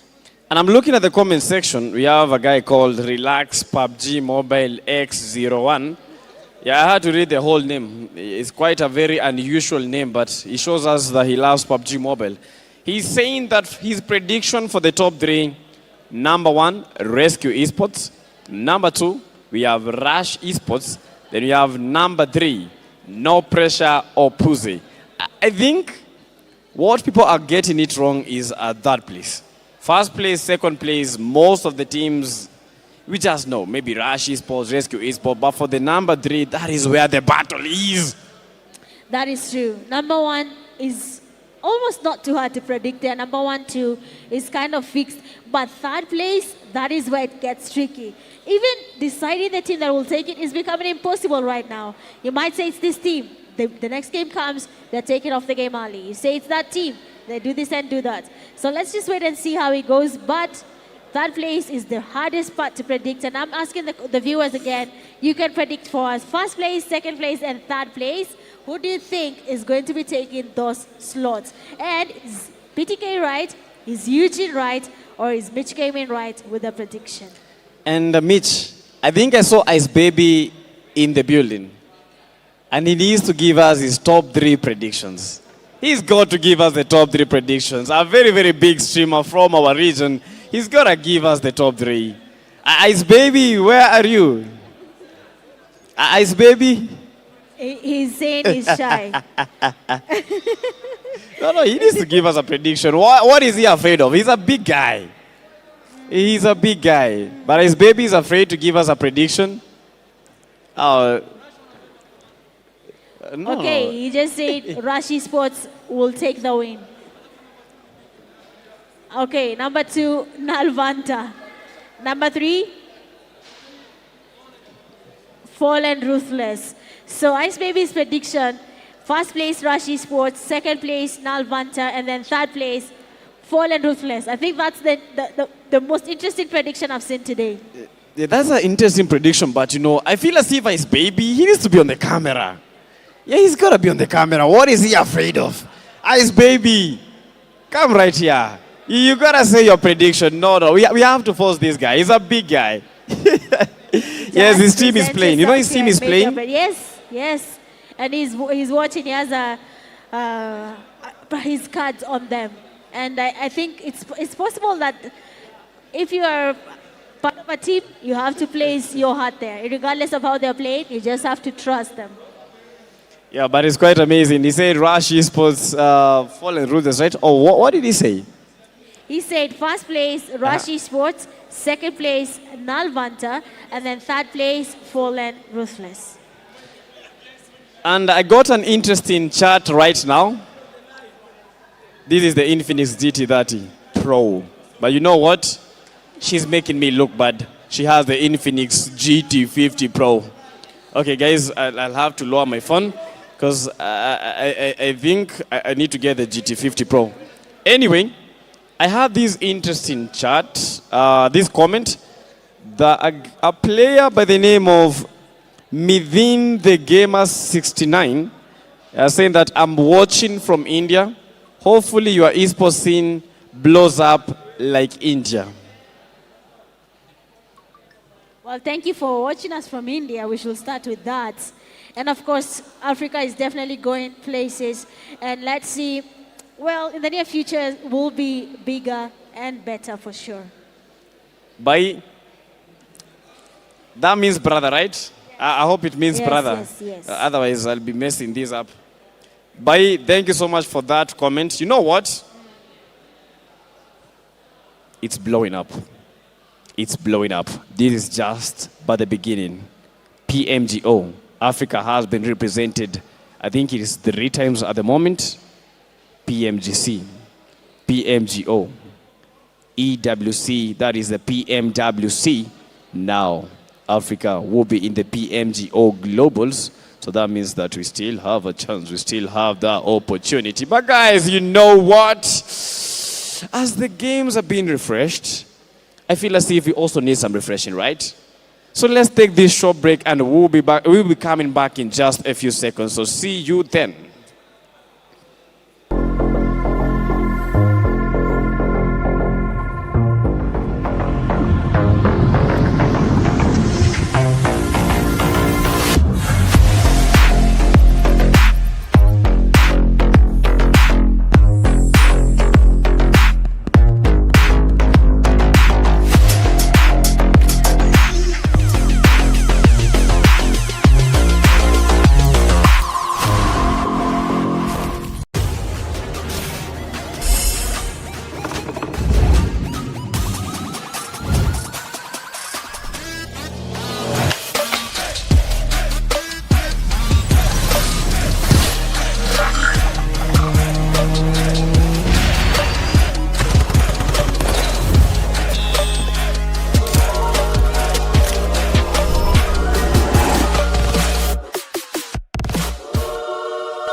This is my most exciting unboxing this year, And there are a couple of reasons for that. First of all, this phone has actual liquid inside.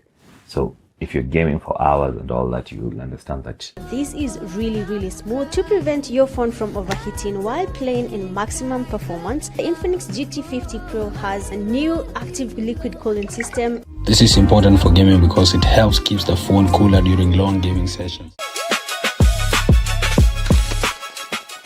It's finally here. The Infinix GT50 Pro just landed in Kenya, and you can tell from the casing that this is going to be a cool device. It has a self-developed N1 network chip. So if you find yourself in an area with poor network or low signal strength, the M1 chip will manage connection stability and boost your signal strength no matter the location you're in. Their network chip has 60% better signal where signal is weak. So if you've had issues with your phone in parking basements or matatus or crowded areas, that is now solved with the new Infinix chip.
began with a call to compete.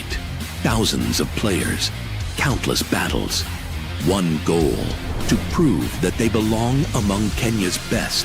They fought through every drop, every rotation, every final circle.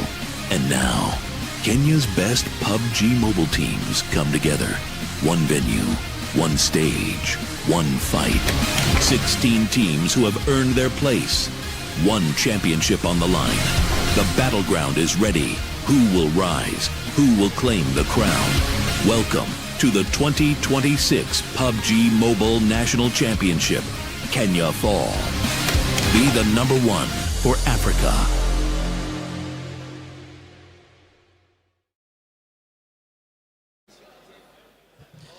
We are finally back after a very, I think that was a good break. We needed that, refreshing. If you guys were watching those highlights, I believe you saw my crazy and very on-point dance moves. I mean, they didn't see it, but I'm lucky they didn't see it. Because whatever was happening there should not be seen. But of course, we are happy to be back again with you. We had taken a short break, and now we are back, ready to go into game 4, 5 and 6, the last Miramars of the night. And I can tell you for a fact, the players are now ready. They have a plan. They're probably looking to be the winners when it comes to PMNC Kenya Grand Finale. So we just need to see it. We gotta see it. And if you think that you are seeing dust, just wait for Miramar. This is where the real dust is. And the game will be beginning in just a few seconds. So better lock in and better lock in tight. 3 seconds to go. And guys, we will be meeting in that dry lands of Miramar. So you get your popcorns. Get your popcorns. Be ready. If you are not ready, you have something that is amiss. Well, if you miss on these games, I don't know what you're going to be talking about in the next few weeks. But honestly speaking, this being the first Miramar, I am expecting a lot from the teams. A team like No Pressure and Fallen Ruthless, we have seen them dominate before in Miramar. So I'm hoping that in this game, we'll see more of not just No Pressure and Fallen Ruthless, but we're hoping to see more teams step up to the challenge and try and dominate as much as they can. But so far, so good. The playing path there coming from the sides of Old Pozo Ruins, going towards areas of Puerto Paraíso on the eastern side here of Miramar. And if I'm being honest, this might be a very generous path. We have areas like Los Leones, Picado, Monte Nuevo, Power Grid, places that we expect to have really good loot and enough room for all these teams to land together. Otherwise, PTK, this being the first Miramar, what are our expectations right now? Our expectations is to see for Titans avoiding defeat. That is my only expectations. But you know we have teams that will be really eyeing out for Rush Esports. But I think that's one thing that we're going wrong. I think we should not try to look at these teams a lot. You know, we have a lot of pressure from them. Rush Esports are still trying to find their footing. Yeah, today has not been their day. They were almost winning these games. And I believe, you know, let's try to do the maths. If Rush Esports could have gotten just a chicken dinner, I believe no team would be much enough for them. And the zone is taking almost the same turn as the previous one. But the NGX still finding themselves at the epicenter of attraction. You have the Rush Esports also at a very, very good point. And I believe they'll be happy with this zone. But for teams like No Pressure, teams like Puze, they'll be making a hard shift. And trying to get to the play zone, I believe they might be crashing. Yes, they might be crashing. Oh, but it seems like Fallen Ruthless, they have an early fight there. We have R7, and R7 top has been taken down. Fallen Ruthless not ready to go down just yet. Shakid coming from the side, taking on a knock on VMAX. They still have an idea of what they're looking to do. For Relentless Esports though, 2 of their teammates, 3 actually have been taken, 4, and that means Fallen Ruthless, 4 eliminations to their name, and they are still going. And that is how you start a game, Fallen Ruthless with a squad of 4 eliminations, and they might be back. This is the Fallen Ruthless that we all know of. They really come in clutch, and Zaidu, Zaba, Tezinho, that was amazing. But the table at the moment is not looking that good. At position number 5, you know, Fallen Ruthless, they have 69 points after that wipe. And things are looking amazing because look at the number 3 position. No Pressure have 77 total points. We have the Raven Blood with 73. So Fallen, Ruthless, they might still be in the game. One good game, and they fall in that place. That is actually true. Talking about where they can land after the game is done, and if they do good, we might be seeing Fallen Ruthless taking on a good spot here. But so far, they do have a team right next to them there. They will be forced to engage again. And if they continue the same tempo, we might be seeing them getting really good points after this game. But so far, so good. We have Zedu there being spotted. Ice Baby scoping him out, trying to see, can I still get this knock with this player running directly to the vehicle? But I feel like Nalvanta is playing it safe. They do not want to expose their location just yet till they are sure that this is a fight they can win.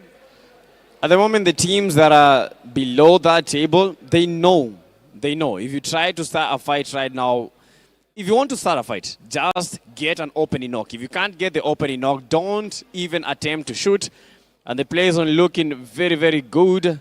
With no pressure into us, Puerto Paraiso, alone, lonely, Puze into us, Impala, excess power, this being their map.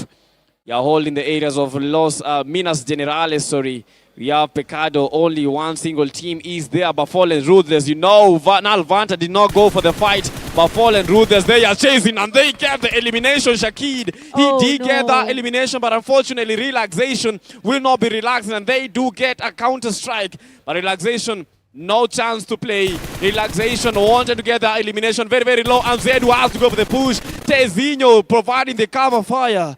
And Relaxation, this might be the end.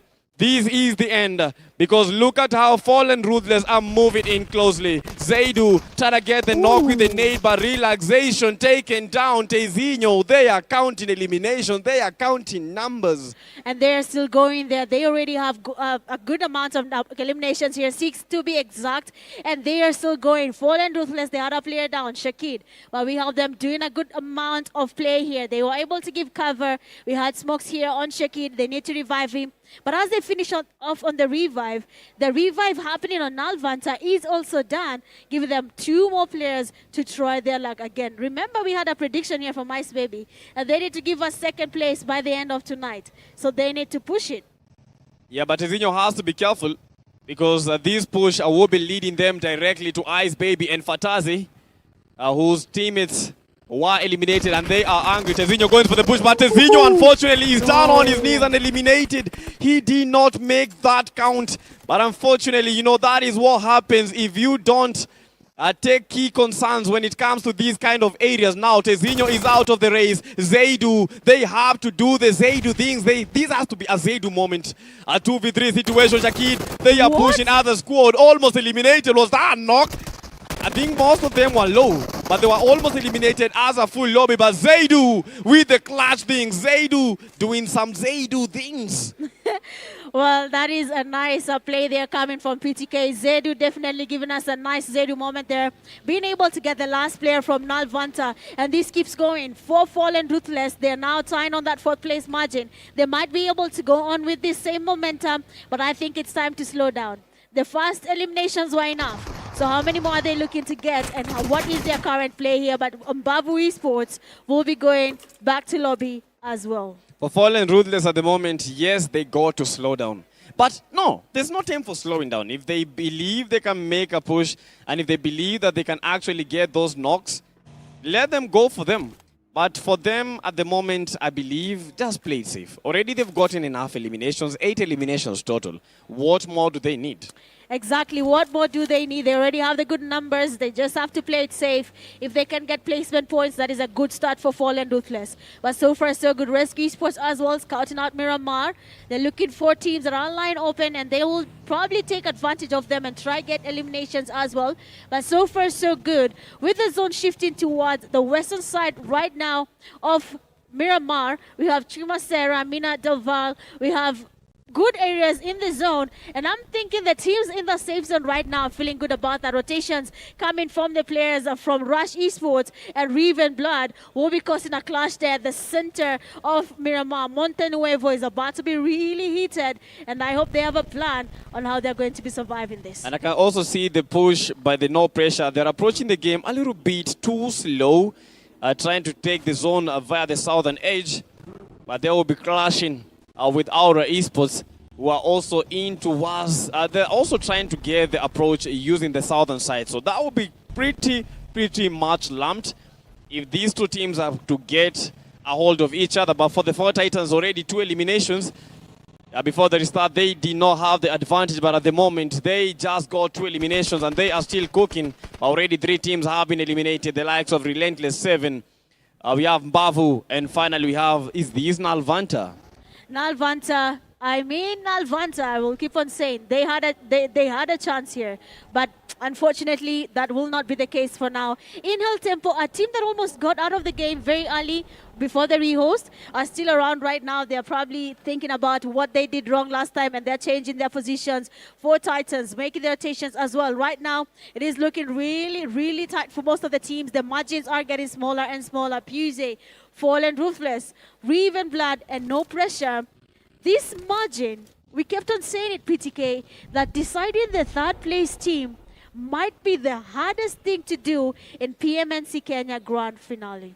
That is the most competitive at the moment. I think the competition, okay, we have the #1 competition between Rescue Esports and Rush Esports. Then the competition for the third place, for No Pressure, Raven Blood and Fallen Ruthless. But I believe, and I think, we've had a very good start for Fallen Ruthless. Getting 8 eliminations, just capped the points and made it equal for that place, for the 5th place, sorry. That is Fallen Ruthless at 73, and we have Raven Blood at 73. But 5-9 Boney almost eliminated, very low. That guy is 1 HP. Quite a good spray by the XS Ali. I mean, Ali is one of the players we might be overlooking right now. Another young player. I love that he has the energy and the determination to do everything for the team. Yesterday, the first game in Miramar, Ali got the MVP. He had the most eliminations in that game, and that shows you he has potential. So Ali might be an upcoming talent as well. Actually, he is a talent, but has to give us more. We just want to see Ali everywhere in the kill feed and something to talk about. It is emerging players, who are making the game sweeter. Yes, the OGs know how to survive, but the emerging players, they know how to make it happen. And our esports, they're trying to get to the play zone. No pressure, has not had any pressure. They've just been playing it cool. For Miramar, one thing is inevitable. You know, you take the ridges, you will be able to control the play zone. You will be able to control the teams that are trying to enter the zone and also trying to camp it out inside those valleys. So the hillsides, that will be the goal. But we have a fight between the NGX and the Aura Esports as Senior is taken down, but not sent back packing. They have not made the rush. They have not made that dust. But the NGX trying to get the soul boat. And this is just about time. And Kelly with quite a bit of spray. You know, NGX, they've had the manpower, but I don't know, it's not been working for them in the previous games. It hasn't really been working, but we have to talk about Kelly. Kelly has been dominating. We have seen them in the top players first day, but right now we're not sure what's happening to Kelly's play, but we can see it's somehow coming back. He's getting the eliminations, two so far will be going to Kelly, and they're still moving here. We have NGX Esports stepping up to the challenge. They're trying to dominate as much as they can, and Kelly is still the one giving them the points as they go up that leaderboard. Going up the leaderboard, we have another team, might be surprising Rush Esports from the back. That is Raven Blood. Are still trying to get an edge in this game. They are at par with Fallen Ruthless, 73 points, but Fallen Ruthless at position number 5. They got the numbers, they have the aura, they have the position. Raven Blood, Vaughn, Starboy, Malik, Mahir. This is one powerful squad.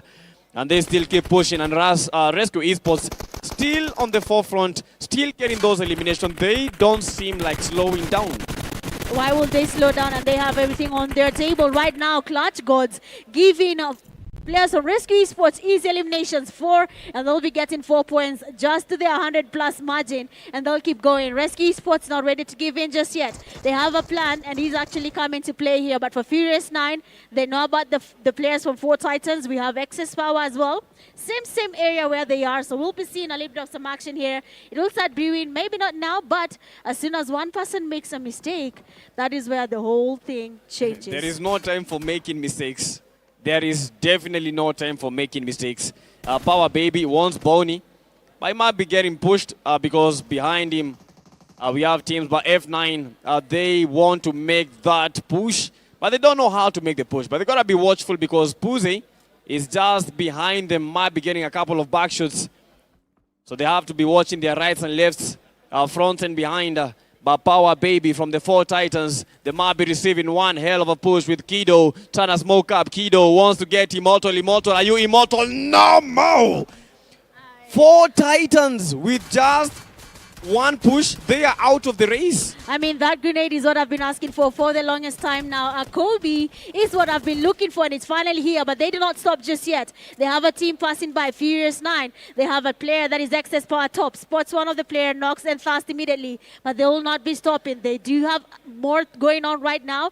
At least Mahiri will be joining the party as well. Puze, they will be also engaging in a fight. Everywhere around the map right now, people are engaging in fights, in-hill tempo, losing numbers one by one. It seems like they've changed their plan here, PTK. They're no longer safe. They're finally going in aggressive and looking for every single point. That is the goal. Just go aggressive. If you know you need like more than 30 points, what is there to lose? You need to secure that top 3, and that is what these teams are doing. On the other end, Rescue Esports is still cooking, currently at 107 points. They know ball, and they know that this is the moment for us to strike, but they should be very, very careful because Raven Blood does not take these fights sitting down. One of their players has been eliminated, but you know what? Raven Blood, they are still in the game. They're still in the game, and they know that someone is getting closer. They're trying to avoid the fight, but Rescue Esports is there. They want to push in. Mahiri, Malik, Starboy, very much in the center of all this. Vaughn, still in the game as well. They are looking for an opportunity. Mahiri seems the revive not happen, but for Fallen, Ruthless, another team that is taking on another fight. But look at this, Kobe. A nicely cooked grenade there. Dubs goes down. Gunho, last man standing from in-hill tempo. Starboy cooking up a nice one again.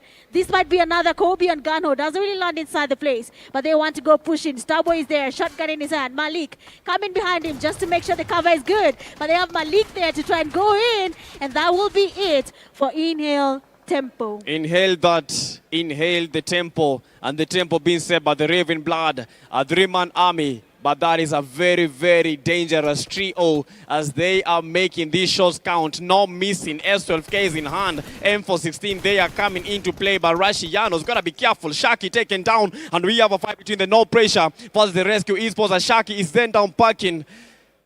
No Pressure. They have started striking. And if this fight goes well, they might be reducing that ascension of the Rescue Esports in towards the 110 mark.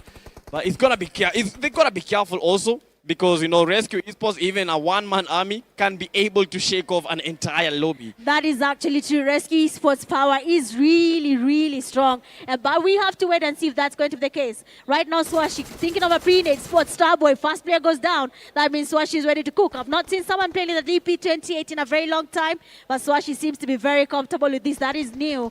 If you ask anyone, you don't just randomly pick up a DP28. Honestly, it's true. DP28, you don't just pick it up. Swash, a contender for the MVP position, him having a DP is actually insane. And he got a knock. 47 rounds of ammo, and is able to make just 5 shots count for Raven Blood with only 1 player remaining. You gotta be careful as the excess power is trying to get some shots in from behind, trying to secure those knocks. As the Raven Blood, they are trying to heal up. Starboy, not the Starboy, down on his knees, trying to get Raven Blood inside this game. But Aiku's Aura has got to get that revive. You know, Glixie, Spiky, they want to survive as a full-man army. If you have the numbers, you get to win games. If you have the numbers, you get to win games. One, because he's already knocked down there. Spiky trying to get the revive. And Raven Blood player Vaughn is very much aware of this. The teammate cannot be revived. They have teams everywhere watching the fight. They're trying to third party. Aura Esports losing numbers as well. Rush Esports, NGX right in front of them. Guns, man of the match time and time again. The player knows what he's doing. A grenade is in his hand. He's trying to cook up a Kobe, and somebody will be getting knocked here. NGX very careful with the push here.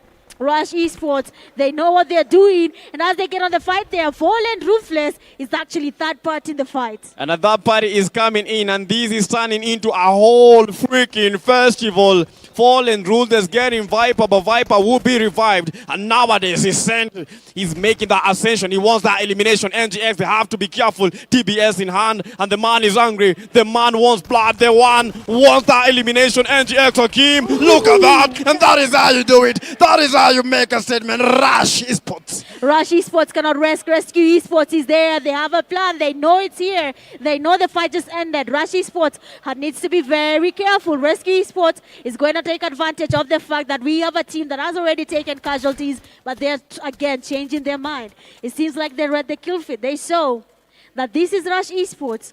Are we willing to risk it all with a team that is trying to get first place the same way we are trying to secure it? And you can see they ran away. Yes, some fights you just have to avoid. Rush Esports, that was amazing. At the moment, Rush Esports, they are playing good. I think what they didn't have is the pressure. You know, they knew that we have already backed this. But at the moment, they know that if you don't do this, if you don't win the games, if you don't win games, we are not going to be number one. And I think they're angry.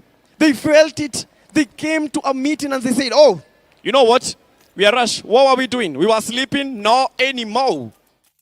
They're not sleeping anymore. That is actually true. But they need to think about it. We have a no pressure that is really enjoying this right now.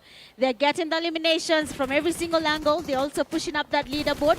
80 points to their name. They can still get more, but there is a lot to lose as well. If they take on an early fight, somebody could get knocked, somebody could get eliminated.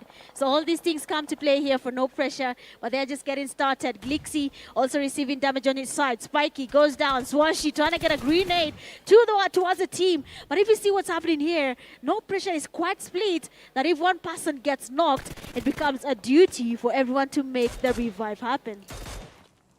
The split, I don't even know if it's a 2-2 split or a 3-1 split, but it's not working for no pressure because Glixi at the moment is trying to get inside the play zone and they are trying to make them shots. They're trying to make it impossible for him to actually get into that zone. And Glixi, I don't think he's going to be making it because that spray, that is a goal-like spray, but Glixi able to make his way just narrowly. He's very low, 1 HP, but he was able to survive it.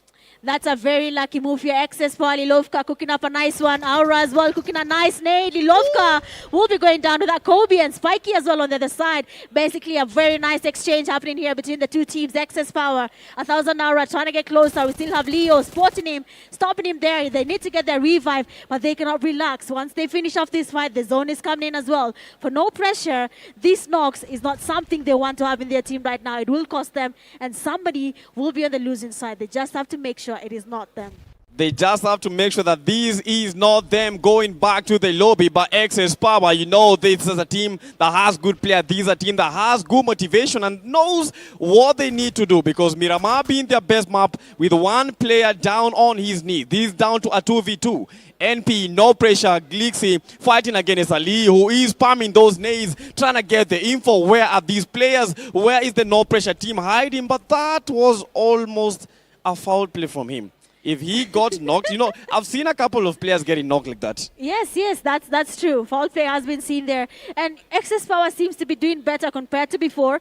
They are understanding the game right now. They are trying to get as many points as possible, but they cannot relax. A team is also here. Furious 9 coming in from their western side. That is the worst place. A team coming from the northern side, you can see it. But if a team is coming from the western side, that becomes a little bit of a trick here. You need to figure out what can I do. Zedu, very much aware that no pressure is here. Glixi, trying to get closer. But it's going to be a little bit tricky right now. Zedu needs to be careful, though. If he exposes himself for too long, there's the players from Excess Power in this fight.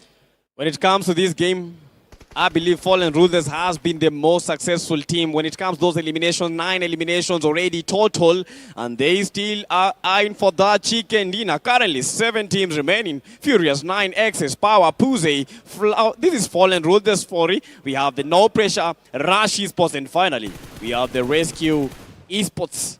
All these teams are gathering up in one place. It's going to be really cluttered right now. And if anyone is found idle, they will be taken out. Guns here, spotting on the players of Pmnc. A grenade has been launched. Still doesn't want to throw it in. I wish he did that because the player that is 1,000 aura was just waiting there. And if that grenade was good, they would have seen a nice Kobe. No pressure. Glixi, though, has to get closer. No pressure. They have to play as a unit. And they're really splitting here. Every single time, we have them moving from one side to the other. And that might be a knock. That's a good nade, but unfortunately not able to get Aura.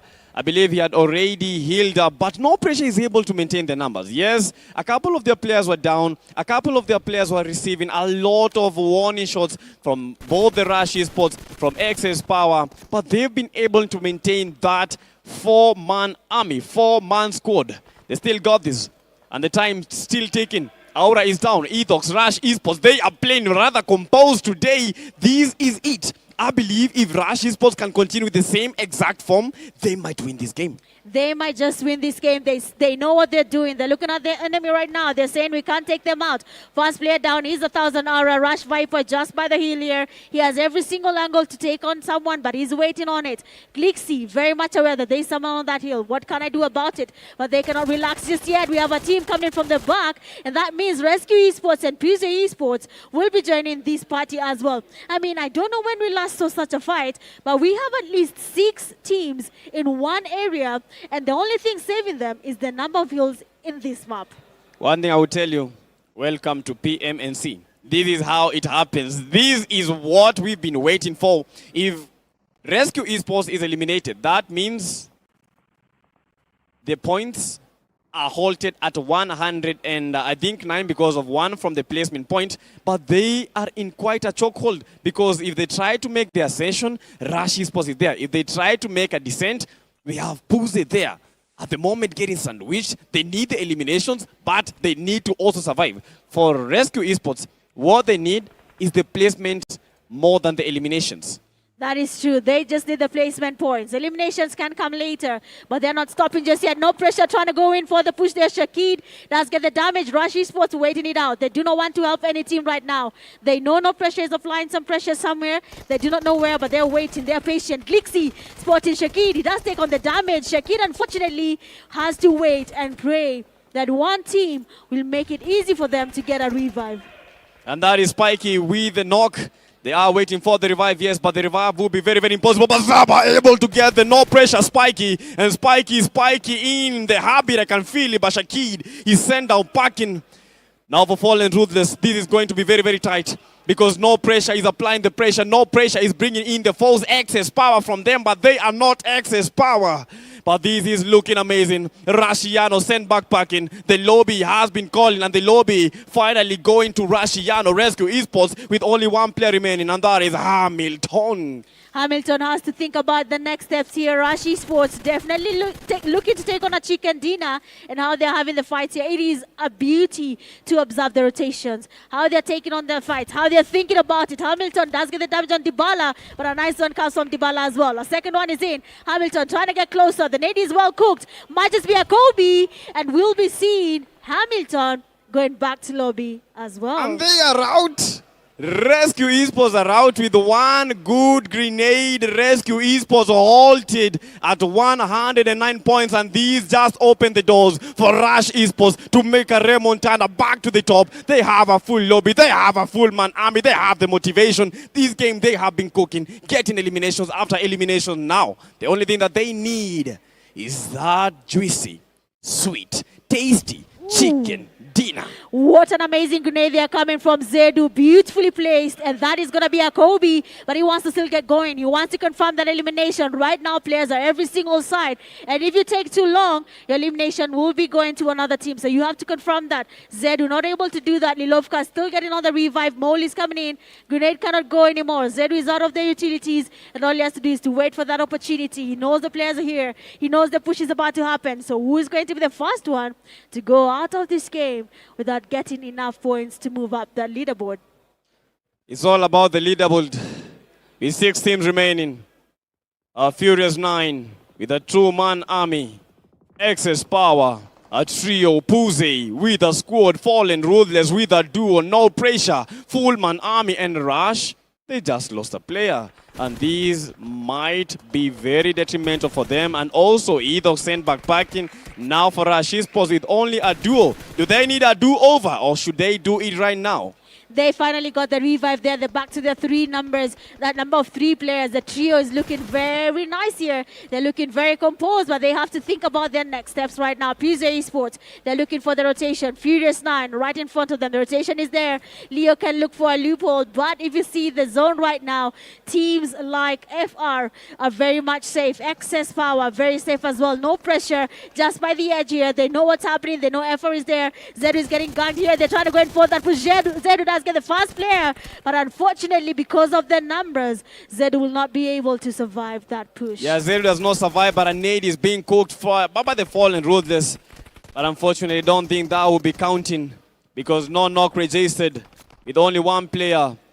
Fallen Ruthless, they just need to survive, trying to maintain, trying to get to at least the last three teams. That is all that they need at the moment. But look at this, the zone closing in. One player, Kido eliminated, and for the Fallen, Ruthless is looking good. Even though it's one player, they are in the top 5, and this is where the points start counting. This is where the placements start giving us meaning, and this is where we get to see who will be dominating with these 5 teams remaining. Rush Esports, no pressure, Fallen Ruthless, Puze, and finally the excess power. Excess Power so far has survived the longest we have seen them surviving from the first game.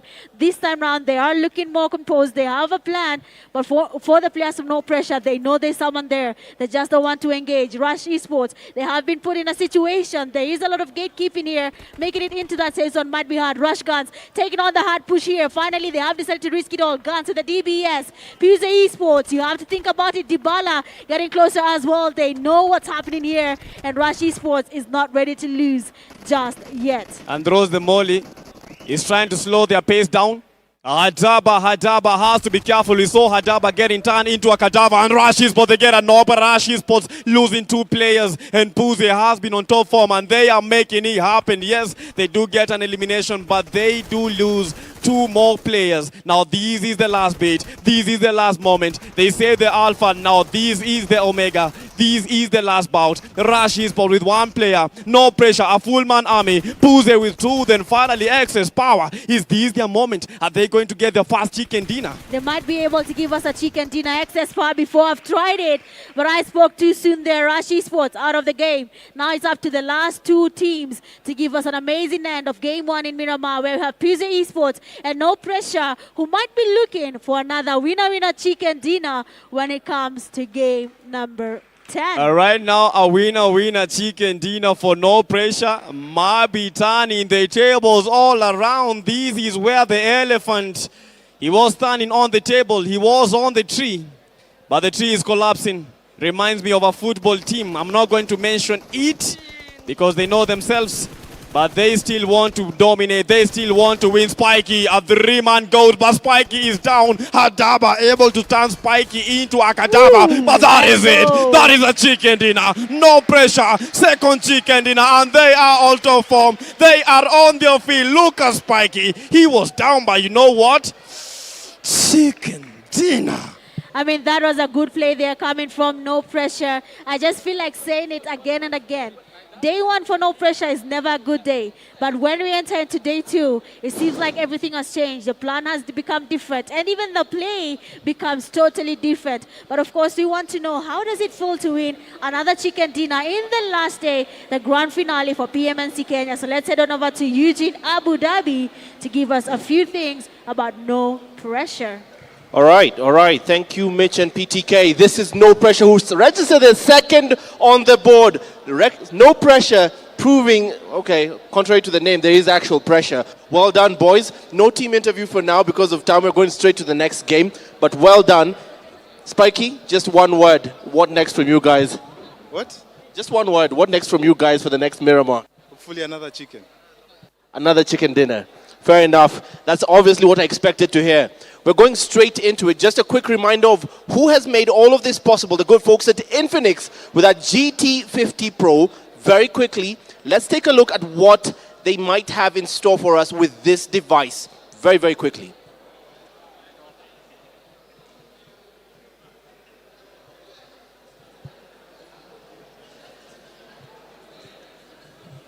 Yes, Eugene. Still, yeah, we're going to go for the next Infinix 50 Pro again. Just a reminder of what it is. It has to do with the processing chip, the N1 network processing chip that allows for better network processing, even in the most spotty areas. Let's just see for a second as production lines that up what that is about. I'm certain they have that lined up right now.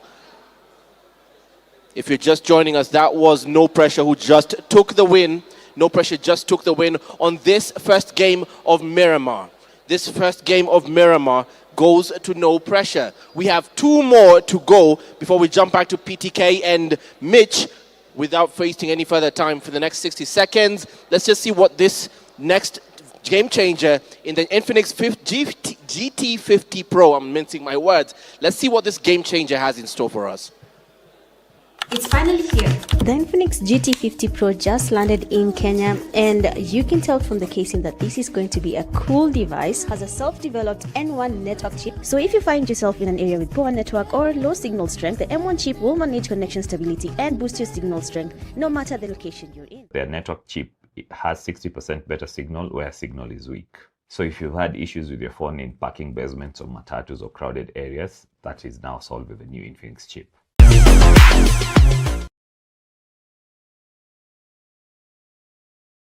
Having a powerful phone means absolutely nothing if the network connection lets you down. That is the point of the N1 self-developed network chip. That even in the most spotty areas like, say, a basement parking. Normally when you go to basement parking, your phone loses all bars. You can't even actually use it for anything. No connection for anything.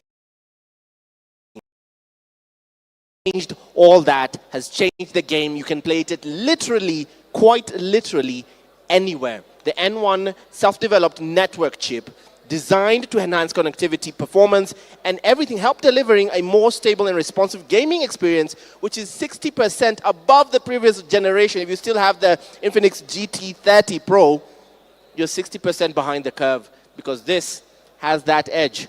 All right, Mitch, PTK, take us through to the next games as you review what just happened. Cheers. I don't want to laugh because I know someone will be laughing more than me. Yes, No Pressure got the chicken dinner. Again. I'm looking at Eugene. He looks so disappointed. I think he was supporting. I'm not going to mention the team, but they were nowhere to be seen. Eugene, what was your team again? It had no pressure in it. It was No Pressure. It was No Pressure.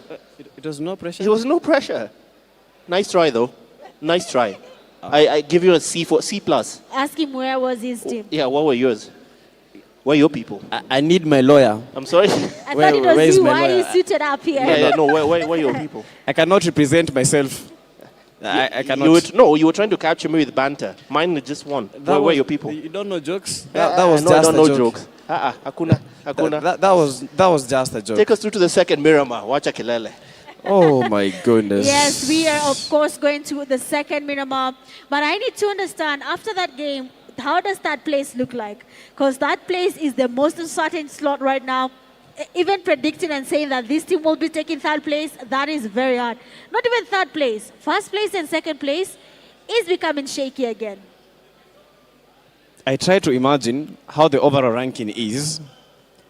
Being that No Pressure was able to dominate and take a chicken dinner, that means for the top one, yes, we were looking at Rescue Esports, we were looking at Rush Esports, but I believe we might be having a contender for the title who is No Pressure. That game, how many eliminations did we get? Before they give us the statistics, how many eliminations do you think they get? Honestly, I didn't see much of No Pressure because most of the time they're getting the knocks. Someone was taking the elimination from them. They were getting knocks, not confirming. But let's say around 8 eliminations. But we have a team, FR, that got 9 eliminations from that game. FR cooked. But unfortunately, I don't think they survived. I think they got to the top 5. Yeah, they got to the top 5, so they got more than 10 points in that game. For them, they are still not safe. But that was a better game they've played today than all the games combined, honestly speaking.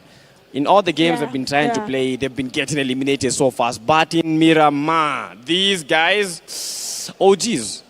That is true. When it comes to Miramar, the two teams that we always see dominating, NP, FR, and now we have Rescue Esports joining the party as well. Because Rescue Esports play there was really good. We have to give it to them. They had a really good game going.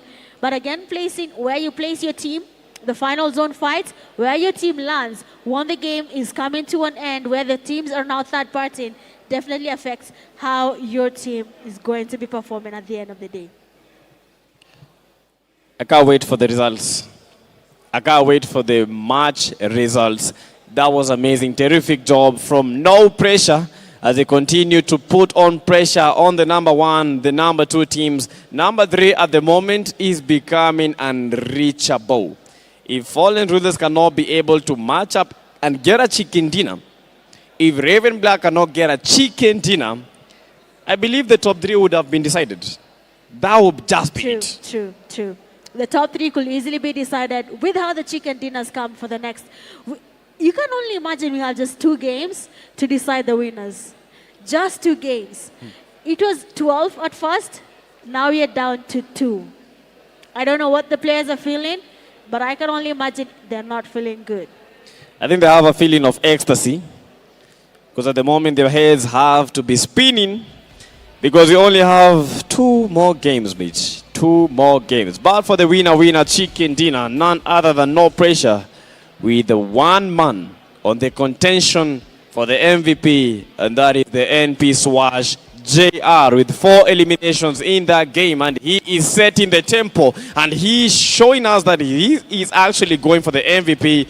$200. We had Aura also playing very nicely. 3 eliminations, not forgetting Spiky, buzzing around with 3 eliminations, and finally Glixie. But out of everyone that is here, I think we're going to concentrate so much on Swash. That is true. He was amongst the top elimination players. So let's see where he's going to land after this. But so far, match summary, we do have players, that is Shakid, 4 eliminations, most in the game. 1Kuz, highest damage. We saw a lot of 1Kuz play here in this game. A lot of eliminations. Not even eliminations, sorry. Sprays, knocks, but unable to confirm. Great elimination. Not looking good for this game as well. Only one has been registered. Top Traveler, 12K. And the longest elimination, the player that we are saying has a very, very promising future. That is XS Ali with that good long distance elimination. A very young man, but when it comes to the game, that is an OG with 10 years of experience. Even though the game has not, even though the game is not that old, that was a very, very nice game with 61 eliminations being registered, 62 knocks. So out of the 62 knocks, 61 eliminations have been confirmed. Only 1 was raised.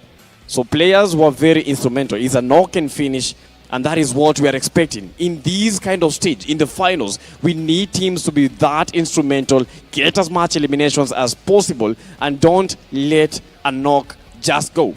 Don't let them get the revive. And as much you can see, the damage graph is looking insane.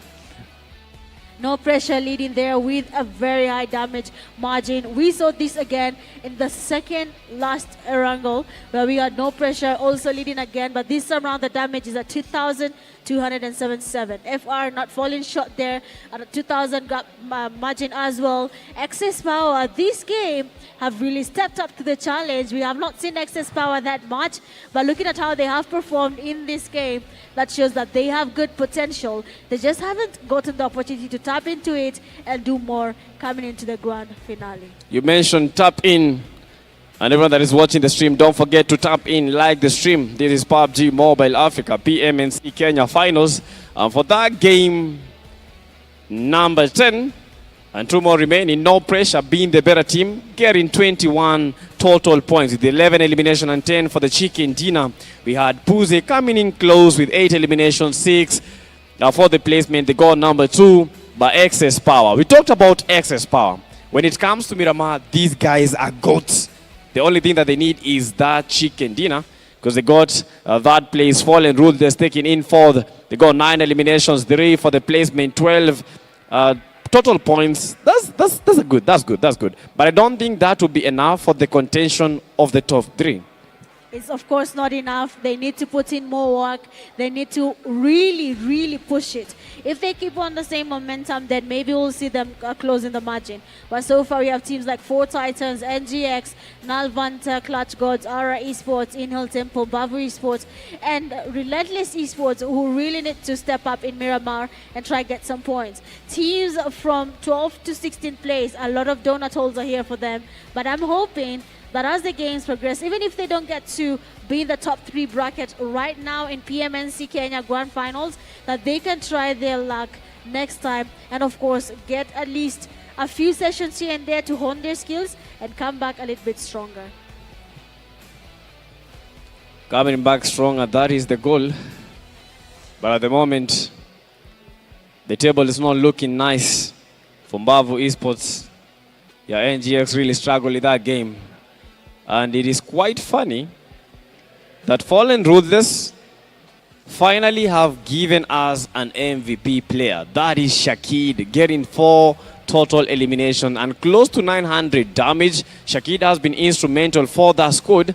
And Fallen Ruthless, they might be coming back, but I'm not even sure if they will be able to make a very successful remontada. Well, they still have time for this. FR Shakid still looking good as MVP.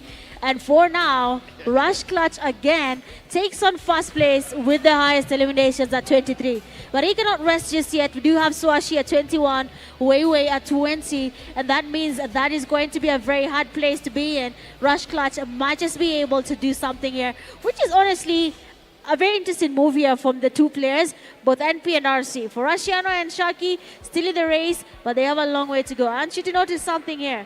Rashiano with the highest damage compared to Weiwei, but the eliminations, they do take, that definitely splits them here. But again, we have to remind people, for the MVP, it's not just the elimination.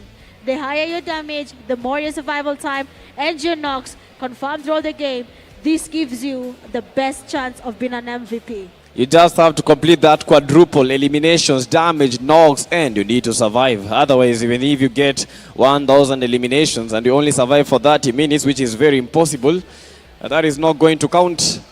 Those are the elimination leaders. I'm looking at Clutch. Yes, Clutch has been on that #1 top spot, but look at the overall standings. With just one game, it has all shifted. No Pressure did not stand a chance of winning the actual tournament, but right now they stand a very, very big chance of taking the title home because they sit at position 3, 98 total points. I think the top 3 might have just been defined at the moment. Oh my God. Defined, almost defined. Like I keep on saying, this margin is not that big. 6th place to 3rd place. That is not a big margin. One small mistake from either of the 4 teams here, the 3rd place is still very open. They just have to make it work. But I know Eugene right now is feeling very happy seeing that the team he chose is still here. But when it comes to our prediction, someone is out the door. Yes, and that is not me. 109, 104, 98. That is scary, guys. That is let me tell you, that final game will be absolute chaos. What Kaza huku? As in, that final game is going to be bad, man. That final game is going to be bad. Honestly, the way I'm seeing this, assuming that the top 3, as you're seeing them, still podium for the next game, what do you think is going to happen to try and change the table in the last game? Hold it. They have to hold. At this, but not hold for long. That's what I was saying. When you look at what FR was doing, that was a good game. They had 9 eliminations, but they could not make it to the podium finish to get more points on their elimination points. So that somehow put them one step behind in the overall ranking. So if you're asking how can they find their way there without a podium finish, they have to get at least 15 eliminations to make it work. It's possible. It's possible. We've seen teams getting 17 eliminations. For Fallen Rulers, it's still possible. For Raven Blood, yes. For Raven Blood, it is still possible. Impossibility right now is a word that should be removed from the dictionary. But what's impossible is for teams like 4 Titans, Bavu Destroyers at the moment, that will be really, really impossible for them to actually get to #1. But they can get to number 2 and number 3. Not even number 2, number 3 maybe. Honestly, the one thing that's certain is the team to watch in this second last game, the penultimate game, and I'm not glazing them. I really am not. I'm just being honest, Mitch. I'm just being honest, guys. Yes. Tell me I'm lying when I say no pressure might actually take some very, very proper risks for this game. They might actually take some real risks, and it's either going to go, I'm not going to mince words, it's either going to go very, very well or very badly. There's no in between. It's either about to go very well or very badly. For that one, I will agree with him. Chances of it going badly, so high.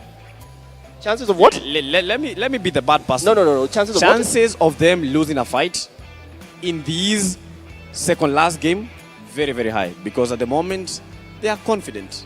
But I think there might be a little bit of a confidence. Are you saying confidence will be the problem in the next game?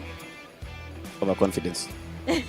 Honestly, the overconfidence might rest with the rescue, because if rescue are not careful, they slip up once. That first place they have right now is being held by a very thin thread. How many points is it? 4 or 5? 4 points. Is it 4? That's insane. I have the evidence. 4 points. Where is the evidence? Let 4 me see points. that. 4 points with just 2 games. That's a very, very thin thread. Let me look at that again. That's 5 points. 109 to 104, 5 points. And then 109 to 98 is how many points? 6 Mathematician, points. 6 points. 6 points. Are you serious? The distance between first place and third place is 6 points. 11 points. Is it 11? I told you he's 98. one. I told you your math was bad. No. At least I wasn't even trying. No, I was doing the math between team number 2 and team number 3. You guys. No. I That's think just you PTK. misunderstood. You misunderstood my answer. My So 11 prediction, my maths is correct, but you misunderstood it. So the 6 points. the distance between first place and third place is 11 points. 11 points. That's a very thin thread. That's a very, very thin thread here. Mitch, you're seeing that math. What are you thinking? I'm just confused right now. What is happening here? What is this margin? So that means if one hiccup finds Rescue Esports, no pressure gets the first place. If one hiccup finds Rush Esports, they drop. And PMGO Esports, they're not that far off from getting third place. So at this point, it's anyone's game. And if I'm being honest, we're not even going to be happy with our own predictions at all.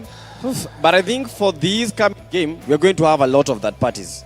Because, just hear me out. No, you're right. If Rush Esports, one of their players is dusted, they get to see in the kill feed that is a Rush player. All these other teams that won the points, they will try to make a that party happen. They will try to make that party work because they know these are our biggest competitor, and the easiest way to take them out is when they are not expecting it.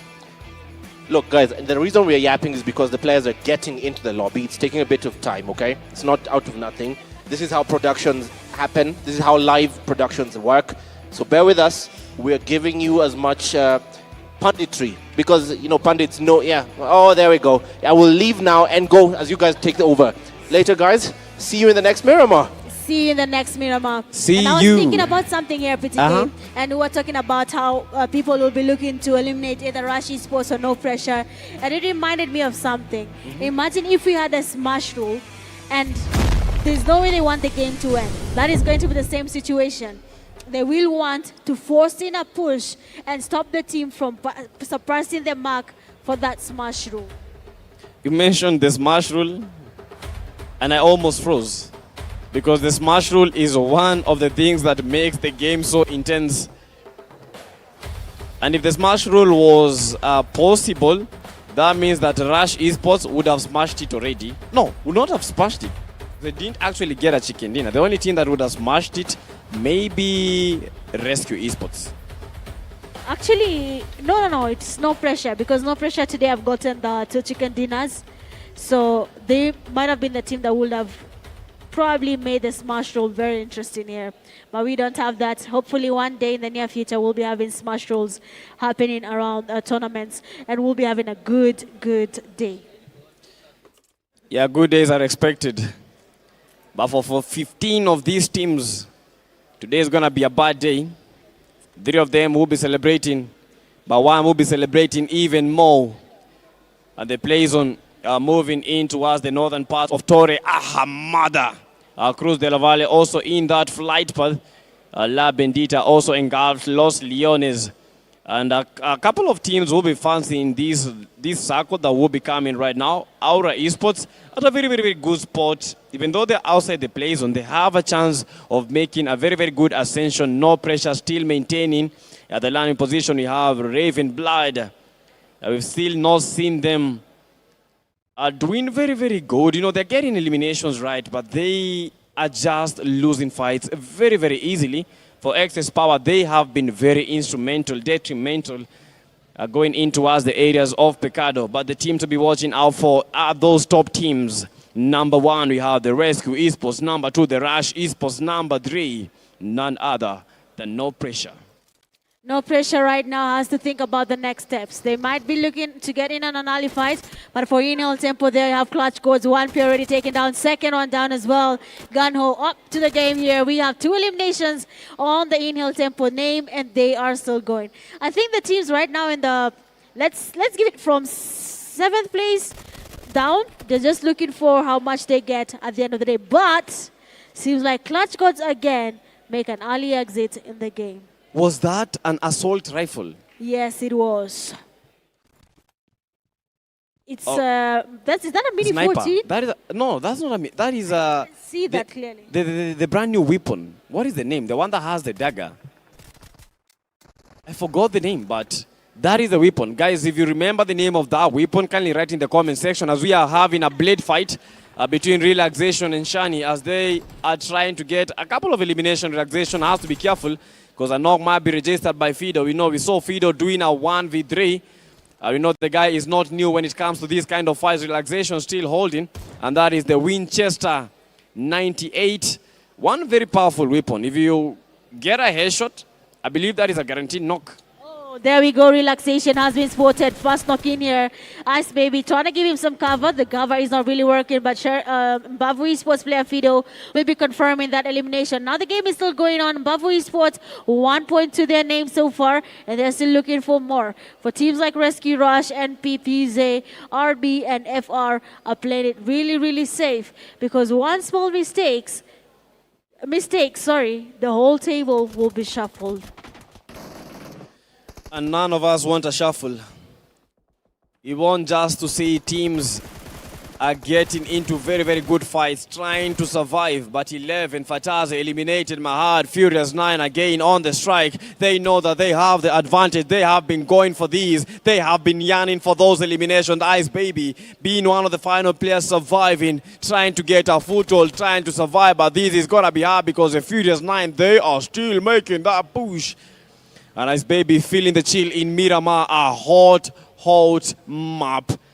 Miramar can be very sweaty sometimes. You just have to make sure that you are in the best place yet. If you're looking to survive this, make sure it works for you because one small hiccup in your team, you're open, you're third party, you're done. But Mbavu Esports here have been going back and forth now with Nalvanta. They have Furious 9 as well, very close to them. They have at least something that will be brewing there. But if you look at the safe zone, not many teams are in the safe zone. It is interesting that 90% of the teams are holding the northern side of Miramar with the rest maintaining the southern side of Miramar as well. Yeah, that plays on looking very, very central. With Aura Esports in towards the areas of the southern part. Dynamo taken down by Fido from the Mbavu. Shani also making a push. Fido, he knows that they have the advantage of 9. Yes, they did get 3 eliminations, but they are still getting chased. I think Mbavu are playing good.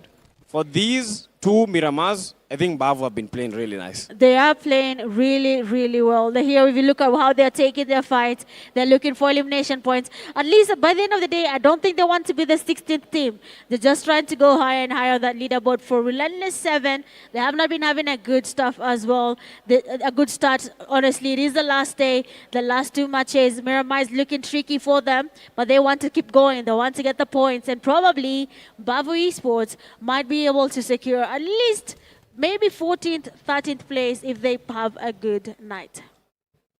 By F9, at the moment, very furious because, they took out Dynamo. We say that Dynamo is not dying anymore. That is the one man that is leading when it comes to getting eliminated for the Furious 9. It's a 3v3 situation. As the Mbavu Esports, they are still holding that compound. Yes, they have a full man army, but they have already made a 2v2 split, and that is a good clash. And Bonnie will be burning these. Shani down on his knees. And Bonnie, that was a very, very good 1v2. You know, players usually underestimate. What was that weapon? I keep on forgetting the name of that weapon. The Tommy gun. At this point, you'll have to give PTK a handbook. They have to. I need to know the weapons by name, all of them. We'll forgive you right now. We'll give you lessons later. But for a team like Mbavu Esports, they do have 2 eliminations so far. In-Hall Tempo, they're still going on here for the 4 Titans, making their rotations as well. They do not have any points so far on their end. Rescue Esports, they're very much in the central around Los Tions. We do have Rush Esports around Mina General there. Rookie getting a knock. 2 players easily knocked off. But actually, In-Hall Tempo will be losing 2 of them. And that means 4 Titans will be bagging 2 eliminations as the second fight of the night. Yes, second fight of the night. And that was a perfect spray from Rook. Look at these, the man dominating. He got the 2 knocks, but unfortunately one of the knocks has just been raised. They are making a push at the moment, but this is going to be so hard as the IHTs are still trying to make an escape. They have a vehicle. They are trying to find a good spot. They are trying to escape. Into the blue juice they go. Into the blue zone they move. But the 4 Titans are not letting them have any space. Space, not right now, because you only have 2 games. Rush Esports on the other end, they are getting knocked as Guns is sent back packing. But the no pressure has been held, and they are still putting in the pressure. And this might be it for Rush Esports, with Guns ablazing, Guns out of the game, back to the lobby. I wonder how this is going to impact the Rush Esports. It's definitely going to give a very big impact on the team. They have lost 1 vital player for their team, and No Pressure might be happy with that. They know they have basically almost crippled Rush Esports, but we cannot say that just yet. They have the capability of doing this alone. They can't do it as a trio for No Pressure. They have to dial it down. They cannot keep on going in for that aggressive play. If they're looking to get that first place and secure it, they need to dull down a bit. They need to think about everything that is coming after that fight. Is it something they can easily win? But so far, looking at that safe zone here, Chuma Serra, Mina Del Val is looking like the safest place to be, and teams are still making their rotations. No Pressure, Rescue Esports. On the southern side, we do have Reven Blood. Everyone is just trying to find the best place to secure so far. But how can you secure a best place when all the places they have players looming? Yeah, players just waiting. 4 Titans, they know that they have the numbers. Yes, they made the push, but Spark is out of the race. Power Baby also out of the race. They will be facing IHTs on a duo v duo. And they're still facing the blue zone. So 3 enemies in the same area. Excess Power on the other end fighting against the Rush Esports. But gotta be careful because Rush Esports Viper has been slithering. And a nade might be coming. Still trying to get the knock. Excess top with a very, very good nade, but the knock might also be registered by Rush Esports with a full man army. That is one very, very powerful trio. And I think that has to be the best mess with my player, I come with my squad moment. Yes, that is perfectly displayed there by Rush Esports. We have seen that happen live. They should be careful though. Excess Power is creeping in as well. Their Viper still in the same shack. Do not think about changing his position. Ali trying to go in for that push. They do not see the player. He just went into the buggy and sat there. And Ali did not see him. He wants to go in for that push again. NP trying to be sneaky with that game. But Viper will be stopped there. Taken back to lobby. And Rush Esports is losing numbers again, 1 by 1. Yeah, we talked about the third parties, and as you can clearly see, the third parties are coming. They know that this is the team that we are fighting against. This is the team that we need to target, and Furious 9, they have been furious. They are going for the Rush Esports. Edox nowadays trying to hold in. Edox did get the knock, but unfortunately, they are down, but Rush Esports is still fighting. Rush Esports still dominating. This is the 1v1 at the moment. Uzi in hand, trying to get the final player from the Furious 9. And they're gonna be furious. My heart is down on his knees. don't think that he is praying. No, that guy is not praying. He is begging for mercy. And mercy is a word that the Rush Esports don't know. Now with nowadays, the man that is remaining, the man that is trying to survive, a 1v1 for him. Boney has been instrumental. Boney going with the S12K. Boney has to be careful because nowadays with the Uzi, quite dangerous.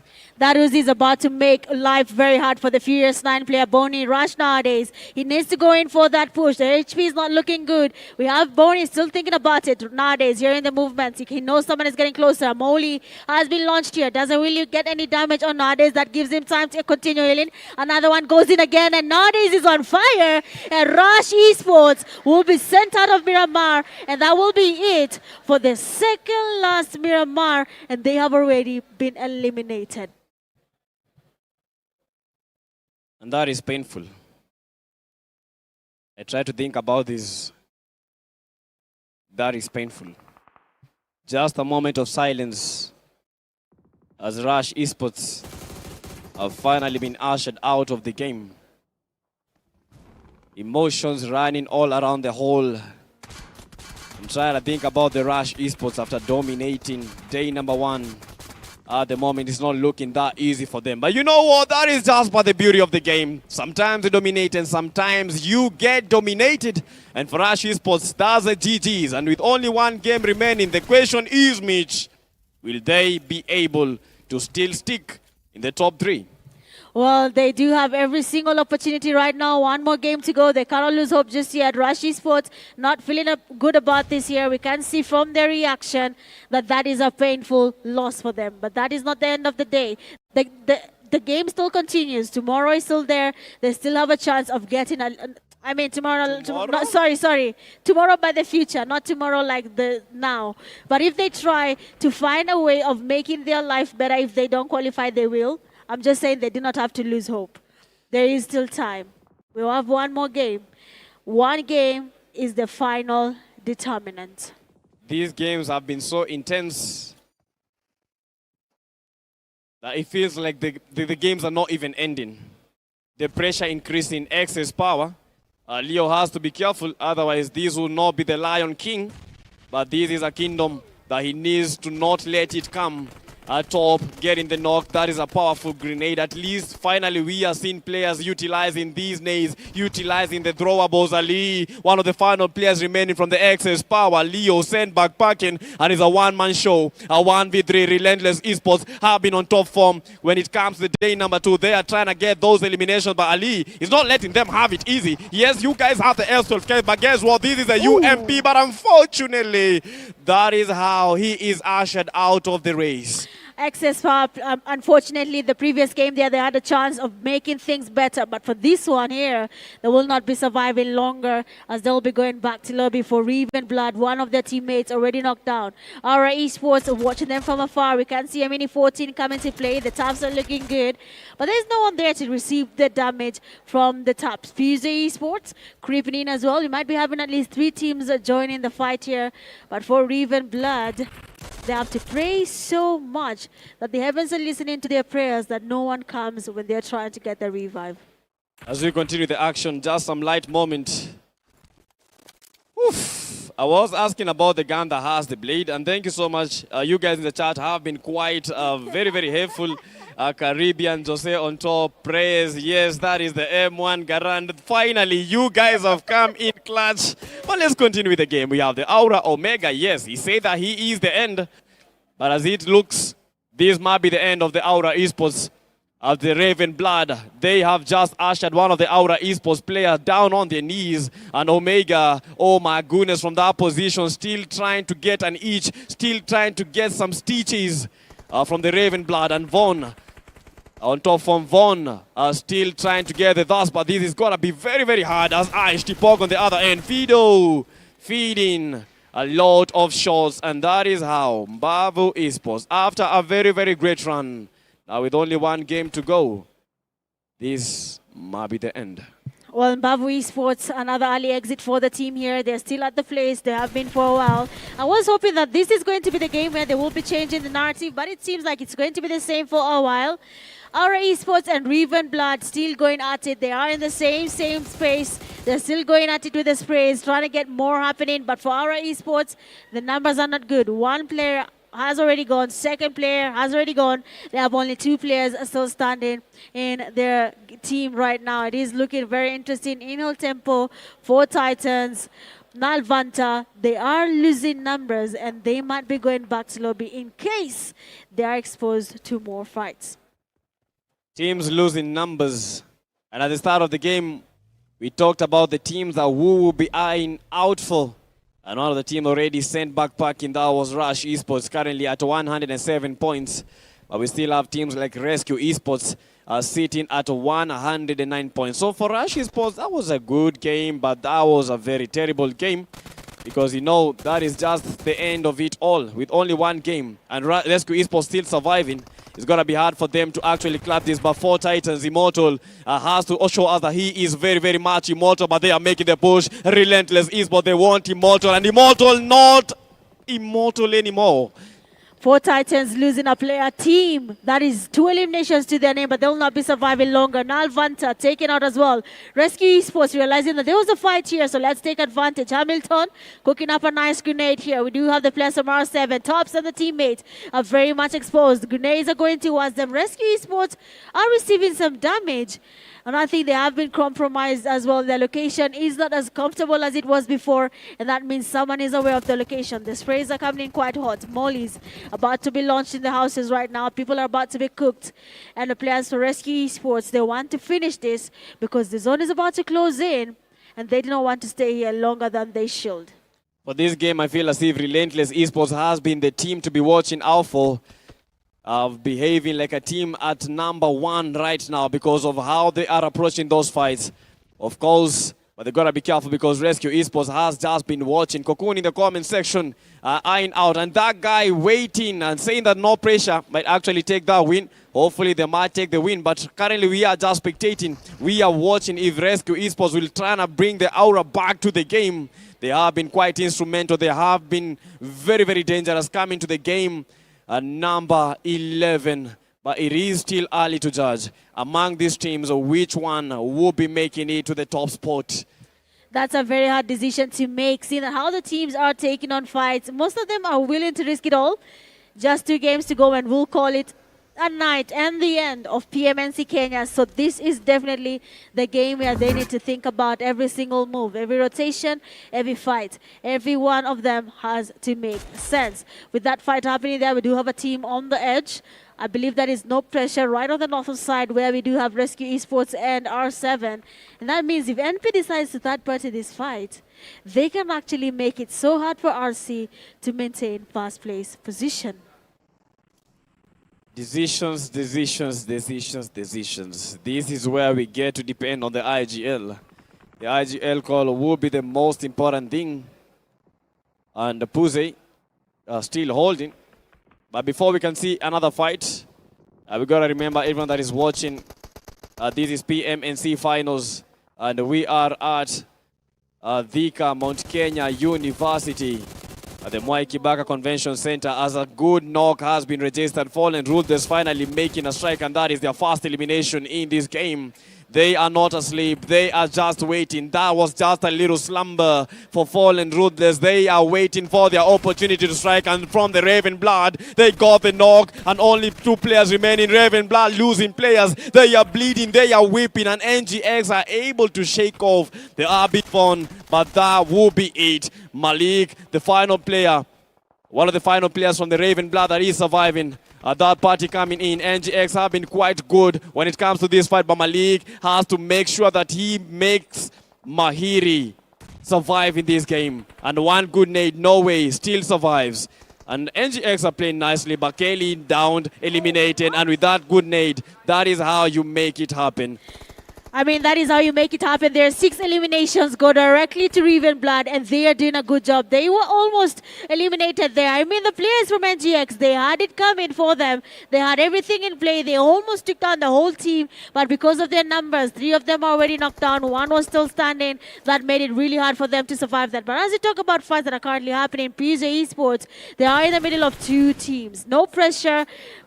and the Fallen Ruthless are very much close to where they are. We'll be seeing whether they'll be taking on each other or not. But for PMGO Esports, they know of No Pressure's location, and they also know of the location that Fallen Ruthless is currently holding right now.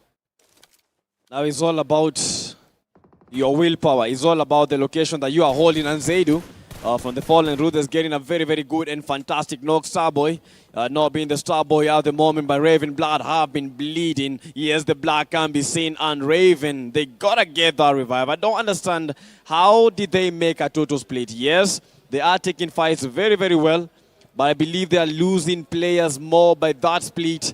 And Fallen Ruthless, they know what is at stake. With 7 teams remaining, 22 players in total, they have a full squad. Zaba, Zaidu, Tezinho, Shaki, not a kid anymore, Aman. And among some of the players that are trying to get to the top 3 in these PMNC finals. Well, getting to the top 3 does take in a lot. Rescue Esports with the rotation there towards the eastern side. It seems a little bit safe. There's no one on that end. But if you look at Fallen Ruthless, the rotation they're looking to make, they might be encountering 2 teams. No Pressure and Relentless Esports. The 2 teams are on that northern side. They are all waiting. They're looking to make a rotation. PMGO Esports sitting comfortable in that zone. And all these teams that need to go towards the zone. And with a team like PMGO Esports just chilling in that safe zone, might be able to make it so hard. They are really focusing on the gatekeeping. They're doing a lot of housekeeping here, but we have Aura Esports trying to take on a fight. Raven Blood, they're trying to get the damage there. Mahiri gets on Omega, and Aura Esports will be going back to lobby. Raven Blood right now are making some people here in the crowd really, really happy. And you can feel the aura leaving and escaping Aura Esports as they have just been sent backpacking. Aura Esports at this point, I think they should change the name. Not in a bad way, but I feel as if they should change that name because Aura name not being seen in Aura Esports. The Aura being felled by Raven Blood. Now we have 5 teams remaining. Rescue Esports is 4-man army. No Pressure with a trio. Raven Blood with that trio. Not forgetting Puze with a full squad. And finally, the team. One of the teams that we have been eyeing out for. That is the Fallen Ruthless at a full-man army. Zaidu almost eliminated Shakid, securing that knock. And Dybala, one of the final players from Puze that is surviving that nade. Not connecting that nade. Almost connecting, but from behind, Dybala did that. Show me getting shown something new. And Fallen Ruthless, Tezinho, amongst one of the final players. Zaba trying to provide the cover fire. Dybala, one very instrumental player. He knows that this is Tezinho. It is a 2v2 fashion for them. Will they be able to shake off the duo from the Fallen Ruthless? Well, that is going to be a hard thing to do, seeing that Raven Blood is also third part in the fight. Dybala cooking up a nice grenade there. Tezinho very much exposed, and the nades are looking quite good, but we have Raven Blood coming in from the side. They want to engage as well. Tezinho with a nice grenade. Doesn't get the damage on Dybala. He will be able to make the rotation, but Tezinho needs to finish this now before we have a team like Raven Blood, third part in making it so hard for them. Dybala getting damaged. Leo as well getting damaged. Tezinho looking for the loophole. We have a team again. Somebody's trying to creep in. Somebody's trying to third party. And PMGO Leo is trying to make it happen as well. They're just moving around. They're looking for that opportunity. Tezinho, a grenade is still in his hand. The pre-nade is good, looking nice. But he has to release it. Release it now. The damage is not there just yet. But Tezinho, this time round, the grenades are looking so good that they have enough to create a lot of trouble. And that is a good nade and causing trouble indeed for Leo as he is trying to get to a very, very good and fantastic spot. They have to be careful because Dybala has been holding that DBAs. You know, Dybala, one of the most dangerous players coming to this game. And number 11, last. This is the second last game, and they are all cooking. Fallen Ruthless, they know what is on the line. They know that if they lose this fight, they might lose it all. For Puze, they also are eyeing that, you know, risks 100%, but you gain a lot. So they have to win this fight. This fight, you don't got to lose it. For Zaba, he needs to show us that he is the nade master. And that was almost a knock. And Dybala is down on his knees. And this is a 1v2 situation. And Zaba, they are going for the strike. They want that elimination. And Puze might be out. Puze taking Tezinho down. Leo going for the strike. But Zaba, oh my word. That is a perfect execution. DBS in hand. And Fallen Ruthless falling ruthlessly. I mean, I watched that fight on the edge of my seat here, thinking what is really happening here. The players from PMGO Esports, they are really aggressive here. No pressure. They have been creeping in. They're trying to engage as well. Rescue Esports watching the fight from afar. They want to be part of this. They want to engage. They want something. And at the end of the day, all this depends on how the game actually unfolds. So far, we do have Glixit being taken down. Spiky trying to get the revive, trying to get something happening here. Someone is about to be exposed. And for the players from PMGO, they only have one player, Leo, to determine what is going to be happening for their team at the end of the day. And at the end of the day, it's all about this team. No pressure. Still surviving, 11 players remaining, and for no pressure, they still have that full score. They are feeling the aura, as we have seen the icons aura. PMGO, Leo, still trying to find the leeway. Spiky yet again making that revive happen. But these teams have been very instrumental. Leo, the final player from PMGO, surviving, but they have to be watching out for no pressure. If no pressure is able to give us a chicken dinner, the table might be turning around and the number one plays might be interchanged at the moment. But look at Rescue Esports. They are officially ready to take on no pressure. Spiky last man standing. The Kobe will be landing on his face. The Rescue Esports will be getting a very good end here. They are still pushing the game here. They're looking for opportunities. Reeve Blood, they know the fight just ended. PMGO Esports though, the last player Leo has been playing a patience game, has been watching the fight from afar. He doesn't want to be there, he doesn't want to engage just yet. But so far so good. Rescue Esports are making sure that the damage is there. RB, Starboy getting closer. Grenade coming in there. Starboy getting exposed. The nade from RC Shaki does get the damage. He wants to go in for that push. A second grenade goes in. Starboy gets grenaded by Mahiri. And that does give the team a very bad start. But the fight is still going on here. Rescue Esports can still take this on. And actually, Reeve Blood could be going back to lobby. And Rashiano with guns blazing coming in hard. They are trying to take out Reeve Blood. But Reeve Blood is not taking this sitting down with Starboy down. But they are sticking, parking. They are still parking those elimination. A 2v4 situation. Rescue Esports, they have the advantage, but that is a good knock. Raven Blood, they are getting the knocks. Rashiano almost down. Rashiano down on his knees. And we have Shaki. Shaki trying to choke us. And that is Hamilton to make that pin. And the coffin set. And the grave has been dug. And the grave for the Raven Blood is set. But for Rescue Esports, the win is inevitable right now. The win is definitely inevitable. As you can see, one player remains standing from PMGO. And Rashiano gets toasted. PMGO sees an opportunity, takes it. Two players remain standing. The revive on Weiwei is currently ongoing. Hamilton risking it all. Leo having the push happening then. That's an easy winner chicken dinner for Rescue Esports. And that's how you do it. That is how you come do it. This is the PMNC Kenya Finals, and they are making the remontada happen. Rescue Esports, they don't need any introduction, because that was just it. That is what you need to say, and that is what they brought to the table.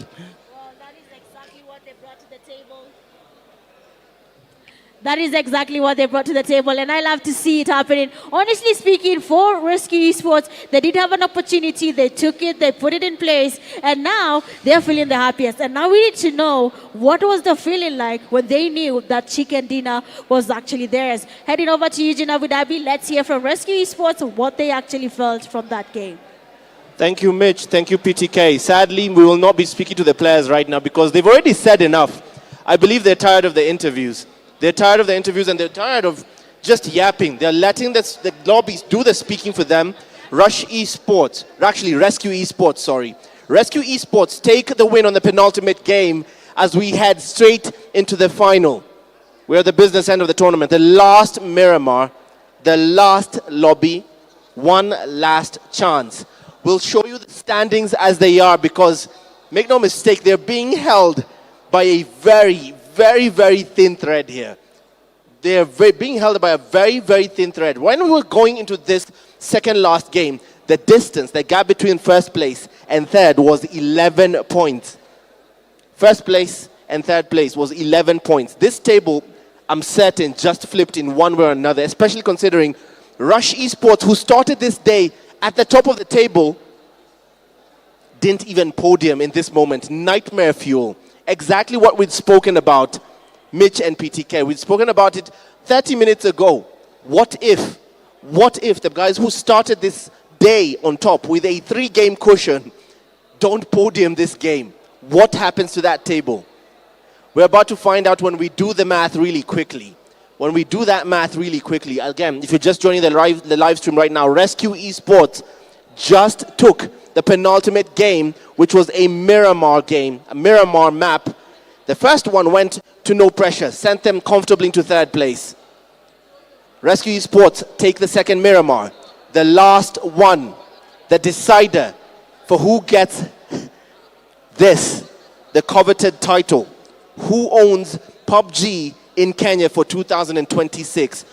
Which top 3 teams, this game will rubber stamp, which top 3 teams will represent this country, will fly the Kenyan flag at the PUBG Mobile Global Open in the Africa Finals. Before we get to the final, we're not going for any breaks, we're not going for any ads. We're just going to do just a small thing to recognize the people who made all of this possible, because they've been friends to PUBG for years now, not just in Kenya, not just in Africa, but globally. This is Infinix with their GT50 Pro. Let's just see what they have in store for us, because this has a very interesting mantra. My thumb's enough from all this stress, but I gotta beat this high score mess. No time for less. My brain is wired, my body's tired. But this game has got me inspired. I'm a button masher, digital basher. Go low, press it. Go double click. Go one click combo. Yeah, that's the trick.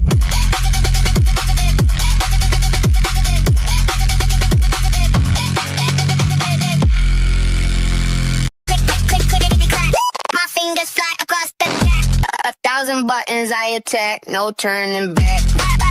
Eyes are glued to the screen, a digital dream. Click, click, click, clack. My fingers fly across the deck.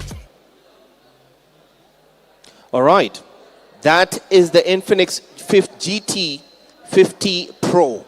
That is the device all of these players have been playing on for the last 2 days. So whether you're building your business, whether PUBG Mobile is your life, it's your battle now. Whatever game you may play, whatever you want to do, whether it's editing, heavy shooting, anything to create content, anything to build your business, your brand, you need a device born to make you and let you win, to give you the edge, the competitive edge in any form of life, in any walk of life, any career path, in any choice or fun element that you try to put yourself in. It's in the name. They are born to win. This is the Infinix GT50 Pro, made possible by Infinix, who are still friends to the game, friends to the players, encouraging innovation. And as you can see, for all these players, well into their youth, encouraging them to bring out the best of themselves. And with that, we're going to segue nicely into preparations for the final game. The players are walking to the lobby. Everybody has a plan. Mike Tyson said this. Everyone has a plan until you get punched in the teeth. Rush Esports started the day with a plan. And I quote, "We have a 3-game cushion." That is out the window. Second place is even in question at this point.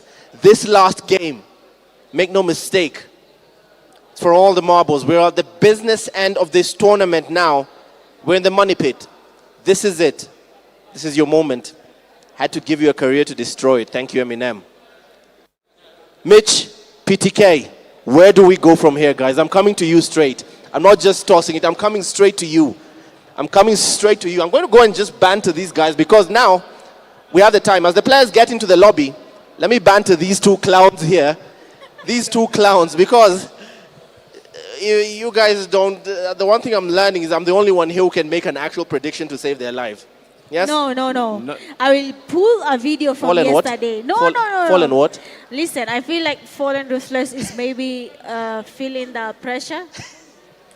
And it's affecting them. Relax. Wait, why is he dancing? But that is a strong team. I'm being honest. That is a strong team. They have very good potential. But probably the tension from the tournament is getting to them. Yes, but listen, wait. I can pull a video from yesterday. PTK had it. I say. What did you say? listen. No one listen to my prediction. I didn't say that I know no pressure will win. I said I know what will happen day 2 with no pressure. I said it loud and clear. I said day 1, they might even be the last team. But when we're closing day 2, everything will be different. I've seen that every tournament. I can even bet on it. Once we go to PMGO Africa finals, they'll do the same thing. Day 1, they'll play so bad. Day 2, they'll become better.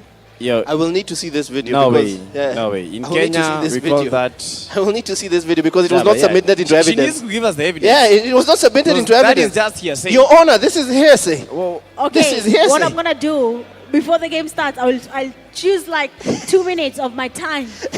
I'll give you 2 minutes of my time and look for that video in the live stream yesterday and give it to you. Are you sure you're not gonna be making the video right now? Exactly. She's going to go and record a video and then backdate it over there.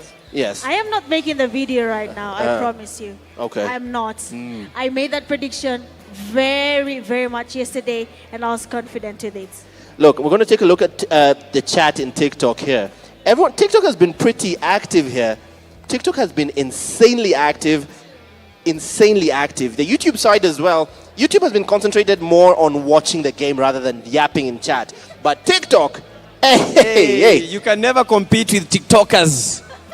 People that are watching with their devices, for YouTube, you can say they're watching with their TVs. That is why they're not commenting so much. But for TikTok, we have comrades from JQuat, Kenya, also from KU. That is one thing that they know. Keyboard warriors. Number 1 gets how much? Some of the people are asking, don't know. Some people watching in the stream don't know what's at stake here. Enlighten them. Well, I'm about to give them a very big story. First things first. Before that, they want you to walk through the stats. I will tell them later. But looking at the team stats here, we do have RC giving us a good start. They have been able to get another chicken dinner for the day. And then we have Hamilton getting 3 eliminations. We are seeing Shaki and Wei a bit lucky there. Seems like they were carrying the meds for the team. And they somehow created a good space for the team to get their chicken dinner. And I love how they spread out the damage throughout the game. You can see even with 0 eliminations, the damage are definitely looking good for Wei. A very good game for Rescue Esports. I believed, we knew, by the time they approached Ravenblood, we knew that they are going to win this fight after Mahiri I think he was the one that knocked one of his teammates. But unfortunately, it goes how it goes. But for the match summary, look at the most eliminations coming from the IHT.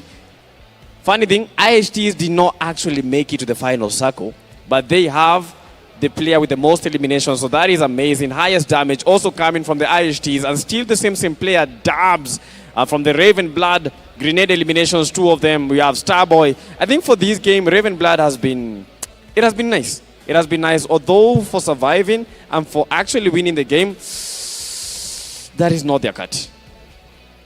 That is true. Surviving the game seems to be very impossible for the team, but they'll have time to recover when they go into the last game. The determinant for the winners of PMNC Kenya. Now looking at what is happening right now, we did have a lot of, not very many knocks, because every single knock was confirmed, elimination was given. And that is something I love to see when the players are making sure that every single kill counts. So right now we do have Ravenblood. We do have them getting a 1,500 damage from this game, even though they did not win it. And the team that won that rescue doesn't really get much, just 1,300 total damage from this game. What I'd want to know, Mitch, is what's, for someone, the layman, because at some point the people who are watching the stream may not understand the significance of the damage graph. What is it? It's basically the overall points that the team has gathered from their damage. From that match, if their damage is combined from player number 1 to player number 4, when combined, that's how we get 1,500 damage. And just beneath that team name, you can see a name there that shows you the player that contributed the highest damage to that team. Interesting. Okay, PTK, walk us through this. We talked about Ravenblood. Even though they didn't get even to the top 2, just look at the performance. Stellar performance from them. 9 eliminations and 5 for the placement points, making it the 14 total points. But for Rescue Esports, that was a rather very stellar game with 6 eliminations and 10 for the placement points. I believe, right now the Rescue Esports, they're not getting a lot of eliminations because they know What they need to get is that chicken dinner. Try and up the chicken dinners as much as possible in a way that if Rush Esports is trying or maybe try to make a remontanda, they will not be able to match up to them because they will have more chicken dinners and more placement points for them.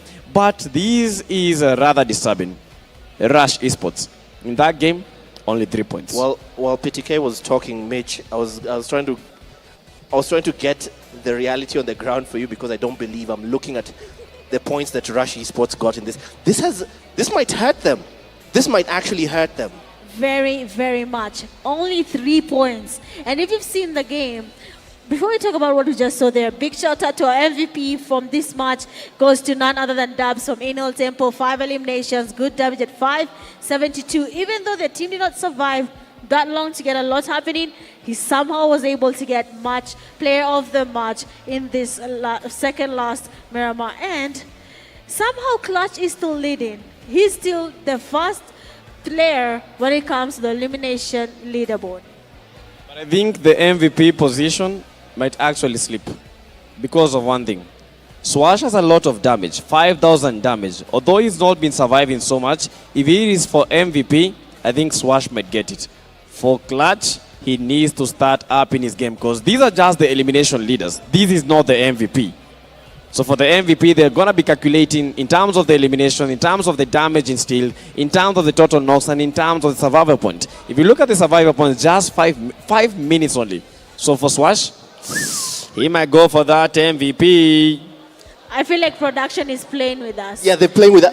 You notice, why will they start with page 2? Because something is happening on page 1. Why will they start with page 2? Yes, they know what they're doing. They don't want us to see what just happened there. Something is happening on page 1. Something is happening on page 1. Why will they start here?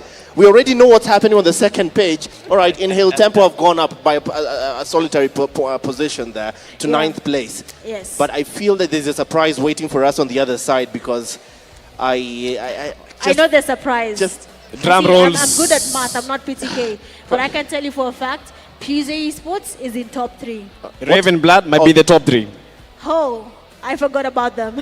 Yes, because they performed very, very well. Hold on. Just flip the page already. Production, Oh my God, just flip it. Flip it. And they No. did. And Oh they my did. God. We have a tie, something we don't want to see when we're way. choosing the top 3 position. Rush Esports and No Pressure have tied, and it will all boil down to the chicken dinners placement points. Right now, No Pressure should pray so hard that there is no way Rush Esports will go past this. Because this will be a nightmare, I promise you that. This is looking nasty. Honestly speaking, this is looking nasty. Not for No Pressure, but for Rush Esports. Because they've not been able to get good points coming to this day. Less than 30 points for them. And this is the consequences of that. 107, No Pressure might be making one of the biggest remontandas in the PMNCs. I'm going to walk away now because this match starts in 10 seconds. I don't believe what I just saw, and I won't be able to sit down for the next 30 minutes. For the last game, stand up, pay attention, because in 3 seconds, Mitch, PTK, your voices will take you through the last game of Champs Sunday. Championship Sunday begins now. Let's do these after 11 tantalizing games. These has been the Championship Sunday, and this is the last game in the PMNC Kenya Finals. This game will be determining who will be walking away with the title and which teams will be representing Kenya in the African stage and finally in the global stage. I don't know where it's gonna be happening. Last PMGO, it was in Indonesia, but for the season 2, yet to be revealed. Pakistan? They're going to Pakistan. So if they're able to get the number 1 in Africa, they will be going to Pakistan. Now you can feel why they are going for that number 1 position. You know, you have to be good at what you do. Yes, you have to be really good at what you do. And at the end of the day, we have something called PMGC points. So that team might still get a chance of going to Turkey for PMGO for PMGC, PUBG Mobile Global Championship. But don't worry, we'll talk about that when the time comes. For now, we need to know, this being the last game, match 12 out of 12, and we are in Miramar, and this will be the determinant for the 3 teams that will be advancing to the next stage in PMGO Africa. And PTK, we asked one thing. What is at stake here when it comes to PMGO stages? 3,000 USDs on the line. In Kenyan shillings, that is as close to 350,000 Kenyan shillings. So that is what is on the line for the number one, 800 USDs. And they are pushing, but let's not talk about that right now because the 4 Titans, they are in quite a tussle, and that is quite a good shot. Pump shotgun, pumping out Rook out of the game. And Shani with the fast elimination. Rook, look at the knock, look at the player bewildered, abuse, and that is how you make it happen. But, you know, Rook had the double barrel. Double barrel versus the pump shotgun. Which one would you go for? Well, the pump shotgun. The double barrel, with just one shot, you get 2 shots at a go. I feel like telling a story where I was new in PUBG Mobile and I first tried the pump shotgun. I didn't know how it worked, and that time not everyone was good at the game. Believe it or not, that's why I say I'm the best PUBG Mobile player. I got 2 knocks with the team pushing me in a line. The first one went down, and the second shot from the double barrel got the second player. So you mean you would go for the double barrel? No. But it worked? Still no. Pump shotgun all the way. Oh my goodness. A shotgun player advising us on shotguns.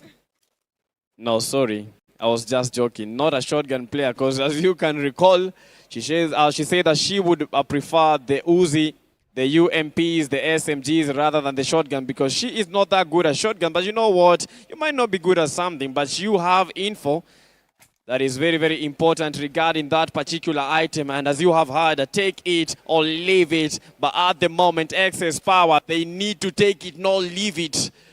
Because the game is just beginning. This is the final game as all the teams are looking for those necessary utilities. 4 Titans, yes, they did lose a player, but they are trying to get the revenge. They are trying to get the counter-strike. 4 Titans losing rookie is like Rush Esports losing guns. But let's see what they will be able to do without the player here. They will be looking for maybe a slow game. They just need to go up the leaderboard. For teams that are not looking to qualify, when it comes to the PMNC Kenya Grand Finals, all they need to do is go up the leaderboard and get as many points as they can. The higher you go, the more you get from the tournament. So make sure you make your way to the topmost position. Talking about what they're getting, you have heard about the 3,000 USD coming from PMNC from different regions. Then when you go to PMGO Africa, you do have 10,000 USD up for grab as well. You see, this makes it a really, really, really good investment for someone looking to earn, something nice after the games. That is quite some good money. Seeing that all these players that are playing here are just mere youths, players from universities, others just out of high school, just maybe last year, because we've seen the likes of Ali, we've seen the likes of Tazy, trying to tease up around. But right now, it's all upon them to get to that top 3. Number 1 at the moment, that is Rescue Esports with 125 points. Rush Esports follow in closely with 107. Then finally, No Pressure, that has been quite instrumental with 107. But they are still chasing the chicken dinners. If Rush Esports is able to get a chicken dinner and a very, very good game, they might be overthrowing Rescue Esports. If No Pressure does the same, they might be overthrowing the Rescue Esports. So right now, the title race is still on. It is very on. And the thing is, when we're talking about how many points are needed to move into the next stage, we have PZ, we have RBX, we have them really, really looking for that. But looking at what's happening there, Even Blood, and Ice Grenade landing on a mess. Rocky, right now, has a lot of decisions to make, but Vaughn will not let that happen. He needs to go in for that push. Loki, not even that close, but Malik, very much aware of his location, does get some sprays there. But let's see how this actually unfolds if Even Blood is looking to survive. Yeah, Clash Goals have been going in for these early fights. Yes, they did get an elimination. Starboy, they are making the push. Sato, they are making that cover fire because they are in, because they smell the blood. They smell the Raven blood is bleeding. Rocky rocked and down on his knees, and Raven blood with only one player remaining. These might be the end of the journey. These might be it. These might be the Omega, the end of the Raven blood. If they lose this fight, they lose it all. If they lose this fight, top 3 will be a dream. Not even a dream. These will be a nightmare. Fighting in all different angles. Trying to fight against Sato. Trying to fight against Loki. Loki has been good with that. I think this is a JSR, still trying to clutch. But unfortunately, I think this might be over. No and way. Raven blood, they are out of the race. Top 3, a nightmare for them. I mean, this is not something we want to see happening right now. It is unfortunate that we are having the player that is Raven Blood being eliminated very early. They had every opportunity to make it to the top 3. They just needed at least 10 plus points to be able to qualify. But of course, that is something we'll decide later. So far, so good. Rush Esports as well, losing numbers. NGX applying the pressure nowadays, already taken back to lobby. Guns trying to live up to his name, getting as many points as possible. But Rush Esports, the pressure to maintain second place is what is making them play like this. Yes, they did get some eliminations, but they are losing numbers. They are going against the NGX, and the NGX, they know what is at stake at the moment. They currently have 41 points. For them, number 3, that is not a dream. That is something that they cannot even get to. The only thing that they are trying to implement in this game, get as many eliminations as possible, get as many placement points as possible for them to have a chance of getting the big bucks. Because move higher the table, you are moving higher the big bucks. We keep on pushing. As Rush Esports still on the strike. They lost a player, but they gained 2. I mean, losing the numbers here is not good at all. Losing the numbers doesn't work. Rush Esports right now is getting damage from that blue zone. We are seeing them getting very damaged. We can see the HP dropping just by the looking at what is happening around them. NGX down numbers, 4 Titans down numbers. All the teams in the top position are playing it safe, but Rush Esports, is not willing to play it safe just yet. Yeah, for them, they're just trying to get those eliminations, then try to camp it out, because that is the only way. Because just imagine this, final circle, and we have the Rescue Esports, we have the Rush Esports, we have No Pressure, Puze, and the Fallen Ruthless. How hard would it be for a team to at least get a single elimination? Because all these teams, they have been on good form, they have been on excellent form, to be specific. But, you know, Fallen Ruthless, they are currently at 84 points. They need more than 20 points. More than 20 points. In fact, even 30 points if they are to get to the top 3 race. Well, that race might be a little bit tricky for them, but let's see. All the cards on the table here. They can try their best, but it will take a lot. It will take a lot of work just to be able to secure 3rd place for them. But if they can try get to 4th place, maybe that will, of course, boost up their motivation and try their luck next time. But so far, so good. The teams are making their way into that safe zone. PMGO Esports, not very comfortable in that zone. No pressure coming in from the southern side, going towards PMGO Esports for FR. They're also making a very slow rotation, but they might be looking to play as safe as they can just to survive this game. For Fallen Ruthless, they know they have to take on those fights, and Shakid is the first person to get an elimination. And Fallen Ruthless, they are not falling anymore. As Furious 9 is sent back packing. Mahat is down on his knees. Dynamo down on his knees, and the numbers keep on piling. For Fallen Ruthless, they are making the strike. Kido has to be careful. Look at this team. They are very much composed, but Tezinho out. Tezinho eliminated. Furious 9 out of the race, but you know what? They went home with Tezinho. Getting Tezinho is also a painful dent here for the Furious 9 team. But luckily Zaba was there to take on the last player. But I feel like if Zaba just went in a few seconds before Kido decided to thrust TZ, then we'll be having TZ still in the game. But so far so good. That is of course a good start for them. They're looking to continue the same momentum. Aura Esports, they do have Relentless Esports right in front of them. They're trying to get some damage there. But let's see how that will work out at the end of the day. I've not been feeling the aura in Aura. But maybe this might be their game. Maybe they will be coming out in this final game, giving us some double eliminations, some maybe chicken dinner. That is just a lost cause at the moment. They need to show us right now that they are actually going for it.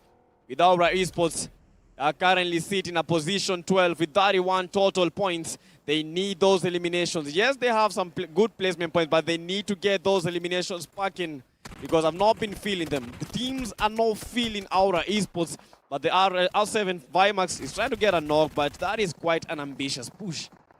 It is an ambitious push here. Aura Esports, honestly, they have been trying their best. We have been seeing them trying to go up the leaderboard. For Relentless Esports, though, we have to give them their flowers. They didn't exit this game as the first team, so that's a good start. But they still have fights finding them. Somehow, they're always in the middle of fights. I don't know how that happens, but we always have Relentless Esports taking on teams at random times. And right now, Zaba with a knock and Pyro. You will be having a conversation, and Zaidu is trying to get Swego. Swego has to be careful, otherwise Swego may be long gone, and Pyro still on his knees. Swego trying to get the revive. Backpedaling. Swego down on his knees. Shakid gets the knock, and only one player remaining. That is Fido. We saw Fido with a one before, but is Fido going to feed more to Zaidu? Are we going to have another Zaidu moment? Or Fido might be getting a one before yet again, but you know he can't get a one before because there are only 3 players left for the Fallen Ruthless. Well, talking about numbers, that is actually true. For Fido, though, we have a nice grenade there coming from Zaber, almost connecting. And Fido will be lucky with that one. Excess power on the side. They do have the players from Nalvanta. They're looking for a fight. Remember, we still have Ice Baby's prediction here. Nalvanta taking second place. So let's see when that will happen. Maybe Ice Baby was right, but I feel as if this will be very, very hard. Nalvanta, where are they? Nalvanta, a position that will be very, very hard. Yeah, Fido still wants that elimination, but we have a fight between the Clash Gods and the Rescue Esports as Wei is down. This might be it. If Rescue Esports lose this fight, that will create a very, very good position. That will create a very, very good buffer zone for Rush Esports. No pressure. Puze, and also the Fallen Ruthless, because they are giving this game their best. They are giving this game their all. Look at those eliminations. Fido down and Shakid, Fallen Ruthless. These final games, they have been playing very, very terrific. Well, they're still pushing on the eliminations right now. Rescue Esports still basically adding numbers and numbers. Bodies are dropping, and all of them are just from Rescue Esports. Rashiano trying to go in for that push as well. Shaki, a grenade is in his hand. It does look like a good one, but it doesn't really connect just yet. MS also getting pushed. The jump shot is good from Rashiano, and we have a good play there. Rescue Esports still applying the pressure. They do have the numbers. All they needed was that wipe to get 128 points from this game. They needed the wipe, and for the Clash God, they also need a wipe to wipe their tears. Give those guys some tissues, because they definitely need it. This is like watching a soap opera, but the starring, not the Clash Gods. They are out of the race, and they are out of the tournament, and it's becoming so emotional right now. Someone please take on those players, because this is something really, really hard to watch. Clash Goals, they have been fighting. They have been giving the game their all. But unfortunately, this is the end. And the end is inevitable for the Clash Goals. Yes, they had an upper hand. Yes, they did get a Rescue Esports player. But that is just the beauty of the game. That is definitely the beauty of the game. Rush Esports, though, they do not have enough utilities to take on this fight. They just lost Viper to the zone. The teammate there as well was trying to make it into that safe zone, but he was also getting really, really damaged. So a lot of things right now are not looking good. But what is that knock coming from Sharky right after the vehicle disappeared from our side, and we have him still getting a knock, and they still want to go in for that push. They are not letting anyone have it easy as Mbavu Esports is ushered out of this race. That is the end of Mbavu. GG's, I think they should be given that certificate of participation, but there is no certificate of participation. But currently, Rescue Esports, they have been on top form, explicit form, getting knocks each and every place. They are the ones making the bully. RHT's Gunho's gotta be careful. That is a very, very well and timed nade. They are trying to survive, and they are making survival very, very vital.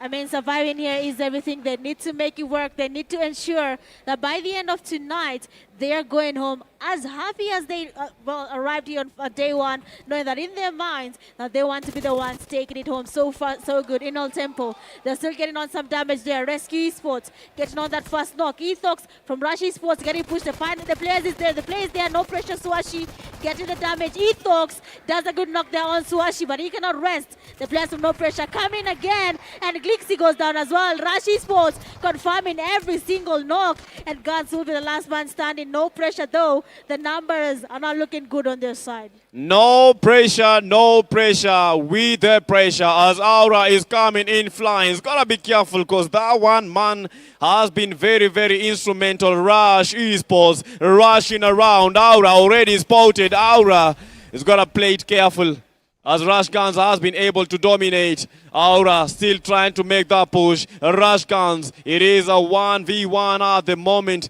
as he's making that revival happen.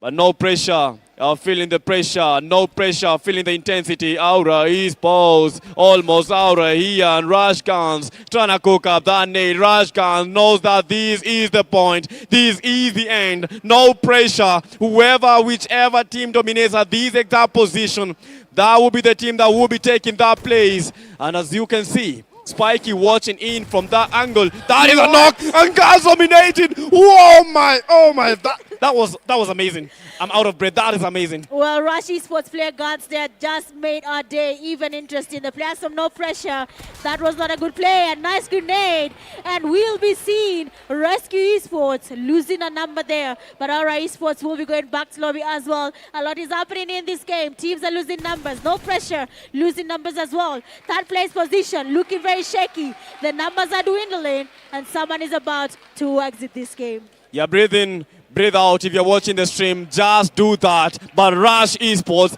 Guns just did that. This is a man that is possessed. And on the other end, we have the excess power. Bringing the fight to the fallen Ruthless. Shakid, 6 eliminations already for the guy. Well, it seems like Fallen Ruthless has an agenda right now. They need their numbers up. They need their points to go up as much as possible. But they have to be careful in every decision they're making. If they want to survive, if they want to make it where they want to be, they have to think about all their plans right now. Is it possible to take on the fight? Or are we going to be waiting it out and trying it later? It's a numbers game. The teams competing for the top one. Rush Esports, 113 points at the moment. No Pressure with only one single human remaining. And that player has to be very, very well composed. Otherwise, the number 2 position will be going to the Rush Esports. But you know, we have teams like Foreign Ruthless. They are bringing the fight with Shakid getting 6 eliminations. They are cooking. Puze has also been very, very awesome. Look at the knocks. Puze Dybala has to be careful because, yes, they have the numbers. Currently sitting at 4th place. If they get a good game, that will be the end. For Fallen Ruthless, they get a good game. They might be taking No Pressure out of that number 2 position. Well, we just have to wait and see there. Shakid getting on another knock on Leo. He's about to make sure that knock is confirmed. Rush Esports player Ethox thinking about his decision. But for No Pressure, that will be their last chance trying it in the top 3 positions. So far, the numbers are dwindling. Rush Esports still not in a safe place. Ethox, the vehicle, very much damaged. And all they need to do is just wait it out. They don't have to fight it. They just have to wait for it. Now, we thought that the top 3 was concealed in concrete, but that was not a concrete decision from us. What is concrete at the moment is that No Pressure will not be adding a point anymore. Currently sitting at 108 points, and this is what it means. If Fallen Ruthless get a chicken dinner, they will be overtaking them. If Puze get a chicken dinner, they might be overtaking them. But the team at the moment on the limelight, Fallen Ruthless. Currently 6 eliminations for Shakid. I believe he might have 7. He might have 7. Well, let's wait and see, because right now Puse Esports might be taking on a fight. They do have a team, Relentless Esports. They do have NGX. They're trying to get closer here. Guns to the sprays. Has been spotted by Mateo. The damage is good. Guns waits it out. And we have VMAX also closing in on them here. We do have Dybala and his teammate Hadaba. They're also here, but Rush Esports getting circled around. It's like vultures when they see meat, and they're like, this is the flesh you want to have, and Rush Esports is exactly that. Ethox, that's get the fast play down. VMAX, that is Relentless Esports, losing numbers one by one. Hank getting closer as well. Ethox does take the second player. He's confirming the elimination, and PZ is watching this fight from afar, and they're not willing to take it just yet. Rush Esports is not taking this sitting down. They are bringing the action. 7 eliminations already. This is a duo. Just understand that this is a duo. Rush Guns almost eliminated. They are trying to make the third parties work. A stop from Relentless 7. One of the final players remaining, but Ethos is down. Ethos all eliminated. That is a good spray. And Rush Esports, they are out. But that was some splendid performance. Final game, final strike. Rush Esports still maintain their number 2 position. Well, maintaining that position was really hard. They did put on a fight here, but looking at what is happening there, Excess Power taking on a fight as well. Shakid taking off the game there. Kelly still off the elimination from Excess Power. Now the numbers are changing. PZ still in the game. They want the third place position. Third place is becoming shaky, and we don't know who's going to take it right now. But it is looking good for both Puse and FR as they try to find their way to that chicken dinner. 5 teams still standing, and Puse is getting a lot of heat coming from Excess Power and Relentless Esports. Yes, indeed. Count the numbers. 5 teams. 1, 2, 3, 4, 5. Those are the teams that are remaining. Fallen Ruthless with that duo. Puse with a squad. Excess Power. They are still in the game. NGX with a one-man army. R7 with a 2-man army. That is a duo, a terrific duo. We have seen from the Rush Esports that anything is impeccable. Now, this is what is happening. If Fallen Ruthless get 2 more eliminations and a chicken dinner, they get to that place. If Puse get like 3 eliminations, 4 eliminations, and a chicken dinner, they get to withdraw. No pressure from that position. So at the moment, no pressure on the chopping board, but can they be able to help themselves out? We only have to wait and see how this works out for PZ. They do have a lot of opportunities here. They do have Relentless Esports very much open in front of them. They do have Excess Power on their left side. They might be able to get something happening there. NGX is also in the game. They have been applying a lot of pressure coming in from the back. That will be Fallen Ruthless going towards the players from Excess Power tops. Trying to make the rotation. Zed who played it safe as well. But PZ Esports, show me something, because we need to talk about you and we have to make it good. We have to decide what is going to be happening when it comes to that last decision on the 3rd place slot. Show me, show me, show me, show me, show me, show me, show me what you got. Show me that you got it all. With 13 players remaining and the zone shrinking, we are entering the stage number 7. Everything is impeccable for Puse Esports. They have the numbers. Excess Power also got the numbers. Now the last stretch is becoming so stretchy. The last stretch is becoming a thin line. They are looking to get this win. Fallen Ruthless, they are looking to make that qualification work with 7 eliminations from Shakid, but was eliminated. Hadaba not turned into a cadaver. Show me still waiting for his opportune moment to strike. But when is it coming? Well, it's about to come in for CS Zaber. Sporting Kelly making his rotation, takes him out. NGX, though, we have to give them their flowers. 6 eliminations to their name. That is a big improvement for NGX. Now, watching the game here, 4 teams remain standing. Excess Power still blocking it for Puse Esports. As they try to make the rotation, Excess Power is holding it out. They know the team is there. Dybala trying to go in for that push as well. Top Z, he can't see them getting closer. Dybala finally locks in, and Top Z, 1 grenade is in his bag. He says, not today. I know the team, I can set them, and I don't want it just yet. And Zaydu moment, he does 1 elimination, but unfortunately he's not been able to get a good stretch. But Excess Power, Lil Volca is down on his knees, and these are the final players. 11 players remaining. Zaydu secures another elimination. Now Fallen Ruthless, a duo, but that duo very, very dangerous. Puse on the other end, Leo leading Excess. Leo out of the race. It is a Leo battle, and this is a Lil one. Well, he's Ali one. We have Ali there also watching the fight. He knows PMGO Esports is there. They are watching this. They're thinking about it. Fallen Ruthless, 14 eliminations to their name. They're still going on here. Excess Power passing by. Zaber and Zedu holding the best location right now because no one is looking on that side. They're still maintaining their position, looking at Top Z. Very much exposed here. We do have PMGO playing it safe. The only thing they need right now is to ensure either of the two teams gets a chicken dinner. Relentless Esports though here applying a lot of pressure on FR Zedu. You can't hear the movement. Zaber gets spotted by Top Z. That knock is not a good one. That will be stopping FR and Zedu will be in the middle of the players. That is Relentless Esports. Zedu,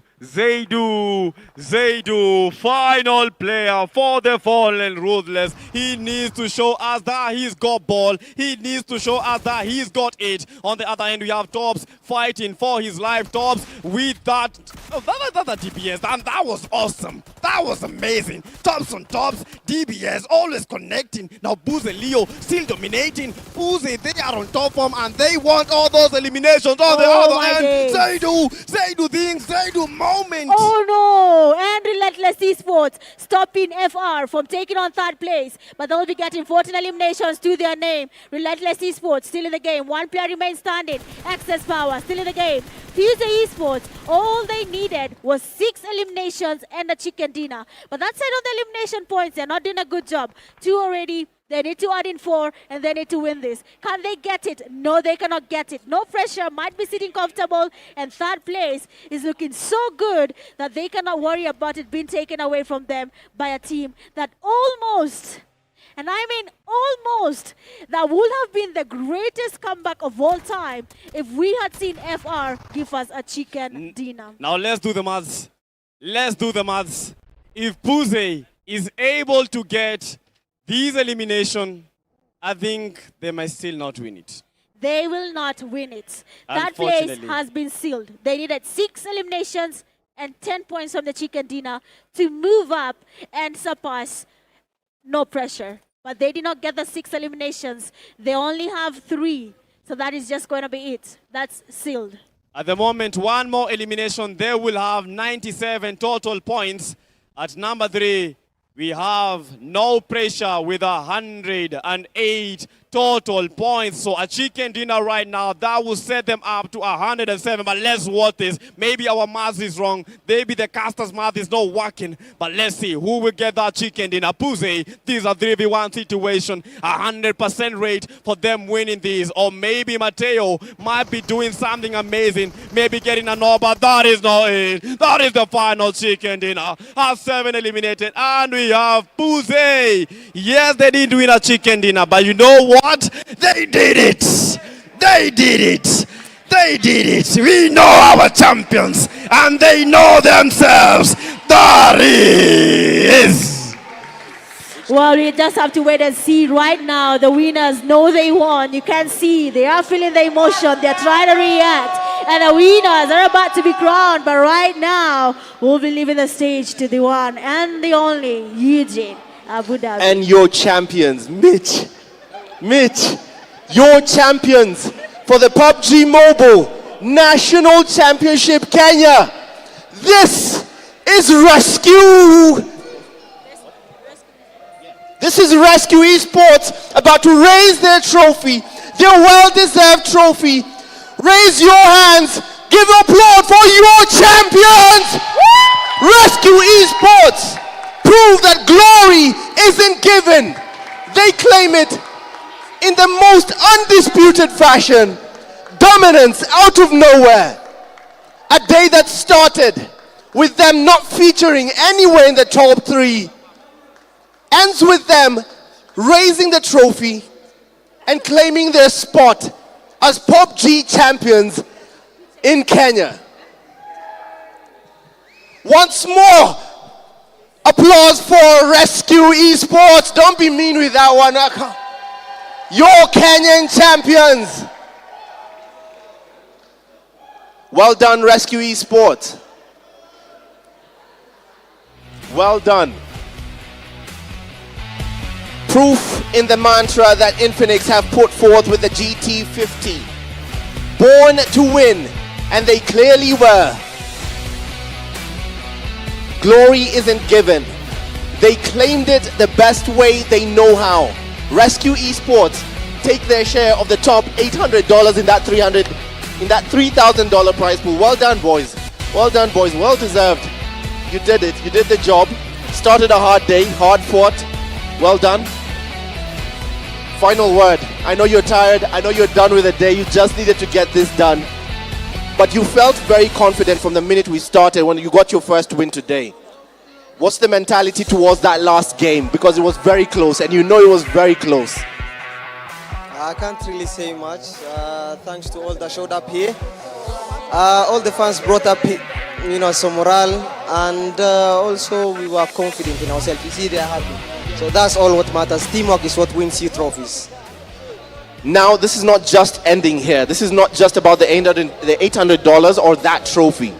Now you have your sights set on something else. The PUBG Mobile Global Open, the Africa Finals. Expectations from you guys there? Well, I can't say much. We will try our best, definitely. We have so many hungry players who want to go to a bigger stage and showcase their talent. Yeah, so let them get there, let us get there, let us do our best, and then we see what we learn from there. All right, one more round of applause for your champions, Rescue Esports.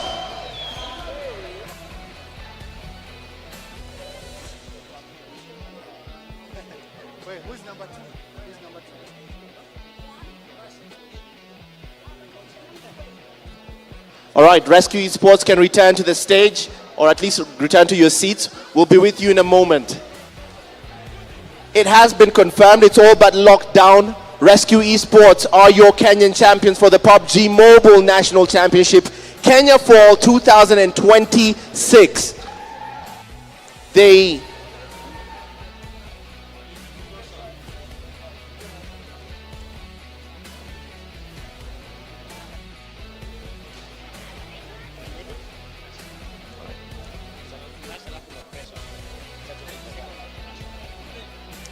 All right, we're going to invite to the stage. Remember, this doesn't end with first place, guys.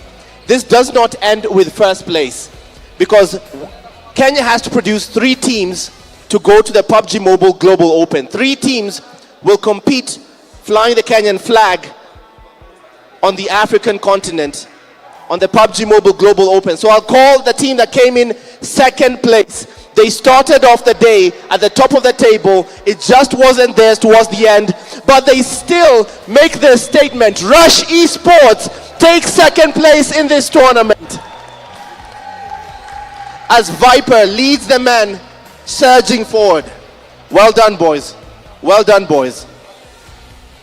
Well done, boys. Look, I'll start here. Well done. Honestly, I know it's not the way you hoped to end this day. I see it. There had to be something. The outcome was not what you were hoping for, but my God, you guys are actual champions.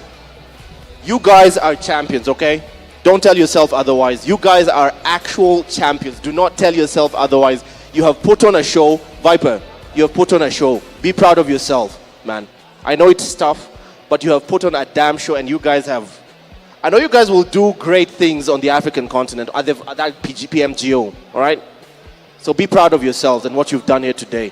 Raise your head high. You've done well. Come on, show some pride for these guys, man. They put on a damn show for you guys. Come on. I know it hurts, but second place is not nothing, man. You will do well. You have done well. So raise this with pride. Raise this with pride. This is your second place team. Rush Esports will take second place for the PUBG Mobile National Championship Kenya. They are your runners-up.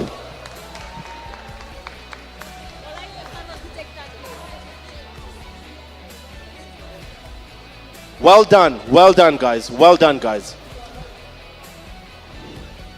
That was Rush Esports, well done guys. They also do qualify to represent Kenya in the PUBG Mobile Global Open Africa Finals. Remember, it's 3 teams. The top 3 qualify to do just that. And of course, we'll be calling our third place team.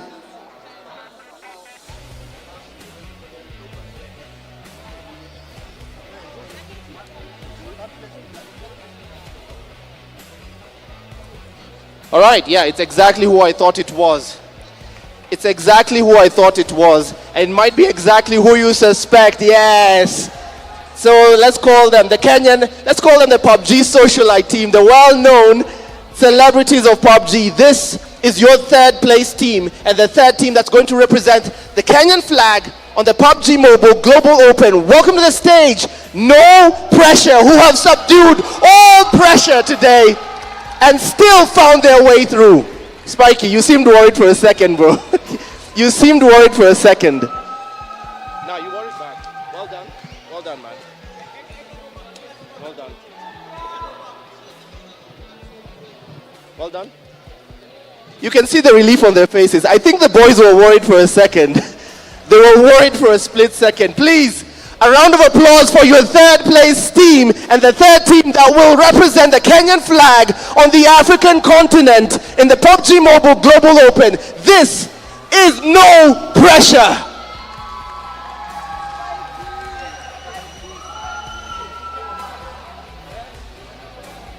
The relief on their faces is very clear. They were worried for a second and they pushed through the games. Don't worry, man. I won't pressure you to sit down. You need to rest. Everyone is exhausted here. You can see how fast the players are itching to get off the stage. They're so tired. They're so tired. The adrenaline is coming down. But the result is confirmed. You have your first place team at the PUBG Mobile National Championship. Rescue Esports take the day. They prove that glory isn't given. They claimed it themselves. Second place. Coming in, it was taken from them a bit painfully, but Rush Esports, still champions nonetheless, take second place. And in third place, to round up the treble to represent the Kenyan flag at the PUBG Mobile Global Open, this will be No Pressure. Give a round of applause for your champions, boys. Hey, round of applause for the three teams, please. Come on. Well done. Well done, well done. For every one of you on the stage, we need to give you props as well. For every team here on the stage, it's, first of all, jokes aside, banter aside, it takes a lot of guts to do what you guys have done here today, all right? Not anyone can sit where you're seated. Titans, not everyone can sit where you're seated, guys. There's a reason. Many people play the qualifiers and not everyone is seated on this stage. So congratulations to you all. You have proven yourself champions worthy of your own right to sit on the competitive stage. So you did a good job, guys. Be proud of yourselves. You did a proper job. Living up to the mantra of the phone, I'm going to still talk about Infinix again. Living up to the mantra of the phone and what this device means. Born to win, and these guys were clearly born to win. So the competitive edge for the PUBG Mobile National Championship Season 2 for the Kenya Finals has been well proven. So I'm going to sign off now to close this out the show. We've dragged this out for 2 days, 9 hours on day 1, and I assume the same on day 2. But we're going to get there. Before I close this out, I need to confirm if there's anything else. Oh, there is. There is one more thing I forgot to do. Silly me. Silly me. I need to get this one first because there's one more thing I forgot to give out. One more prize.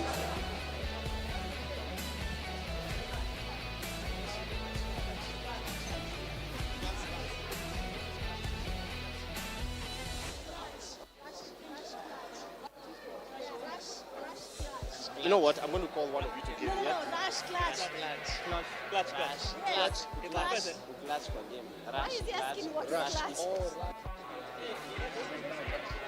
All right. I needed to first understand the name because these guys sound like they're talking French. They're saying words. I can't hear it. I forgot to give away our MVP of the tournament. MVP has $200. Now $200 sio pesa kidogo. $200 is essentially about 30K for the MVP. About 30K for the MVP. Our MVP comes from Rush Esports. Our MVP of the tournament comes from Rush Esports. Please welcome to the stage, Rush Clutch. The man came in clutch, true to the name. Hey, damn it, brother. Humble. Humility looks good on you, man. Humility looks good on you. Rush Clutch is the tournament MVP. Your most valuable player for the PUBG Mobile National Championship Kenya Fall. Rush Clutch takes home his $200. Well done, man. Your most valuable player. Well done, dude. Well done. You did great. Hold on. One more for they need the photo. They need the photo up, all right? Just hold on. A round of applause for Clutch, please. Come on.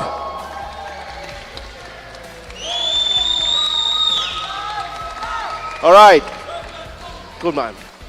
Well done, man. Congrats. All right. Go back to the stage. You can have a seat. You can have a seat. It's okay. All right. Unless I'm missing anything else, we're good. Is there? Yeah? All right. So again, for all the teams, well done. Congratulations. For everyone who stayed here throughout the lengthy show, honestly, thank you for your patience. Thank you for showing up here today. Thank you for your support of the game PUBG Mobile. Thank you to Infinix for making this all possible. Thank you to the Infinix GT50 Pro for being so awesome. The device has proven to stand the test of time over what? Literally over 18 hours of continuous gaming, and the device is still standing. Born to win. Speaks for itself. So live from the Mwai Kibaki Center, Convention Center, the name is Eugene Abu Dhabi, and I have been your Maestro of Mayhem. In the Squawk Box, PTK and Mitch Gaming have spoken for over 18 hours. Well done. Well done to PTK and Mitch Gaming for all of that. And I think I'm going to sign off because this is the last word I'll get in. It has been an honor. It has been a pleasure coming in for PUBG Mobile. Thank you to everyone who came in here today as I sign off and I hand over to the casters to officially... Okay. All right. I just needed to get a bit of info from production because I still did need to talk for a second about this. Before you leave, remember, all the phones on stage are up for grabs at that discounted price over there. All the phones on the stage that the players have used, and I mean all of them exclusively that the players have used, are up for grabs at that discounted price. The discount slashes 5,000 bob off the retail price of 59,999 and retails at 54,999. When you get the phones, you also get merch worth 10k, and that merch is still the earbuds and the power bank worth 10,000 shillings for free. You get that all for free. That is only applying to the phones on the stage that the players have used. If you go and claim that offer right now, that's all yours.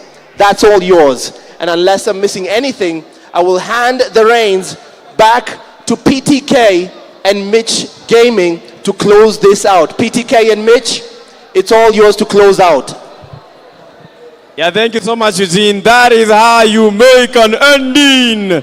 Congratulations to none other than Rescue Esports for giving us a splendid performance. That was amazing. Honestly speaking, I think they deserved it. Well, honestly, if you're talking about what happened there, Rescue Esports, Rush Esports, and No Pressure, congratulations to making it to the top 3 teams that will be representing Kenya in the global stage for PMGO Africa Grand Finale. But look at the team stats here. We do have PUBG Esports. They did take care of the chicken dinner, and with that chicken dinner, they were able to get 4 eliminations. 14 points in total were added for the team when it comes to their overall performance. But what I really need to see is where did Fallen Ruthless land after all this was said and done? For Fallen Ruthless, the only thing that they needed was just a chicken dinner. Survive, get the chicken dinner, and you will secure that place. That was the only contender. The other contender was PUBG Esports, but for PUBG, they didn't get enough eliminations. So even with that chicken dinner, I believe it was not that strong enough for them to actually make it to the top 3. But for that game, we had one of the best players from the Fallen Ruthless.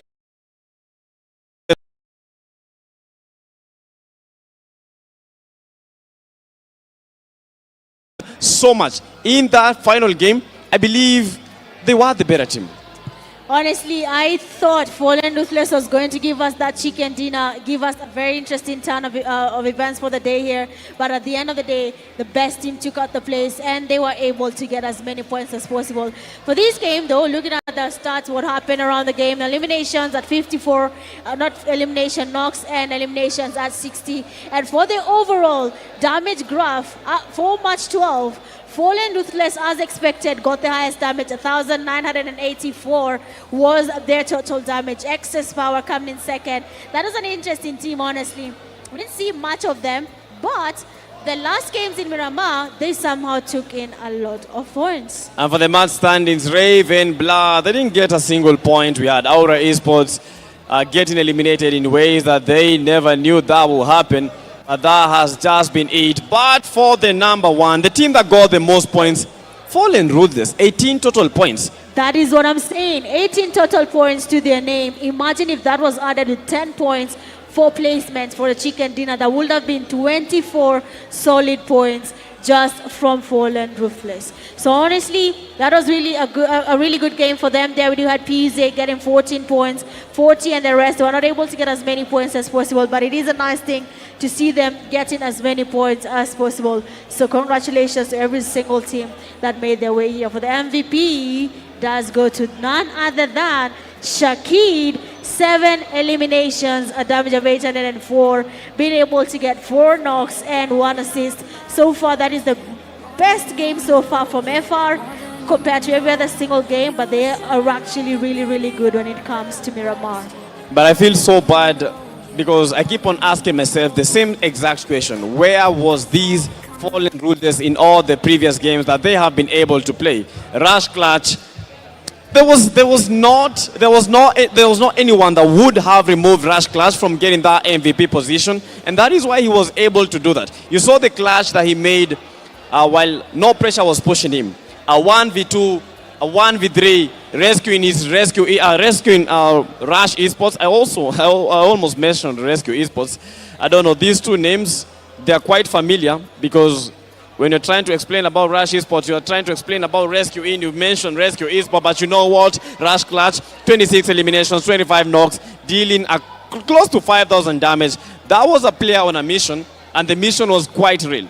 $200, that is what I want to my pocket. But you see from the MP Swash, I think Swash did not get anything because they got eliminated quite early.